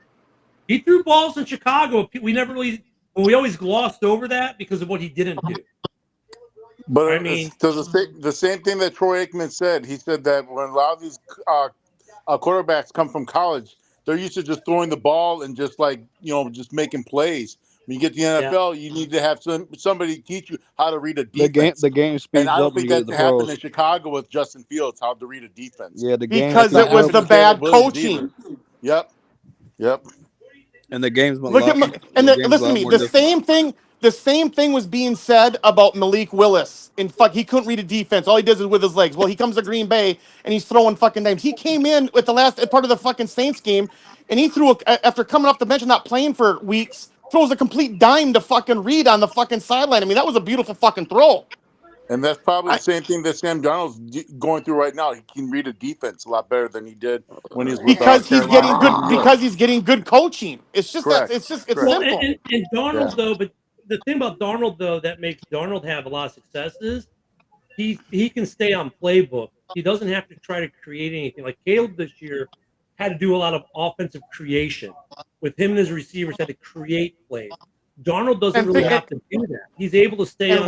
Why did Darnold get such an opportunity in Minnesota? Well, because he was in San Francisco with the great coaching, and he had the likes. And he had the likes of Ayuk and Deebo Samuel and fucking Shanahan and fucking Christian McCaffrey. Well, wait a second. Was Christian McCaffrey there? Or was he hurt again? No, he was there. He was there. But he was there. So he had players around him, just like Minnesota. They got players around him to help him better. But it's the coaching. And so, you can say, "Oh, Shanahan sucks." I get it. He doesn't win the big game. He's been there 3 times, lost all 3, right? But he gets. You can say that about the whole Packers team. You can say that about the whole. You can say that about the whole Packers team. Well, they get to the playoffs. They don't do much with it. I mean, he's not a bad coach. He just has to figure out. And look eventually Shanahan will win a Super Bowl. He'll figure it out. He's a good coach. He will figure it out. No, Shanahan's a really great coach. He's a good coach. He's a really good offensive guy, but like Kim mentioned, when it comes to the big one, man, he just makes some questionable play calling.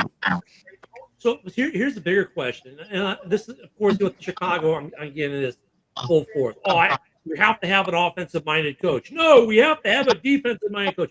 I say I don't give a fuck which way it is, because you know what matters. Look at Lovie Smith, great defensive coach. Every single one of his offenses, to include the 2006 year that we went to the Super Bowl, terrible. That was his best offense at 15, and we still had to win games where the defense did all the scoring.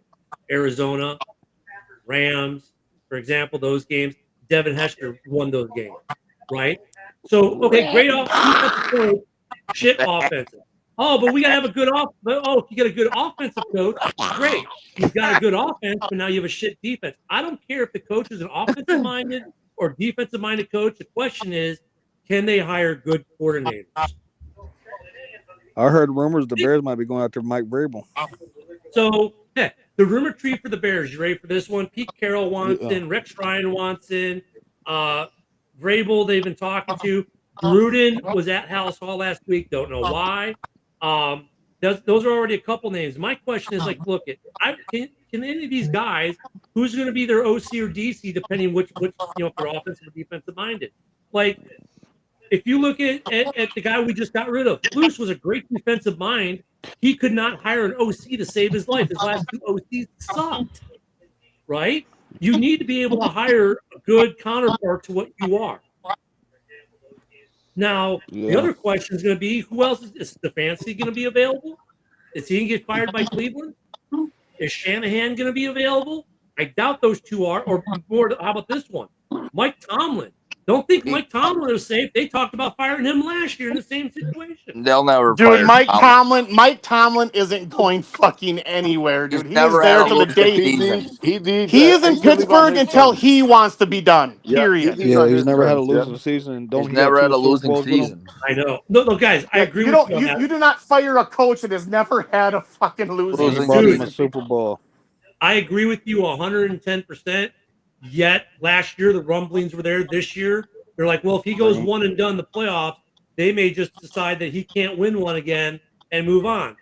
Dude, owners and management do strange things. I agree with all you guys, and I don't think Tomlin is, but that still we'll find out. Well, we'll find out. That's true. They might force him out. Remember what they did to George Seifert in San Francisco? Yeah. Yeah.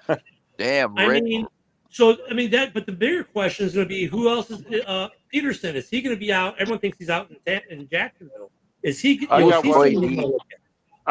one. But the thing about it is, do you really want all these regurgitated fucking? They get fired from one fucking head coach, you're gonna automatically just be good when you go to another. I've never been a fan of these regurgitated fucking coaches get fired from one team and they get hired right away by another team. Like, what the fuck? Damn, Rick, they love you in the comment section, Rick. They said, Rick, you know so much. Why aren't you in the fucking league? but you know what though? I mean, but Rick, I get what you're saying, but because they have good track record. Oh my God, Kyle! Shut the fuck up with your fucking noise. Are you not getting enough attention at home, Kyle? You got to make these stupid fucking noises. Yeah, Or you Kyle. watch too much Amne? like here's a good example. Fucking Christ. The adults are talking here, Kyle. Take a back seat and try to think about the 3 first-round draft picks that you can't fucking That's answer. not me, buddy. What the fuck are you talking That is about? that is your voice, dude. That's not me. Rick, two guys who won't be regurgitated as head coaches next year. So that's not me. Eberflus and Saleh. Neither one of those guys will be head coaches. They'll be coordinators. Pace, you get me yelled at for your shit. I think that fucking Doug Peterson is not going to be a fucking head coach after he gets fired by Jacksonville. Well, here's the Pace, thing, though. shut the fuck up. Peterson's a Super Bowl winning coach. Someone Look will at say- JJ in the comments. And the thing you can say about Peterson- I think he'll be a coach, not a head coach, but he could be a coordinator somewhere. Well, but here's the thing with Peterson, though. People will say, look, he won a Super Bowl with Philly, and he took a team that had zero talent on it, and Jacksonville made him relevant for at least a little while. But you're going to tell me Jacksonville has talent? That was a Jacksonville's team got talent, dude. They got some talent in Jacksonville. They do. But they're not that good overall. I like Brian Thomas. I like Brian Thomas too. Brian Thomas, Evan Ingram, Etienne, fucking Biggs. They got some weapons there. But they're going to say that Washington, that other wide receiver they got, I'm trying to Washington. think He's who that fucking pass some rusher talent is. there. They got a pass rusher that's decent too. They got Josh Allen. They got Allen. Trayvon something. What's his last name? Trayvon Walker from Clemson. Georgia. Yeah, there you go. Trayvon. They got Walker. I mean, they got some good fucking young fucking pieces there. Yeah, they got but I mean, you could be right though. If he gets fired, he'll be that's an OC you're going to want then, right? He's going to be a good OC for someone. Just like Saleh is going to be a great DC for someone, and Plus is going to be a good DC. He's helping, dude. He's helping the fuck out of fucking Packers right now. Saleh is. I mean, so some of these guys though, you know what the great way of looking at it? Look at Nagy. Nagy gets fired, goes back to KC, becomes a quarterback coach. Now he's been the OC for the last 2 Super Bowls, and they've been grooming him to take over that team. He's the next head coach. I mean, so going back and being a coordinator for a year or 2 and then going back to head coach happens all the time. Some of these guys are just good enough, like Vrabel, where they don't need to go back to being a coordinator again. They're just good coaches. It would be dangerous. It would be dangerous if fucking the Bears hired Vrabel as their head coach and had Saleh as their DC. Yep. And then I mean I don't know who they go after, and maybe maybe Peterson as your offensive coordinator would be a pretty goddamn good group actually. Well, you know what I want. My dream scenario is Gruden's the head coach. It's just a matter of time, right, before he gets another job, right? I mean, seriously. Well, I mean, the problem with Gruden, he's suing the NFL over the emails still. They went to arbitration. Gruden fought that and won, so he's actually going to go to court against the NFL. I don't know if that's he can get a job, but that's all that politics in there. Imagine Gruden on the sideline in Chicago. It's like Ken. I don't want that to happen. Well, I know you don't. Because I love John Gruden. Like I fucking love him, and I can't not hate him. If it was the Bears, I'd have to hate him, and I can't do that. I mean, could you imagine? I mean, Gruden could probably have whatever OC and DC he wants in the market, so he could have. He could hire whoever the fuck and people are gonna want to go to him. Absolutely. So I mean, if the Bears can pull off Chucky, and Chucky's the coach that fucking Williams needs. Chucky is the coach anybody would die for in any team. I don't care. Yeah, he's the John Madden of our time. Yeah, he's. I'm surprised he hasn't gotten in yet. I might be overselling it, but still, I mean, Gruden, just to see him crawling, on the sideline in Chicago would bring back images of Ditka in '85, but just more intense. If you thought Ditka was intense, here comes Chucky. Yeah, Gruden. I don't want to see him there. I don't want to see him there. But for me, I'd want Gruden. If not Gruden, then I'm kind of open to Ben Johnson. Vrabel, I'm open to. If Stefanski gets fired, I think he's number 2 after Chucky. From Cleveland, right? Yeah. I don't know about that, dude. Do you really want a coach that gets fired and then have him hired right away? I don't know if I want that. But you gotta look at some of the situations some of these head coaches were in. When he had Baker Mayfield, he had that team like they were cooking. They were also becoming a team in Cleveland. Then they said, well, hold our beer, let us fuck this thing up and get rid of Baker and bring in the second one. Well, didn't they already have Watson when they brought in Baker? No, they went out and got Watson and kicked him to the curb after he just won their first playoff game.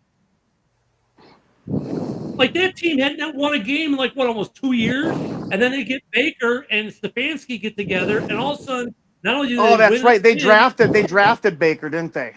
They drafted Baker, and then they get rid of him to sign Watson with that guaranteed money, kick Baker to the curb, and then that GM's just been fucking up that team. That's fucking crazy. Baker's been eating. Stefanski's putting together whatever he's putting together, despite his GM trying to sabotage him. Yeah, Baker's been playing some good football.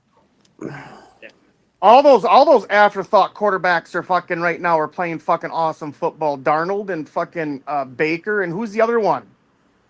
There was another one that was, that same draft class that was fucking Geno Smith. Yeah, Geno. But Baker, though, I wouldn't call Baker an afterthought. Baker was good in Cleveland, and like any other guy, star athlete, gets treated like he gets treated in Cleveland. Dude, he was shook.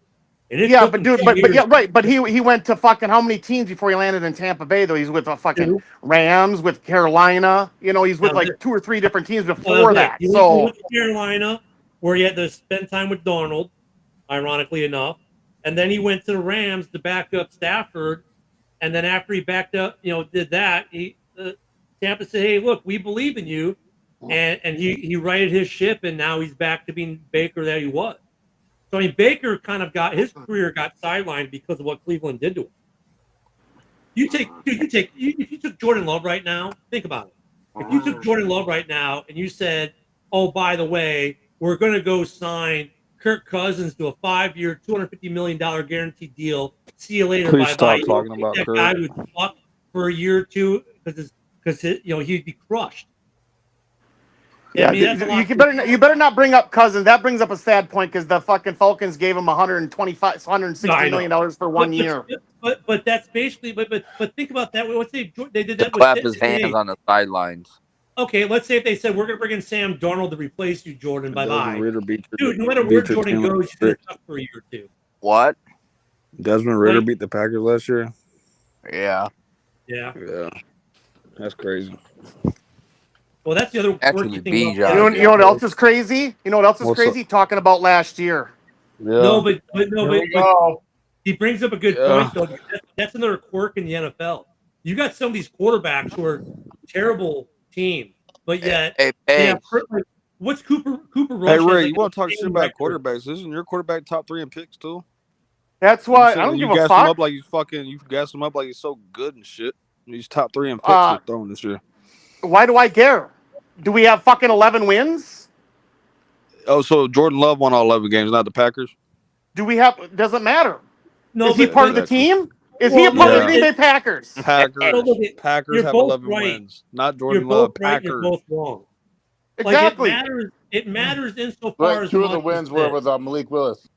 Yeah. So here's how interception to TD ratio. So is matters, Jordan Love that right? good, or is Matt LaFleur a good fucking coach? You tell me, Rick. Or is Jordan both. Love? Well, no. Here's a better question, Smokey. Does Jordan Love's interception cost Green Bay Packers game? That's the only thing that matters. If his only one interception has cost the only one interception that cost us the game, and that was against the Lions when he was fucking hurt and he should have never been playing to begin with. You know what I'm saying? Like, look at Caleb didn't throw an interception for 9 games, and they lost all of them.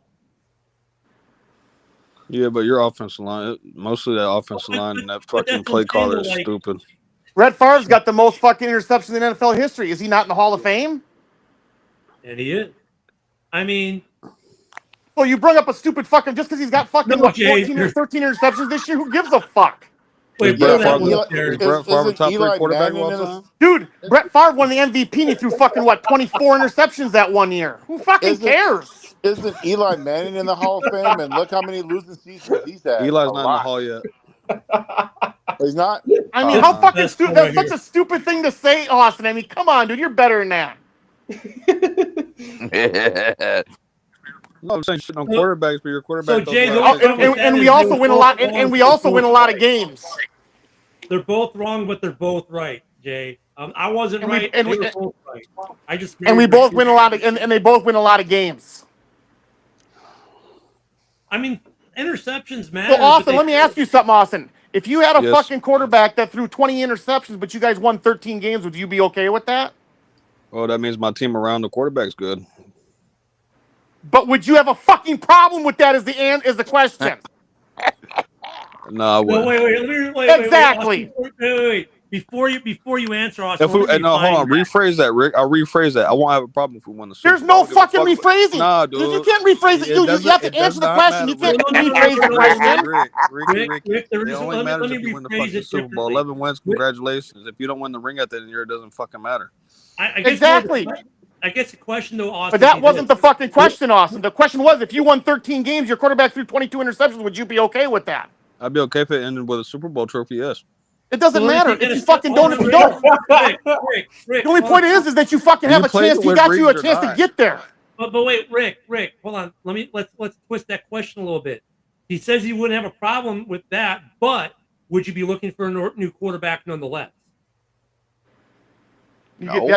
After that, would you be looking for another quarterback if he threw 20 picks, but he got you 13 wins that season? So you're saying that if a quarterback throws 20 picks, he's the reason why you won all these games? What about your defense? If your defense is going to help you win games, it's not on the quarterback. But Austin, that's not the fucking question. That's what you're trying to prove with fucking Jordan Love. Well, no, because what's the question, Rick? I'm throwing your question right back in your fucking face, Austin, is what I'm doing. He's not the reason why you got 11 wins. It's the team. TEAM. Right. Is he not a part of the fucking team? I just said that. TEAM. Well, I think what Rick is trying to say, though, is wouldn't you want to improve the quarterback position, therefore improving the team? I guess he's got Tom Brady on his team. He can do no wrong. No, but I mean, okay, so if you got a quarterback that wins you 13, you win 13 games with that quarterback with 20 interceptions, right? So, okay, so you're happy with that quarterback throwing 20 interceptions, or are you looking for ways to either A, improve that quarterback, or B, get a quarterback who's not going to throw you 20 interceptions and maybe now win you? So I'll take the A route, man. Try to work on ways to limit those turnovers. Okay, let me ask you. Let me flip that around. I'm going to throw a Favre stat out there. Let's say that your team wins 13 games and your quarterback threw 35. Let's say 35 to 40 touchdowns between 35 and 40, and 20 interceptions. Say if you had fucking 40 touchdowns, 20 interceptions, you won 13 games. Would you be okay with that? Wait, say that again. 40 touchdowns, 20 picks, 40 touchdowns, and 13 wins. Would you be okay with that? 2-1. That's good. Is there a ring involved? Would you? Oh my God, Austin! You can't keep pushing the fucking goalpost back on a fucking question, dude. Well, no, because he said What if are you there was a putting? ring involved, he's fine. He It's said a fucking question. Would you be happy with that? Well, Rick, though, he said if he would be happy with that if they won a ring, sure he'd be happy. Well, no shit. I'd be fucking pickled pink if I won 10 fucking games and won a ring at the end of the fucking thing. Who gives a fuck? You're not talking about one fucking year. You're talking about if you have a quarterback that throws interceptions, but you keep fucking if he keeps giving you an opportunity to get into the fucking tournament to win a ring. That's all that it fucking matters. Whether you win one or not, it doesn't matter. Dan Marino never won a fucking ring. Does that make him any fucking less of a goddamn Hall of Fame quarterback? Yeah, you got a point, but you got to find ways to limit those turnovers too, because those turnovers could cost you a ring. Yeah, wrong. Well, if we were fifth, we'd all be drunk, wouldn't we? Yeah. Hey, speaking of Dan Marino being in the Hall of Fame, speaking of Dan, you know what's funny? Because you're right, Marino's in the Hall of Fame, no ring. The list came out today. Eli's on it, 2 rings. Does Eli deserve to be in the Hall of Fame? Fuck yeah, he does. He's fucking. Yeah. He was a good quarterback. He's fucking great. He was good. I wouldn't say great. Yeah, he was good. Let's be honest. Those fucking Super Bowls Peyton Manning with the was Giants great. defense. Peyton Manning was great. Peyton Manning was great. How many losing seasons did Peyton Manning have? I'll say Peyton Manning was great. Peyton was great. Eli was good. The one year Eli won. Let's not say, oh, Eli beat Brady. No, the Giants defense beat Brady. I mean, you can't. And another thing is you can't take aside the fucking stat that the Eli Manning played every fucking game. Oh, by the way, durable, yes. number 5 for the most part. He was durable, yes, but he's not a fucking legend. Peyton's legend, so yeah. Eli's not no fucking legend. Eli's second Super Bowl, you realize they were a 7-9 team. 7-win team, and they won that Super Bowl. Their defense played great in that Super Bowl. But the rest of his numbers are pretty pedestrian. I mean, guys who have better regular season numbers than Eli, well, we can make a long list. Romo. Matt Ryan, and I hate to even say that guy's name. Matt Ryan, Phillip Rivers. Yeah, but Matt Ryan never won a ring, right? Matt Ryan will be in the Hall of Fame without a ring. Does that make him any less of a fucking great quarterback? No. I don't know. Will Matt Ryan get in? Will Phillip Rivers get in? They're very debatable because they don't have a ring. So the question is, should Eli get in just because he's got these 2 rings? Because if you compare his numbers to guys like Phillip Rivers was a much better NFL quarterback than Eli ever was. Yeah, but Phillip Rivers deserves to be in the Hall of Fame. He's got the stats. Eli Manning deserves to be in the Hall of Fame. And I'll tell you who doesn't deserve to be in the Hall of Fame is Terrell fucking Davis. Terrell Davis is one motherfucker that does not deserve it because they fucking forecasted his fucking season out like what he would have been. Well, what about I can name fucking what Sterling Sharp. There's fucking who else? Another wide receiver that Isaac Bruce should fucking be in there before fucking Terrell Davis. Oh, Isaac Bruce was a dog.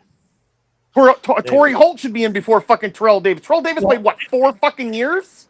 Peanut Tillman did not make the list of 25 this year. Are you kidding me? They literally named a whole part of NFL football after Peanut Tillman, the Peanut Punch, and he's not even considered this year. He changed the way corners played the position. Hey Ken, let me ask you a question. Since we're doing these quarterbacks, so let me ask you this: so if you were to draft a quarterback today, right, between Eli Manning and Big Ben Roethlisberger in their prime, who you taking? Between who and who? Big Ben and Eli in their prime. Who you taking if you're drafting a quarterback? Exactly. Yeah. Big Ben.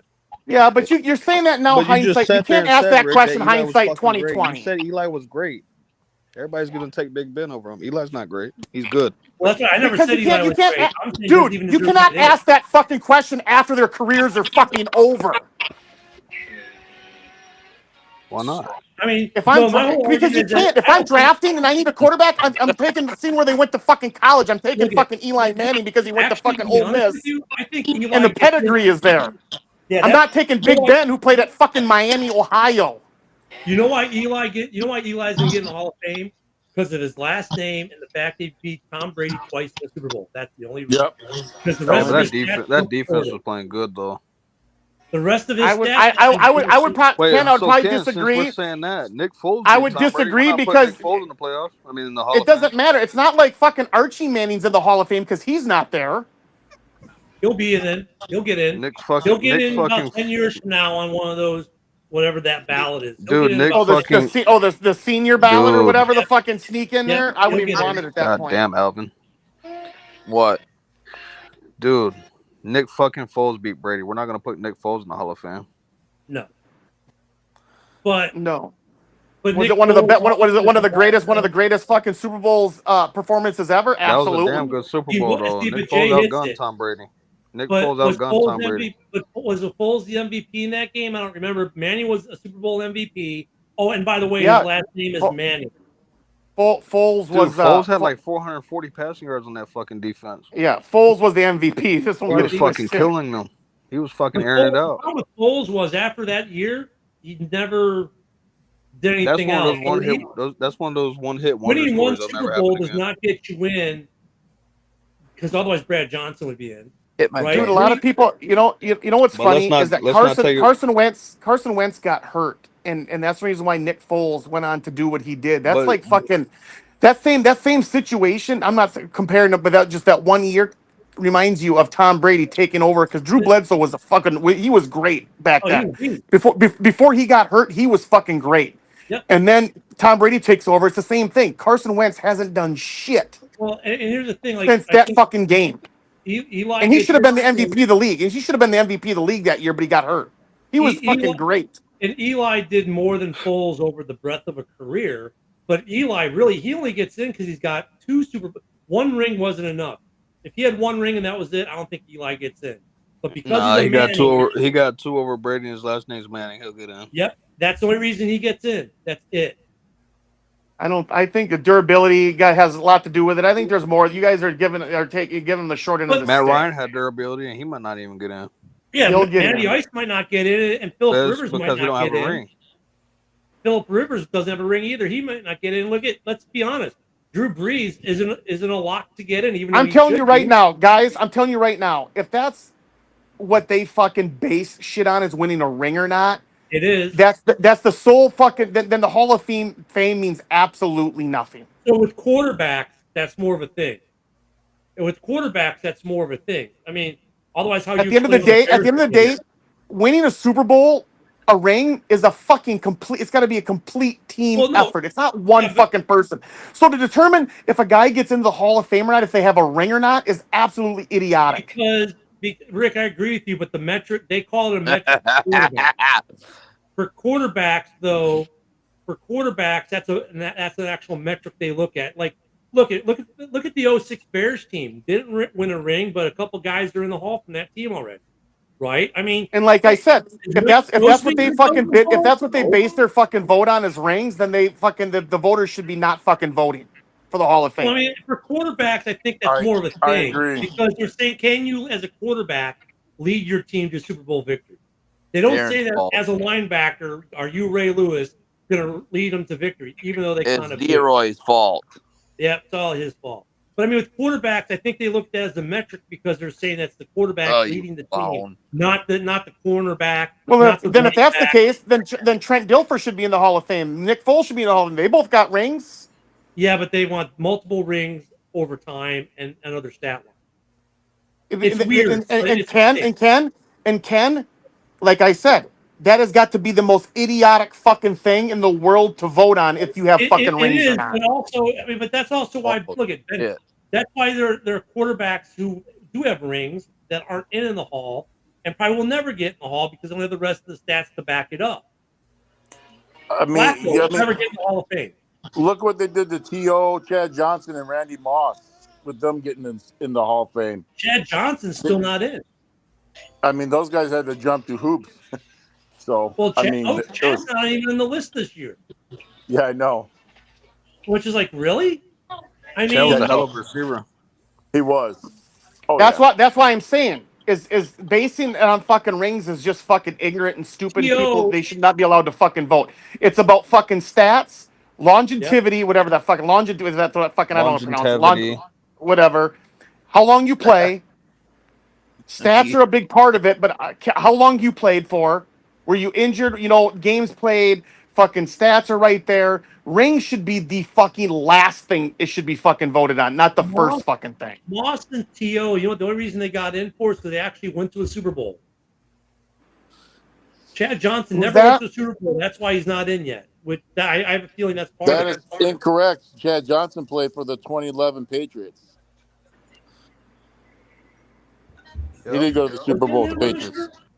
He did. Yeah, so I don't know why. Yes, he was. Yeah, that's right. I forgot about that. And how Good long call. has Moss been out? How long has Moss been out? I think since 2012, I believe. He's been out that long? Yep, he played for the 49ers in the Super Bowl with Colin And he's not Kaepernick. and he's not in yet? I No, don't know no, if Randy he's Moss in. Moss was a first ballot Hall of Famer. Yeah, Moss is in. Yeah, that's a no-brainer right there. Yeah, Moss is in. Yeah, T.O. is in, right? T.O. got in last year. It took a while though. It took those Yeah. guys a while to get in though. Oh, man, Probably T.O. longer should be than first probably ballot Brett Favre, regardless. though. T.O. was arguably one of the best receivers of all time. Does Chad Johnson have the stats to back it up? Does he have the stats to be right there? Yes. Who's another fucking wide receiver that hasn't got? I mean, I know Sterling Sharp was one, but there's another wide receiver that should be in that's not in.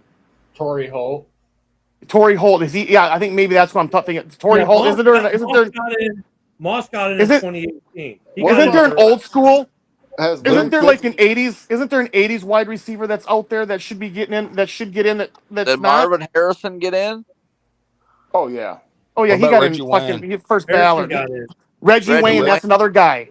Reggie Wayne was a dog, man. I like Yeah, him. he was. And he's got the stats to back it up, and he's not in yet. Is he even eligible yet? Yeah, he's been out for a while.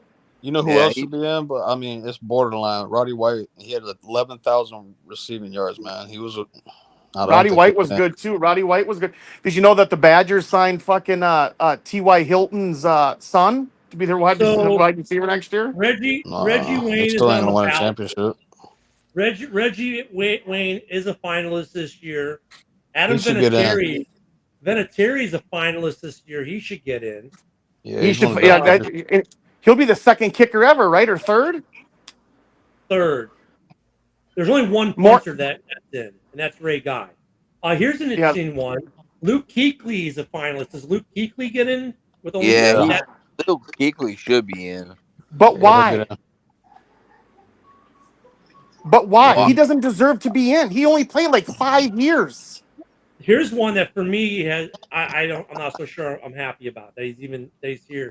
But someone else should be there the same as him. Let me check something out. Suggs is on the final 25. Like, look at if Suggs gets in, then Briggs gets in. Has Larry Suggs Fitz and made Briggs, it yet? What now? Larry Fitz, has he made it yet? Fitz is in, yeah.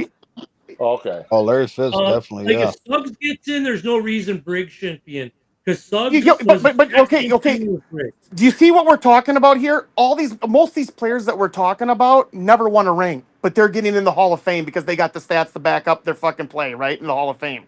Dude, Moss got in 18 or 18. If you base on fucking the quarterbacks just on how many rings they fucking win, again, it goes back is how fucking stupid is that? Rick, Phillip Rivers. Rick Moss is in the Hall of Fame. Here's another crazy thing. I think sometimes with these players, there's popularity contests too. It's like how you conduct yourself on the field, off the field. If you're a problematic player, you know. That's another thing.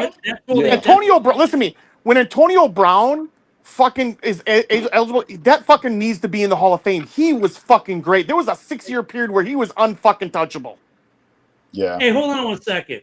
Detroit Fan Report says Randy Moss is eligible for the Hall of Fame in 2 years, and then follows up with, "Damn, you don't know football." Dude, Randy Moss entered the Hall of Fame in 2018. Randy Moss is You a want to legend. take that comment back now before you tell everyone here that they don't know football when you're saying that Randy Moss isn't eligible for another 2 years when he's been in?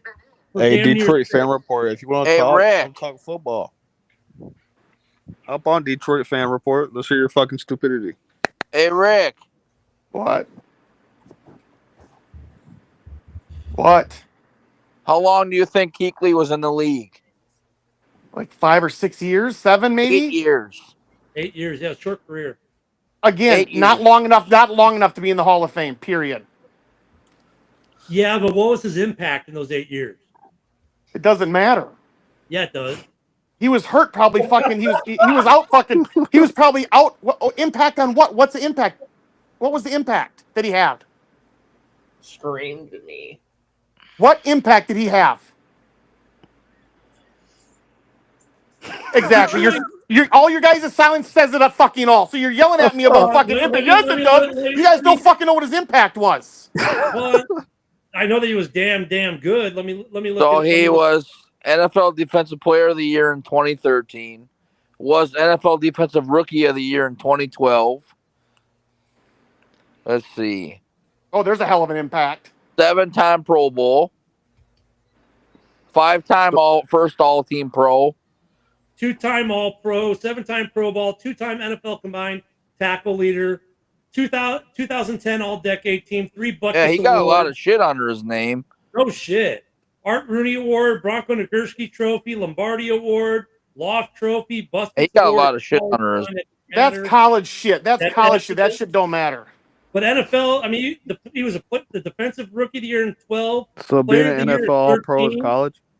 7-time Pro Bowler. I mean, dude, those Dana Dana Stubblefield was Rookie of the Year and Defensive Player of the Year 1 year. And now he's in fucking jail, and he's not in the Hall of Fame. He's in the clink. 1,092 solo tackles, 12.5 sacks, 18 interceptions. Okay, so those tackles, where does that rate him on the list of linebackers in total tackles in the Hall of Fame? Like in the list, like top fucking 50.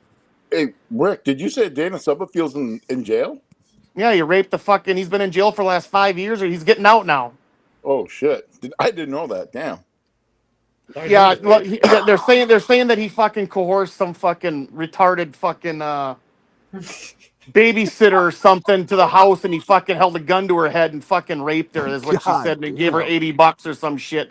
But she was a sex worker and shit. And then, but the judge.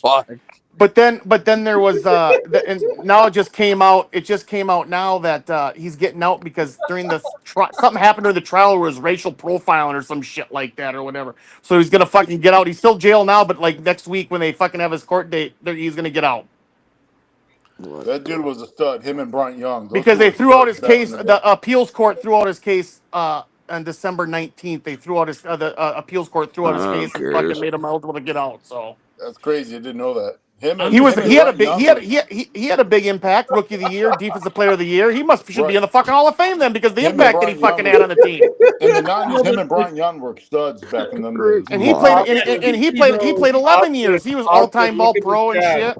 Yeah. Every year John, Rick, and Dan are on the same Predator watch list. Oh yeah, hey John, look at the comment section. Somebody's going at you, bro. Whoever Kuechly was elite for Carolina. Jay says from YouTube. Ken, I agree. Kuechly was a fucking great linebacker, but is he Hall of Fame worthy? I don't think he was. Well, I'm sorry to say. I don't know. He's eligible. We'll see if they vote him in. Well, everybody that makes a Pro Bowl is eligible for the Hall of Fame. Okay, let me put it this way: he's in the top 25. So, like Terrell Suggs, T. Sizzle is in the 25. I don't think T. Sizzle should get in. He's just like Lance Briggs. Both those guys lived off of Lewis and Urlacher.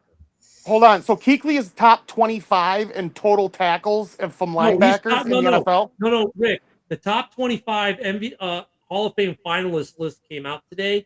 He is on that list. I thought you meant like top 25 total tackles. I thought you were talking about. Hey, Ken.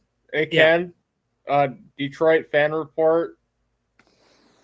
You mean the fucking moron that thought that Mike Moss isn't fucking eligible for the Hall of Fame? Yeah. Hello, I said Randy was in the Hall of Fame and he went in 2018. Actually, he went the same year. What a great year that was. You had Moss, you had Urlacher, and you had Ray Lewis were all part of that class. So, peace. Nice try there, Detroit fan report. Know what you're talking about. Look at this guy, Hey, Jay, from YouTube. why don't you go hang another banner to the rafter for winning the division? That's probably all you're ever going to win. Come on, Ken. Ken, come on now. You do that too. Don't get it fucking twisted, Ken. We don't. Dude, we have. There's only one team in our division that don't hang banners for division titles, and that's the Packers. Let's go. The Bears don't do it either. The Bears don't do it either. I don't think the Lions did. The Lions take division banner. Every team hangs fucking division That banners. was Let's a get real. preseason Detroit fan report. Whatever. I got something for you. Why don't you come here, take your lead, and close your Who eyes? is that? Is that JB? You're surprised. Jesus. Dude. Well, you said before the season started, the Bears are going to be better than they actually were this year. Because I can sit here in hindsight, after everything's happened, and I can say how great I am. Okay, Detroit fan report. Why don't you come on the mic? Hop on. The link's out there. Don't be scared. Hey, Ken. Yeah. I forgot I was going to say. I was just looking at something. I forgot I was going to say. God Actually, damn it. Caleb could. He's in the hunt. He is in the hunt for Rookie of the Year. He's not out of it. Hey, Rick, remember when that fucking Eagles fan Rock said, "Oh, Jalen Hurts is the best quarterback in the league"? Yeah, he's a fucking idiot. You ain't lying there, Rick. I love Lions. But I don't know. I You're just talking about, like Rock Lockwood. Rock. Is that his name? I don't fucking know his name. That long-haired stupid fucker. I remember when Rick used to go at it with him. Rock. Yeah, him and Tim. This is the first fucking show I've been on all year long. This is the first fucking. I haven't been on any of these fucking. I left all the fucking. I don't even give a fuck anymore. Man, you're great entertainment. You're bringing a lot of viewers to the show, dude. Hey, we've been on for 4.5 hours now. We still have 76 people watching on X. Thank you very much. We got 4 people on Elon Musk. YouTube, and that's about it. I don't see anyone on Facebook right now. Yo, Rick, I think this J dude likes you, dude. He keeps talking about you. Well, most people fucking love me, dude. They fucking want me. You know, they fucking love me. Jay from YouTube says Rick and Dana are on the same Predator watch list. Oh shit! Who's? I don't know who he's. I haven't even looked at my phone. I just talking on the speakerphone, so I don't even know what the fuck. Who's Dan? Hey, well, Jay, with Caleb. Caleb has. I wouldn't say he has no chance. I mean, dude. He owns all the Bears rookie records. That doesn't mean anything. That's not that hard to do. Yeah, I know, right? But he does. He's also going to be 5th. He's on the. Here's another one that's probably not too hard. By the time the season's over, he's going to be 5th on the all-time single season yard list for the Bears. But he's also got that NFL rookie record of no interceptions to attempts. I will give him this. He's in the top 10 for Rookie of the Year. I'll give Caleb when he's top 10. He's second all-time in the NFL in that category, behind only Aaron Rodgers. So, I mean, Caleb he doesn't have the win total, but he's going to be in that conversation. I don't think it's gonna. I think it's gonna be between fucking Jaden Daniels and Bo Nix. Tell you the truth. Yeah, Bo Nix. I think Jaden's gonna get it though. If I had to pick between the two, I would take Bo Nix because he's. If Neighbors would have had a better quarterback, I would have fucking said Neighbors would have been up there and fucking Lad. As of late, Lad McConkey's. Shut the fuck up. Shut the fuck up, Darren. So what? This guy was on a pregame show where we talked about what we thought was going to happen the upcoming year, and I happened to be wrong on this.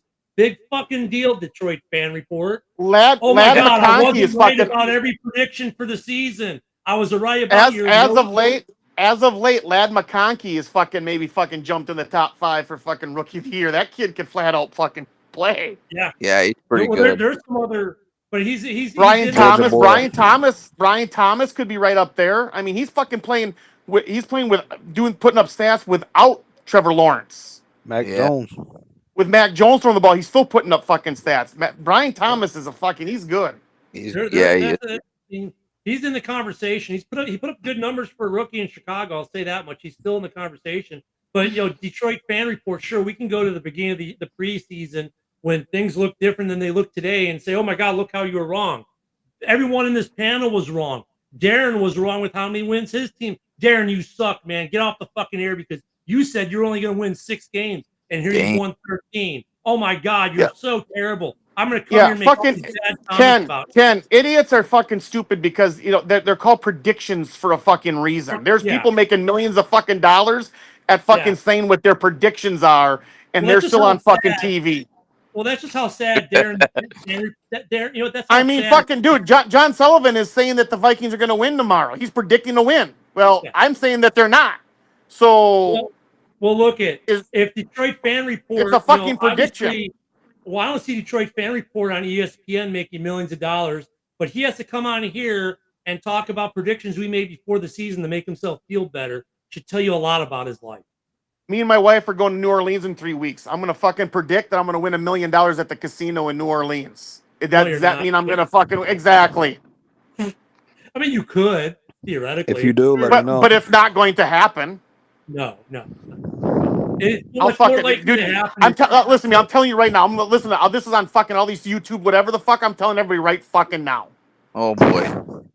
I'm not huge, but I'm not small by any fucking thing of the matter. Massive. If I hit a fucking jackpot worth $1 million in a fucking casino, I will be in jail because I will strip off and I will fucking run around that goddamn casino naked.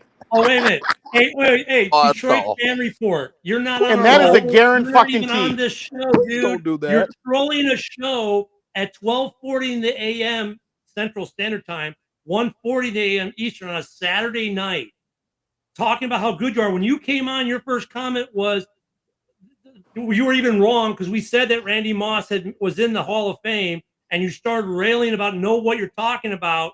Dude, you didn't even know what the fuck you were talking about tonight, and you're gonna come on here talking this shit, dude. Ken. He made a comment before that.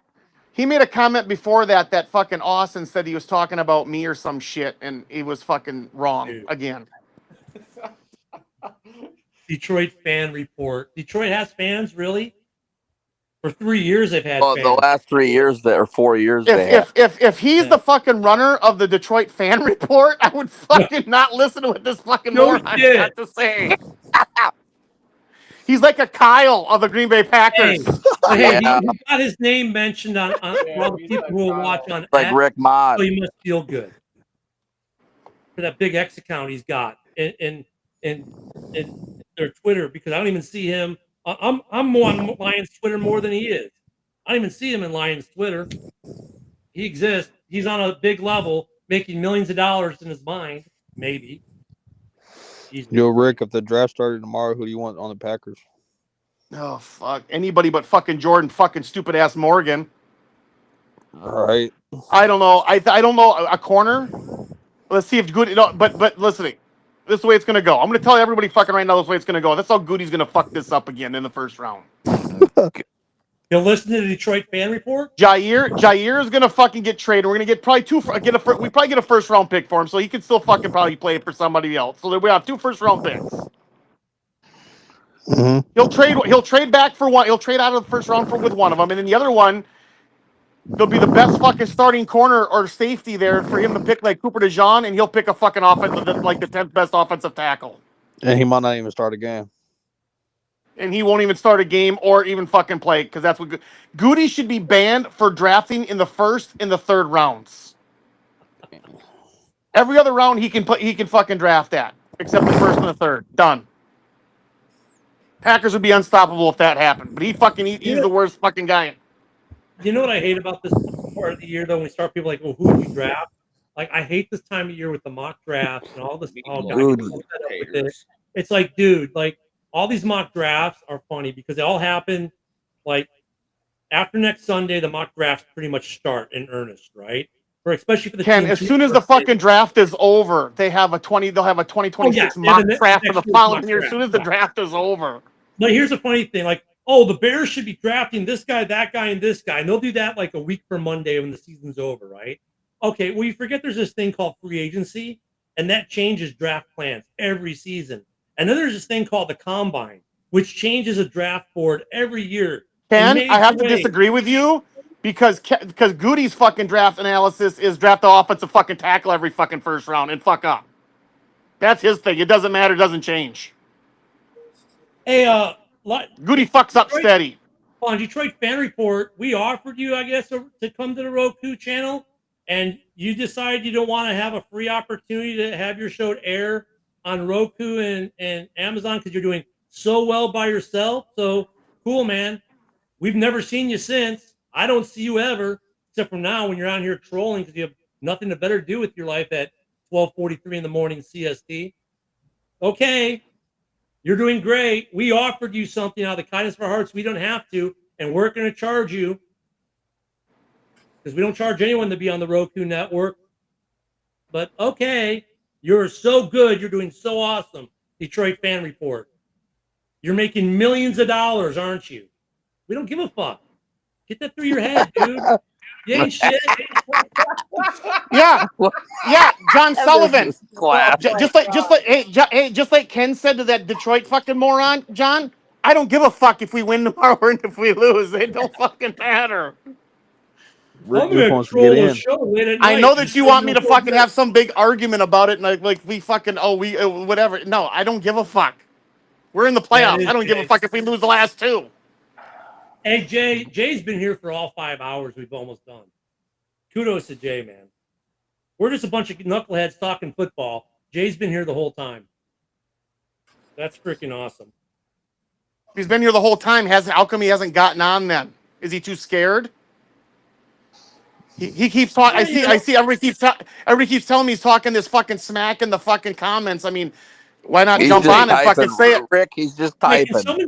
Can someone decipher this? Money in no body pocket without my cut. Oh, you want money in anyone's pocket. That sounds like Joe Biden. That sounds like a Joe Biden or a fucking. No, you know what that sounds like? No, I get what he's saying. Sounds like pure autism. That sounds like pure fucking Harris and fucking Biden. Network, dude, do you think we're making any money on Roku and Fire TV? Do you honestly think we're making like all this money and no one's? Hey, Darren, how much money do we all make from doing this? Zero. So what money? Darren's passed out. You're making money. Yeah, you're making money off your YouTube, maybe. Oh, Rick, we're not there making goes it. Jay again. It says it's not my fault. You don't know how to fucking read, Rick. This dude Jay loves you, dude. I'm on a talking fucking talk show, and I'm not going to fucking read. Sorry. Well, I actually have balls to go on a show and actually speak my fucking mind, not type my fucking mind. Moron. Fucking moron. Yeah, we need Rick Ma on this show every day. Every Saturday, Rick Ma's gotta be on here. I've seen fucking retards smarter than this guy. Oh man! Can you name us a few? Kyle. Report. Kyle. Rick Mott. Rock. John Sullivan. Oh my god. Skol Princess. Do I need to go on? Oh Jesus! Oh my Skol Princess. Who the fuck is Skol Princess? You gotta be kidding. She was on here earlier. This is Skol Princess. Hey, if you look up Detroit Fan Report on YouTube, they don't even come up. Dahaga. Yo. They should join their own club together. What would they name their club? This guy, J.I. Rick is trash. Don't hate on your wife like that, Rick. Oh, shit. What does that even mean? I don't know, dude. Don't hate on your wife. Like, what does that even mean? Rick, you got a lot of fans in here tonight, dude. Man, they all chopping at Rick. You're welcome. If you Google Detroit Fan Report, they don't even show up in Look Google. at this guy. He's just typing away. Typing a fucking story to Ricky. Who's that? The same guy, J.I. Hey, Ken. Oh, J.I. need a brain? That's what his fucking name should be. J.I. I need a brain. He's got that Biden brain. Wait, what was up there? You're going to say something. I'm looking for Detroit Fan Report. Oh, he said Rick's wife has special needs. Oh, there's a snappy comeback. Hey, Detroit Fan Report, I know we've got well over 10,000 people on the YouTube and Roku. So, hey, Jay, instead of talking shit, how about you just hop on? Hey, yeah, Jay, I need a brain. That was a snappy comeback. How long did it take you to think of that one, fucking J.I.? Did it take you a long time with that retard brain with the helmet fucking wearing short bus? Oh man. Detroit Fan Report's YouTube or anything. I didn't find him in Google. Is it the Detroit Fan Report or is it Detroit Fan Report? Because that's what your name is. Ken, why do you give a fuck about this guy anyway? Oh, I don't. It's just something to do. Let's get back to talking football instead of talking shit. about these fucking idiots. All right. What do we want to talk about? I don't know. Let's talk about how. Well, I let's don't go know back to what we how were bad the talking. Falcons. Let's talk about how bad the Falcons are. Come on, Austin. We were Be talking about truthful the Hall now. of Fame. We were talking about the Hall They're of Fame. bad. Fan report. Well, yeah, Besides about fucking how stupid it is for rings. Yeah. I mean, I just think So, it's like, dumb. That's my. Another guy who made the top 25 is Terrell Suggs. Does anyone think he should get in? No, I don't think so. I don't know. That's a tough one. I don't think so. That's a tough one. Gets the edge. But I don't think so. He's on the cusp, but I don't not a first ballot Hall of Famer by no means. For me, he's like for me, he's like Lance Briggs. Like those two guys were the other half to the linebacker they played with. They'll get it eventually, but not like anytime soon. And that's where I put Luke Kuechly. I don't think he should be a first ballot. And if they put him in, it's just like what they did. I don't think he'll be a first one, but I think he'll get in. He'll get in eventually, but if he happens to be a first ballot Hall of Famer, if he does, they could put him in the same aspect of fucking Terrell Davis. This brings me to my point of Terrell Davis, right? They projected out his if he would have played longer, except injuries got to him, he would have been in the Hall of Fame anyway. Same thing with Sterling Sharp. Sterling Sharp got fucking hurt. He should be in the fucking Hall of Fame. Let me ask you this, Rick. Should AJ Green be in the Hall of Fame? Who's AJ Green? From Cincinnati. Oh, the wide receiver. His name was his name AJ Green? Was it AJ? AJ Green, yeah. Oh, he was really good. He was out. Yeah, he's fucking really good. He was really good. Well, but he was on some really bad fucking teams. Right. So this year's first eligible players were, of course, some of the guys you've already talked about.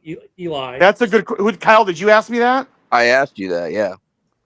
That's a tough one. I fucking. I think I'd slide him. I don't know where his stats are at, where he ranks up, but he was fucking really good. He was a hell of a talent. But he got injured too.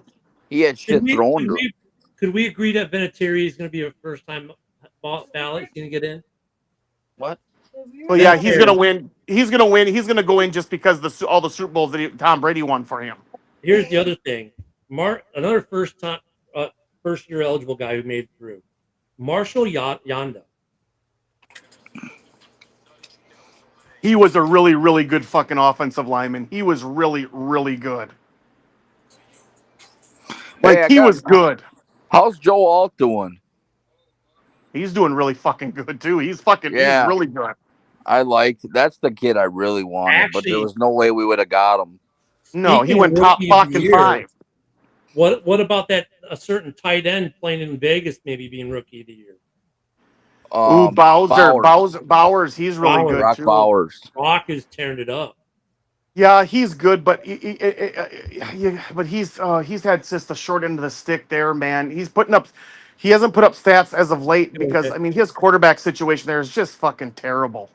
But I think Michael Mayer's still good. Yeah, he's fucking hit with the mental fucking problems. He's probably gonna fucking be hanging from a tree here shortly. Oh man. He's just he like left the team for a fucking while for some fucking shit. Yeah. Aren't none of these fucking idiots fucking just mentally strong to fucking take shit now? I mean, seriously. Like, what the fuck is wrong with these people? Everything's mental. Oh, I need a fucking mental fucking day. Well, what the fuck is wrong with you? Right. I need to take this week off. I need to work on my fucking self. Are you fucking kidding me? Oh, wait work on yourself while you're fucking working. Hey, I found Detroit Fan Report. There's a grand total of 321 followers on YouTube. That's his reach.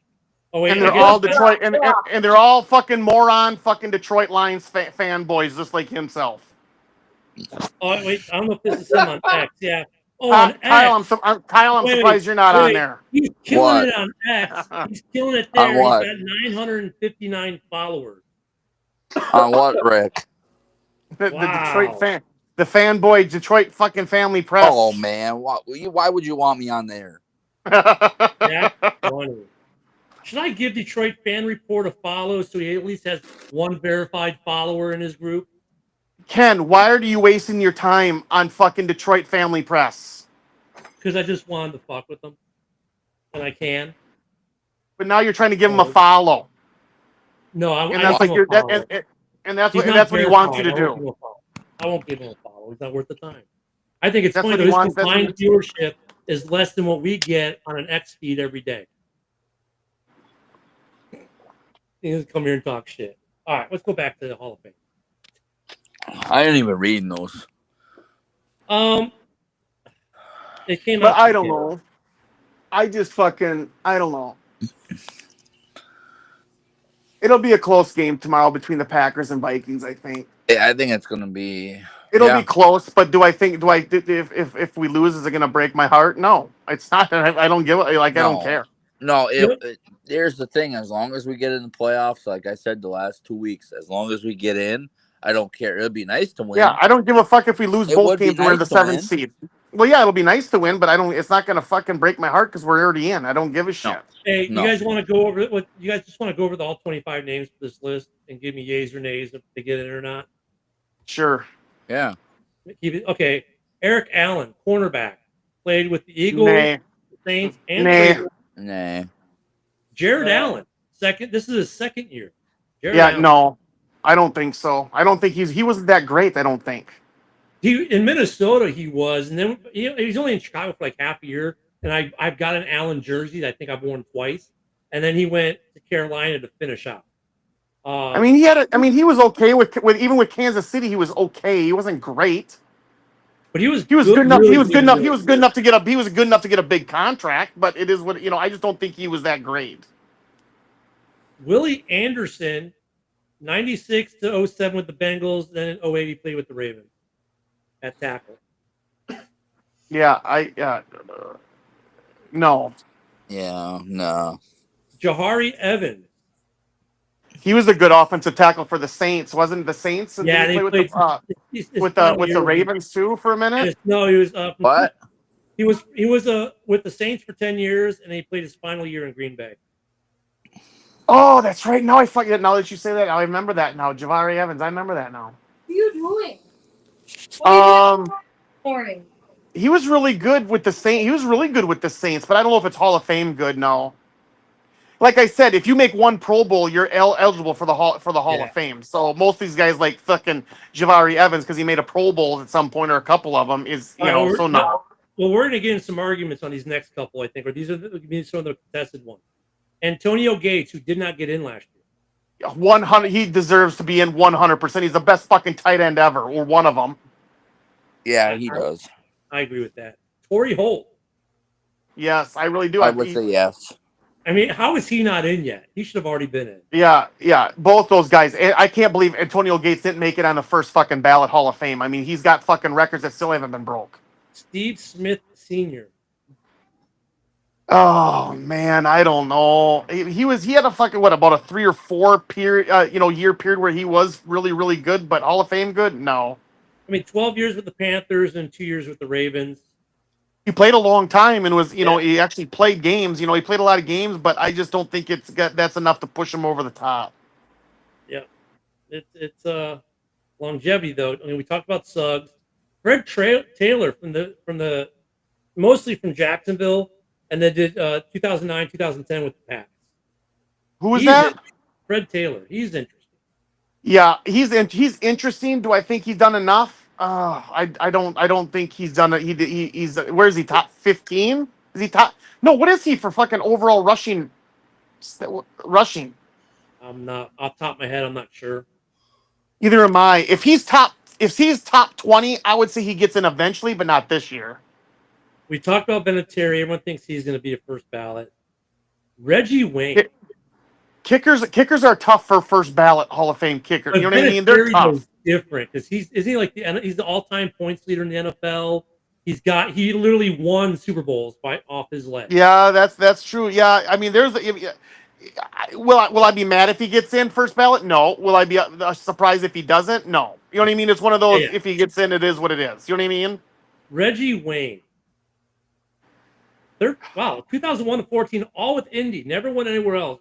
You know, Yeah, he was really fucking good, man. he was good. It's gonna be tough. I mean, but he made the look. He made that winning catch in 06. So I mean, Yeah, do I think he's a first ballot Hall of Famer, or is this not his? No, this is not his first one, is it?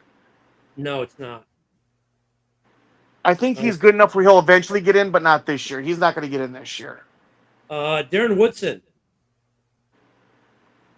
I don't know, man. He was good.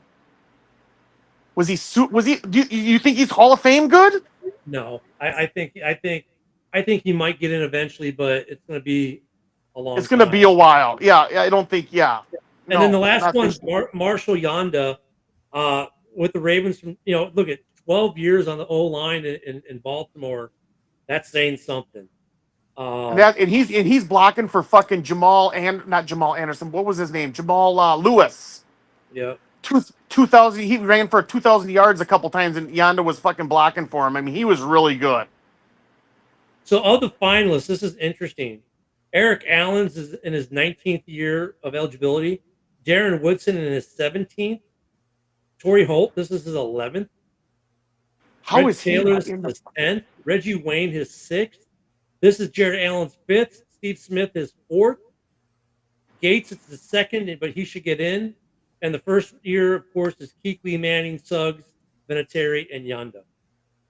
It all comes back to, I know he's a Packer and whatever, but Sterling Sharp, you look at Sterling Sharp's numbers, and he's got more numbers than fucking probably Torrey Holt and Reggie Wayne, these guys that actually, played longer. Yeah. And Sterling Sharp's not even in the fucking top 25. Like, how is that even possible? Again, how do these fucking cocksuckers vote for the Hall of Fame? Like, they should be fired. And every time you talk, they say, well, there's some of the criteria. Did they change the game? Did they change the position? Like they talk about Ditka. He changed tight ends forever. Because Ditka, what did he do? Really? I mean, he was good, but he revolutionized tight end. Okay, great. Peanut Tillman revolutionized the way defense is played in the NFL with the peanut punch. Because now everybody does it. It's a thing. They actually still call it the peanut punch. 7 years after he's retired, he was also the NFL Man of the Year. He won the NFL Man of the Year award. So he's got that. I know that's off-field things, but still, he did things. He was he's an FBI agent now. He is an FBI agent. He was part of the 06 Super Bowl team, and that defense. I mean, how is he not even in the final 25 this year? I don't know about it. What if it? But yeah, but like. I get all that you're saying, and I get that you're a Bears fan and he's a Bear, and I 100% I get that. I do. Because there's too damn many Bears in the Hall of Fame. We put 3. But where is there? But where is there? What like I get that is the peanut punch, and I get that that's great. And yes, everybody else fucking does it, and it fucking pisses me off when it happens. But I'm just saying. But he led the league though. Is that big enough thing to put him in the Hall of Fame just because he invented the peanut punch? Come on now. No, it wasn't just that he invented the peanut punch. He led the league in forced fumbles for a couple different years. He scored a lot of touchdowns that 06 championship run. A lot of those were picked. Some of those were his pick sixes and fumble return sixes. So yeah, he definitely had a huge impact on the game and the Bears on a Super Bowl year, which is usually one of the other things you're looking at. So I mean, you meet all the criteria, but I get it though. I get there. I understand that there's no Bears in the top 25 this year, probably for the reason that 3 Bears went in last year, and only one of them or 2 of them were just straight. Like Hester and McMichael, there was no doubt they're going in as Bears. We also, us and the Packers, both get credit with Peppers going in. So I get why they're like, okay, we can't put any more Bears in the top 25 this year. We just put 3 in last year. So maybe there's some of that there. I don't know. That could be. I mean, well, dude, we already fucking discussed that it's fucking stupid the way they fucking vote on shit because they vote for quarterbacks and rings. They're just stupid. They probably call Detroit Fan Report with their 9. Now, do I think Peanut deserves to be in like this year after whatever? Maybe not. Maybe he might need a couple more years, but then I think he'll get in. Yeah, he should. You know what I mean? I think eventually he will get in. Do I think it'll be this year? Because what is it? What's the limit for Hall of Fame for NFL? Is it 5 guys? Is it 5 or 7? I think they jumped up to 7, right? It's 5. I thought it was always 5, but I thought that they moved it to 7. I always thought it was 5 too, but I thought in the last 5 years they jumped it to 7. Because last year there was a shitload that got in last year. Well, no. So there's different brackets though, right? You've got the so that this like your current players, which is the ones that come out of the 25, and then there's different brackets, right? Right. So let me see here.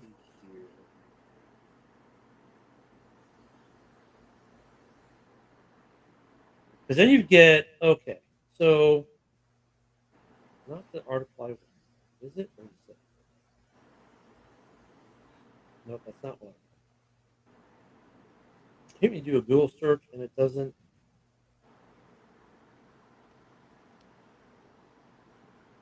All right, so you got this is the modern era players. So you get 25 modern era players and or semifinalists. You got 25 semifinalists, and then there will be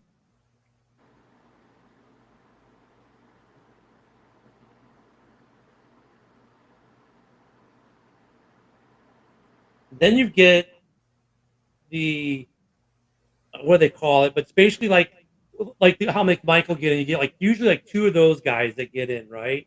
You get two. Yeah, there'll be seven modern day. Then they get a couple of a coaches involvement or something like that, or five GMs. Modern day. It's like 5 modern day, unless they've changed it. I couldn't find where they changed it. But 5 modern day will get in on the 25. So that 25, 5 guys will get in.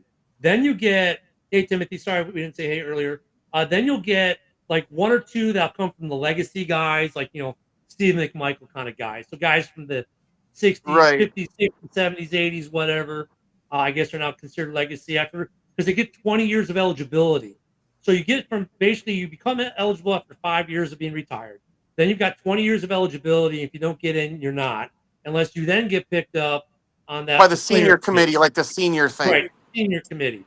Then you get coaches, broadcasters, and other people who become eligible. I don't know if there's a number, maybe it's 1 or 2 a year top that get into that. So you'll get a class of anywhere from 7 to 8 or 9 people because you'll get what's his name? That's what I meant. 7 and 9 people total that gets in the Hall of Fame is what I meant. I didn't really mean 9 or 7 main fucking guys, And now you get 2 that get into the fan Hall of Fame every year too. So, but that's a different Hall of Fame, but still, it's still at Canton. Right. But the sportscaster that died right before the season started, right after the draft, from ESPN, he'll probably get in this year into the Hall of Fame posthumously, right? Guys like him, or you'll have in baseball, Vince Scully will get in the Hall of Fame for baseball for being announced. You'll have a guy or two, a sportscaster, announcer, a beat writer, someone who was did it for 10, 20, 30 years, the longevity, did a lot of great things when he was there. None of us will ever get into that. But answer your question, probably Kuechly probably gets in because of he's lucky of who he's going up against. Well, then you get for modern day. You know what I mean? I think he got lucky because there's not a lot of star power in this year's Hall of Fame class. You know what I mean? Eligible, first year eligible, right? But if you think about first year eligible, let's say Vinatieri gets in. Okay, there's 1. Then let's say Manning gets in. That's 2, right? So going back to your first year eligibles again, right? I mean, right. There's not a lot of fucking for sure, first ballots this year. Except this is Kuechly's first year, right? It is. So that's why I think he's going to get lucky because of when he drafted and who he's going up against. I think he gets in by pure luck. For first year, I mean, it's really. Wait. Hold on, this might help me.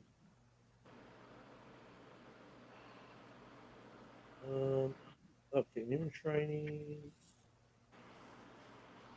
Okay, so the second primary list. Okay, those are the lists. That's not what I'm looking for. Okay, then you get the coach, contributor, and senior candidates. That's the older players. guys who are coaches, owners, GMs, line coaches, Right. whatever. And then they've got their procedures to go through.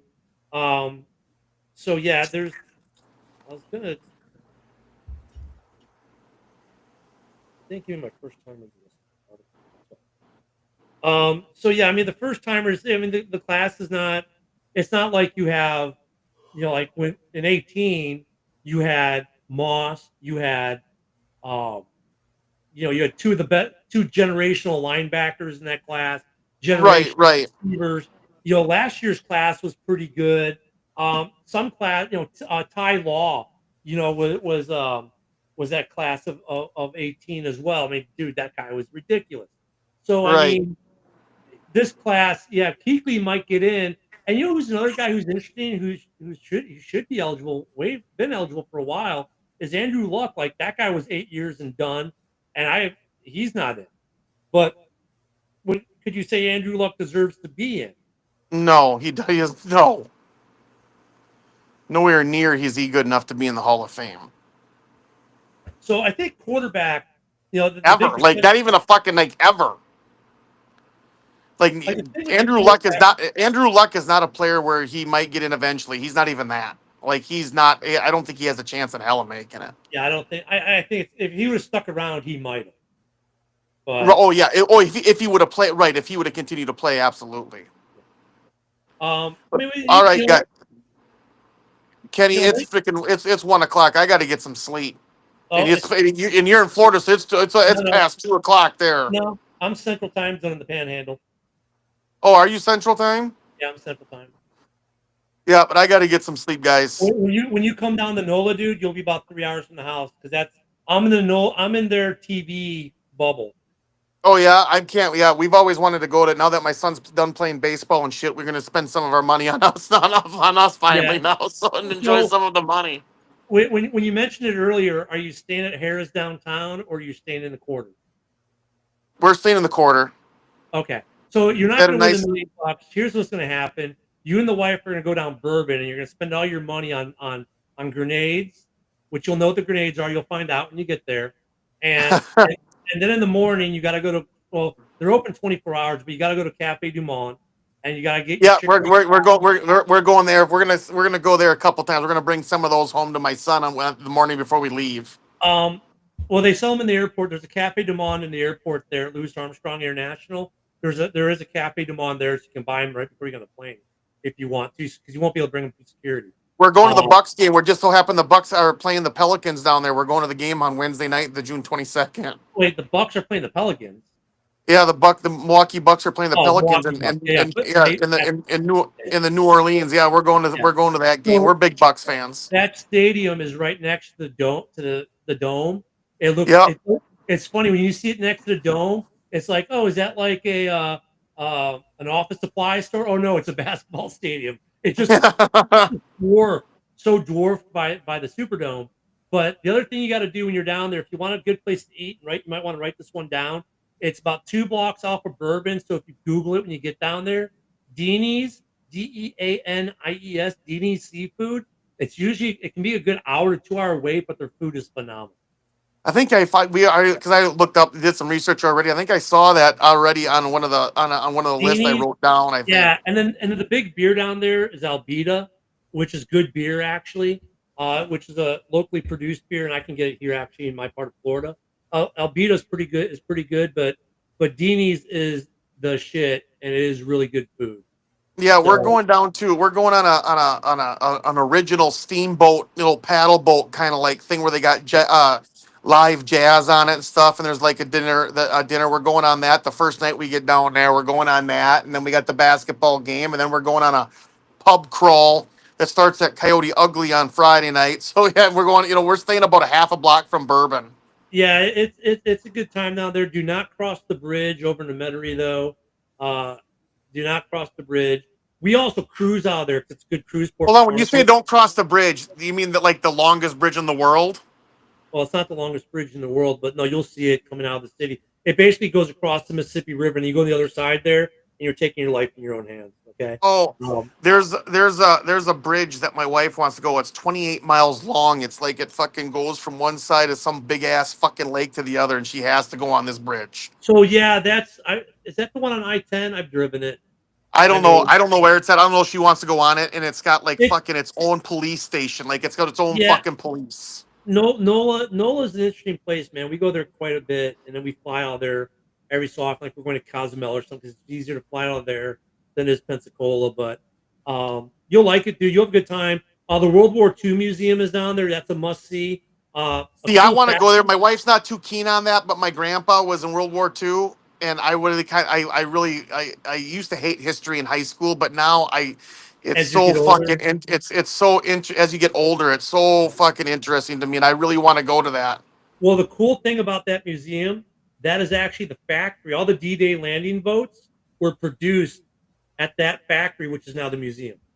Really, Yeah, the museum is the old factory that they produced all those landing boats on for D-Day. that's really cool. If my wife doesn't want to go, that's something I'm gonna take at least a few hours and go to Yeah. that on one of the fucking days. I gotta go to that. That would be too cool not to see. So NOLA, and the cool thing about NOLA, you'll park your car and you can go from the D-Day Museum all the way down You can walk it all.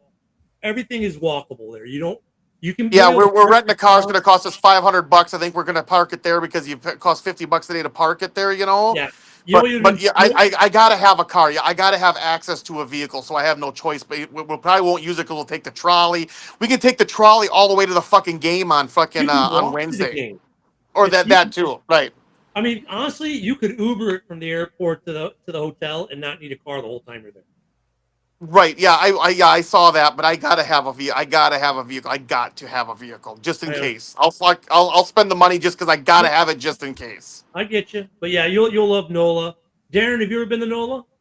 Oh, I want to go You to got- I want to go to Jackson Square too to see all the street fucking street performers and shit. Is look at me, and I Yeah. want to go to the Voodoo Museum. I want to buy Yeah. I want to buy a voodoo doll of my wife when she fucking gets lippy. I can fucking stab her in the fucking back with my So voodoo doll. the square is pretty cool. There's some pretty good restaurants around it. You'll see a lot of local art you can buy. It's right Cafe Du Monde's across the street. So you'll definitely see that. There's a lot of cool little shops. Like you got Bourbon's the main bar street, and then a lot of the other streets. There's a lot of cool shops, and yeah, you got like Voodoo Harley is there, which is funny. There are two Harley Davidsons in downtown NOLA. Both of them are boutiques for two different dealerships, which is interesting. So stop by there if you're a Harley person. You can get your poker chips. Voodoo Harley is right by Cafe Du Monde, and then there's a New Orleans Harley's actually in the port. Yeah, we're excited to go. We're excited to go. We can't wait to get down there. It's one of the things that we're in our next ones. We're going to plan our trip to Hawaii. Oh, good luck with that one. Yeah, we do cruises. So- now. That's what we do. We do cruises. Yeah, I've lived in Hawaii, but but Andrea wants to go, and I need to take my son to go see Pearl Harbor and shit like that. I I wanna was go there too. when I was a kid, and I didn't realize what was there when I was 18 years old. You know what I mean? That's on my bucket list too. I want to see Pearl Harbor. I want to go to Bermuda. Well, if you're a Viking fan, you get lost there, and I wouldn't be mad at that. Good times. All Well, right, guys. For the I'll just wrap. Darren, we'll just wrap it up. For the 81 of you still with us, thank you. Mostly the guys on X who were with us the longest, and to you, Detroit Fan Report, with your 900 followers that no one watches you. Who spent 5 hours, 16 minutes, and 34 seconds with us tonight. The longest show I think we've ever done. You're welcome. In Roku history. Yeah, and that's the thing, because it's Saturday night. We were on Roku for all 5 hours. We were on Roku, Fire TV, YouTube, Facebook, and the X accounts. You're welcome, Ken. Not the longest show we've done in history. That would be the draft. The draft. But for a regularly scheduled 1 hour show, yeah, we've gone long on a few Saturday nights. I think this is the longest. The second longest, Darren and I did 2.5 hours a couple weeks ago. Yeah. Thanks for inviting me, Darren. Yeah, no problem. Yeah, and Rick, it was good to, believe it or not, it was good to hear you again. It's been a while. Yeah, I quit all those fucking things. I don't talk, and Bill keeps trying to add me back to groups and shit like that. I just I fucking leave right away. I'm done with all that shit. I'm not a big smack talk guy. I'm really not my thing. As you get older, you realize the smack talk is worthless. I know Darren and I have been doing a little bit because I've been kind of trying to push Darren's numbers a little bit, right? But I mean, the smack talk at the end of the day, dude. I've watched so much football in my life that one year you're king of the north, the next year you're in the basement for a decade and you can't figure out why. And that happens. That I've seen that happen to all four teams in the north, and it's just the smack talk. It's like whatever. Does it affect the play in the It's just field? not. It's just not that important to me anymore. It's just No, it's not. not. That shit. It's It's just not. it's the stat lines. It's it's the PFF grades. It's all It's those. just I just want to talk to people that have fucking normal thoughts, and it's okay to say that that your team isn't good enough to make the Super Bowl. If it's it's Right. not good enough to be this. It's okay to fucking say that. It doesn't mean that you're jumping off your team ship. It has nothing to do with that. It's just And I'm more I into just logical, rational argumentation too. Like I don't like last year. Like look at now. It's funny because Rick, the big argument you and I had last year was the Justin Fields getting traded thing, and now you get all these Bear fans like, oh, we should have never traded him, or we should never traded Justin. We should have kept him and kept taking the draft pick. And there was a good argument for that back then, and there was also, as we can see, a good argument for taking Caleb. Right? I mean, I'm good with two competing arguments. Neither of us have to be right if you can at least follow the logic in the argument. Like, make me like Ryan Poles is going to be gone. That's Bear fan Mike. His big thing. Poles is gone. I'm like, okay, good. Make me a logical argument. Who are we replacing him with? yeah. Who's gonna be better? You got to find somebody Right. who's gonna be better before you fire somebody. Like specifically tell me why you're firing him. Well, look at these losing streaks. But that to me is not enough. It's like, okay, It's yeah. not. His drafts have been fine. Literally, Yeah, I mean, well, in the trades that his he's makes growth. is fine. It's nothing that. This is nothing that Ryan. He's just hired a fucking bad coach. That's all that he did. That's the thing. A bad coach. Well, his coach was hired. Okay, well, usually in NFL, coach GMs Well, get it. that's right. The coach was hired before he even took the fucking job, wasn't it? No. He got hired, and then 2 days later, they hired Flus, and he had input. But come on, how much input did he have? In 2 days. Yeah, he wasn't there for the whole search. He was there for the butt end of it. So And they already interviewed him before he even got there. right, exactly. So they're not going to fire him until he hires his own coach and fails. Yeah, so I mean, and he's only got 1 year left in his contract. So like a player, he's got to prove it year coming up. Some of his draft picks, like, look at this trade he made for Chase Claypool. Well, anyone would have made that trade for Chase Claypool. Oh, but he signed Ryan Bates, and Ryan Bates was a really good guard when he was playing the Titans. So yeah, a lot of people would have signed. Oh, but Shane Waldron, you mean the same guy you were all happy they hired before the season started? So I don't mind arguments. Hindsight's always 2020, but don't come on here like Detroit Fan Report saying, "Oh, my 2020 is so superior because now I'm right about everything." Like, dude, you didn't predict any of this shit before the year started. Like Darren sat here this year and said, "Oh, we'll win 6 games if we're lucky." And look he's at 13 wins right now. Yeah, I didn't see the. I saw the Lions winning the division. I just didn't see him. I didn't see him winning this many games. That's for sure. No, Especially after all the injuries that they've had. It's just surprised the hell out of me. I didn't see the Vikings winning this many games with all the shit that was going down in the fucking off season. Well, and you know what? Well, yeah, dude. Nobody ever thought that Sam Darnold would be fucking a quarterback that could win, no matter who you have on that team, to win fucking 13 games. Well, and here's another And thing. it might end up being 14. Who knows? Good. And you know what the other thing is funny that's funny, Rick? I never thought that the reason the Packers could possibly be in a conversation for a 13-win team this year was on the strength of their defense and not their offense. Well, right, yeah, dude. I thought we were fucking at best a fucking 8-9 win team. I thought you guys were 10-11 win team, and the offense would have to carry you because the defense would have to grow with the change. I just wanted to see Jordan Love take that next step, and he has. He's taken the next step to be the next one in line. You know what I mean? Yeah, but I thought like Green Bay was going to have to be carried by the offense, but the offense has been carried by the defense a lot this year. The defense is surprising. I can't believe they're top 5. They've only given up the 5th most points in the fucking NFL, which is surprising. And Corey says, Chicago has pieces that they will be fine eventually, and I agree with him too. Like, we knew they got the pieces, they don't have the coaching. So Everybody will be fine. Everybody will be fine eventually. They got to be good eventually at some I think point. they'll be good. I think they'll be good next year. Maybe next year will be the year that we have 4 10-win teams in But division. again, it all depends. You can sit there and say that all you want, but it all depends on the coach that you get. Well, it depends on the coach and the And draft. can they bring Caleb along? Are they a good enough coach to make Caleb understand that this is the way it's fucking done? You have to make him understand. So, going back to what we were signing off with, I like that. I'm not into the smack talky stuff. That's why I don't do the boom boom room. That's why I don't do all the back channels on Facebook. It's like give me real shit. Like give me No, something to I'm work done with. with that shit. I mean, coming on here and talking some smack and yelling a little bit is fine. I mean, that's fine a little bit, but then then everybody starts to get serious again and shit. And then that's that's what's fine. You can yell and say you're, retarded for thinking this or whatever. That's fine a little bit, but then Homer takes are fine. They have their place, but at every the end once of in the a day, while, not the whole fucking time. You know what I yeah, I mean? don't Then need you to get be. back to talk to serious about, and I you don't got to need to be Adam Rank you for the gotta whole. you gotta be fucking you have to be if you're a fan, you gotta be a fucking truthful fan about your team. You can't sit there and say that we're fucking this and we're that and when you're just not. It's just fucking stupid to think that. You know what I mean? Yeah, and that's the hard part. As a Bears fan, I look at this Bears team. My God, this team could very easily have been a 10-win team. And look at all the games they They found. could they could have They they very found well could have. And you got these other fucking idiot Viking fans and Packer fans and Bear and Lions fans saying, oh no, dude, fucking seriously, they were fucking 5-2 when the fucking fail Mary happened. 4-2. But yeah, No, and I even think that. I read a Look, thing. I thought I read something where it said they were 5-2. Maybe no, that's probably a no, misprint. we only have 4 wins. We're a 4-win team right now. Oh, that's right. Yes, you're right. You're Yeah, right. My bad. we That's were that. four That, and that two. I'm at the Washington game that they lost on a Hail Mary. Then they kind of like the game after was just kind of like the hangover.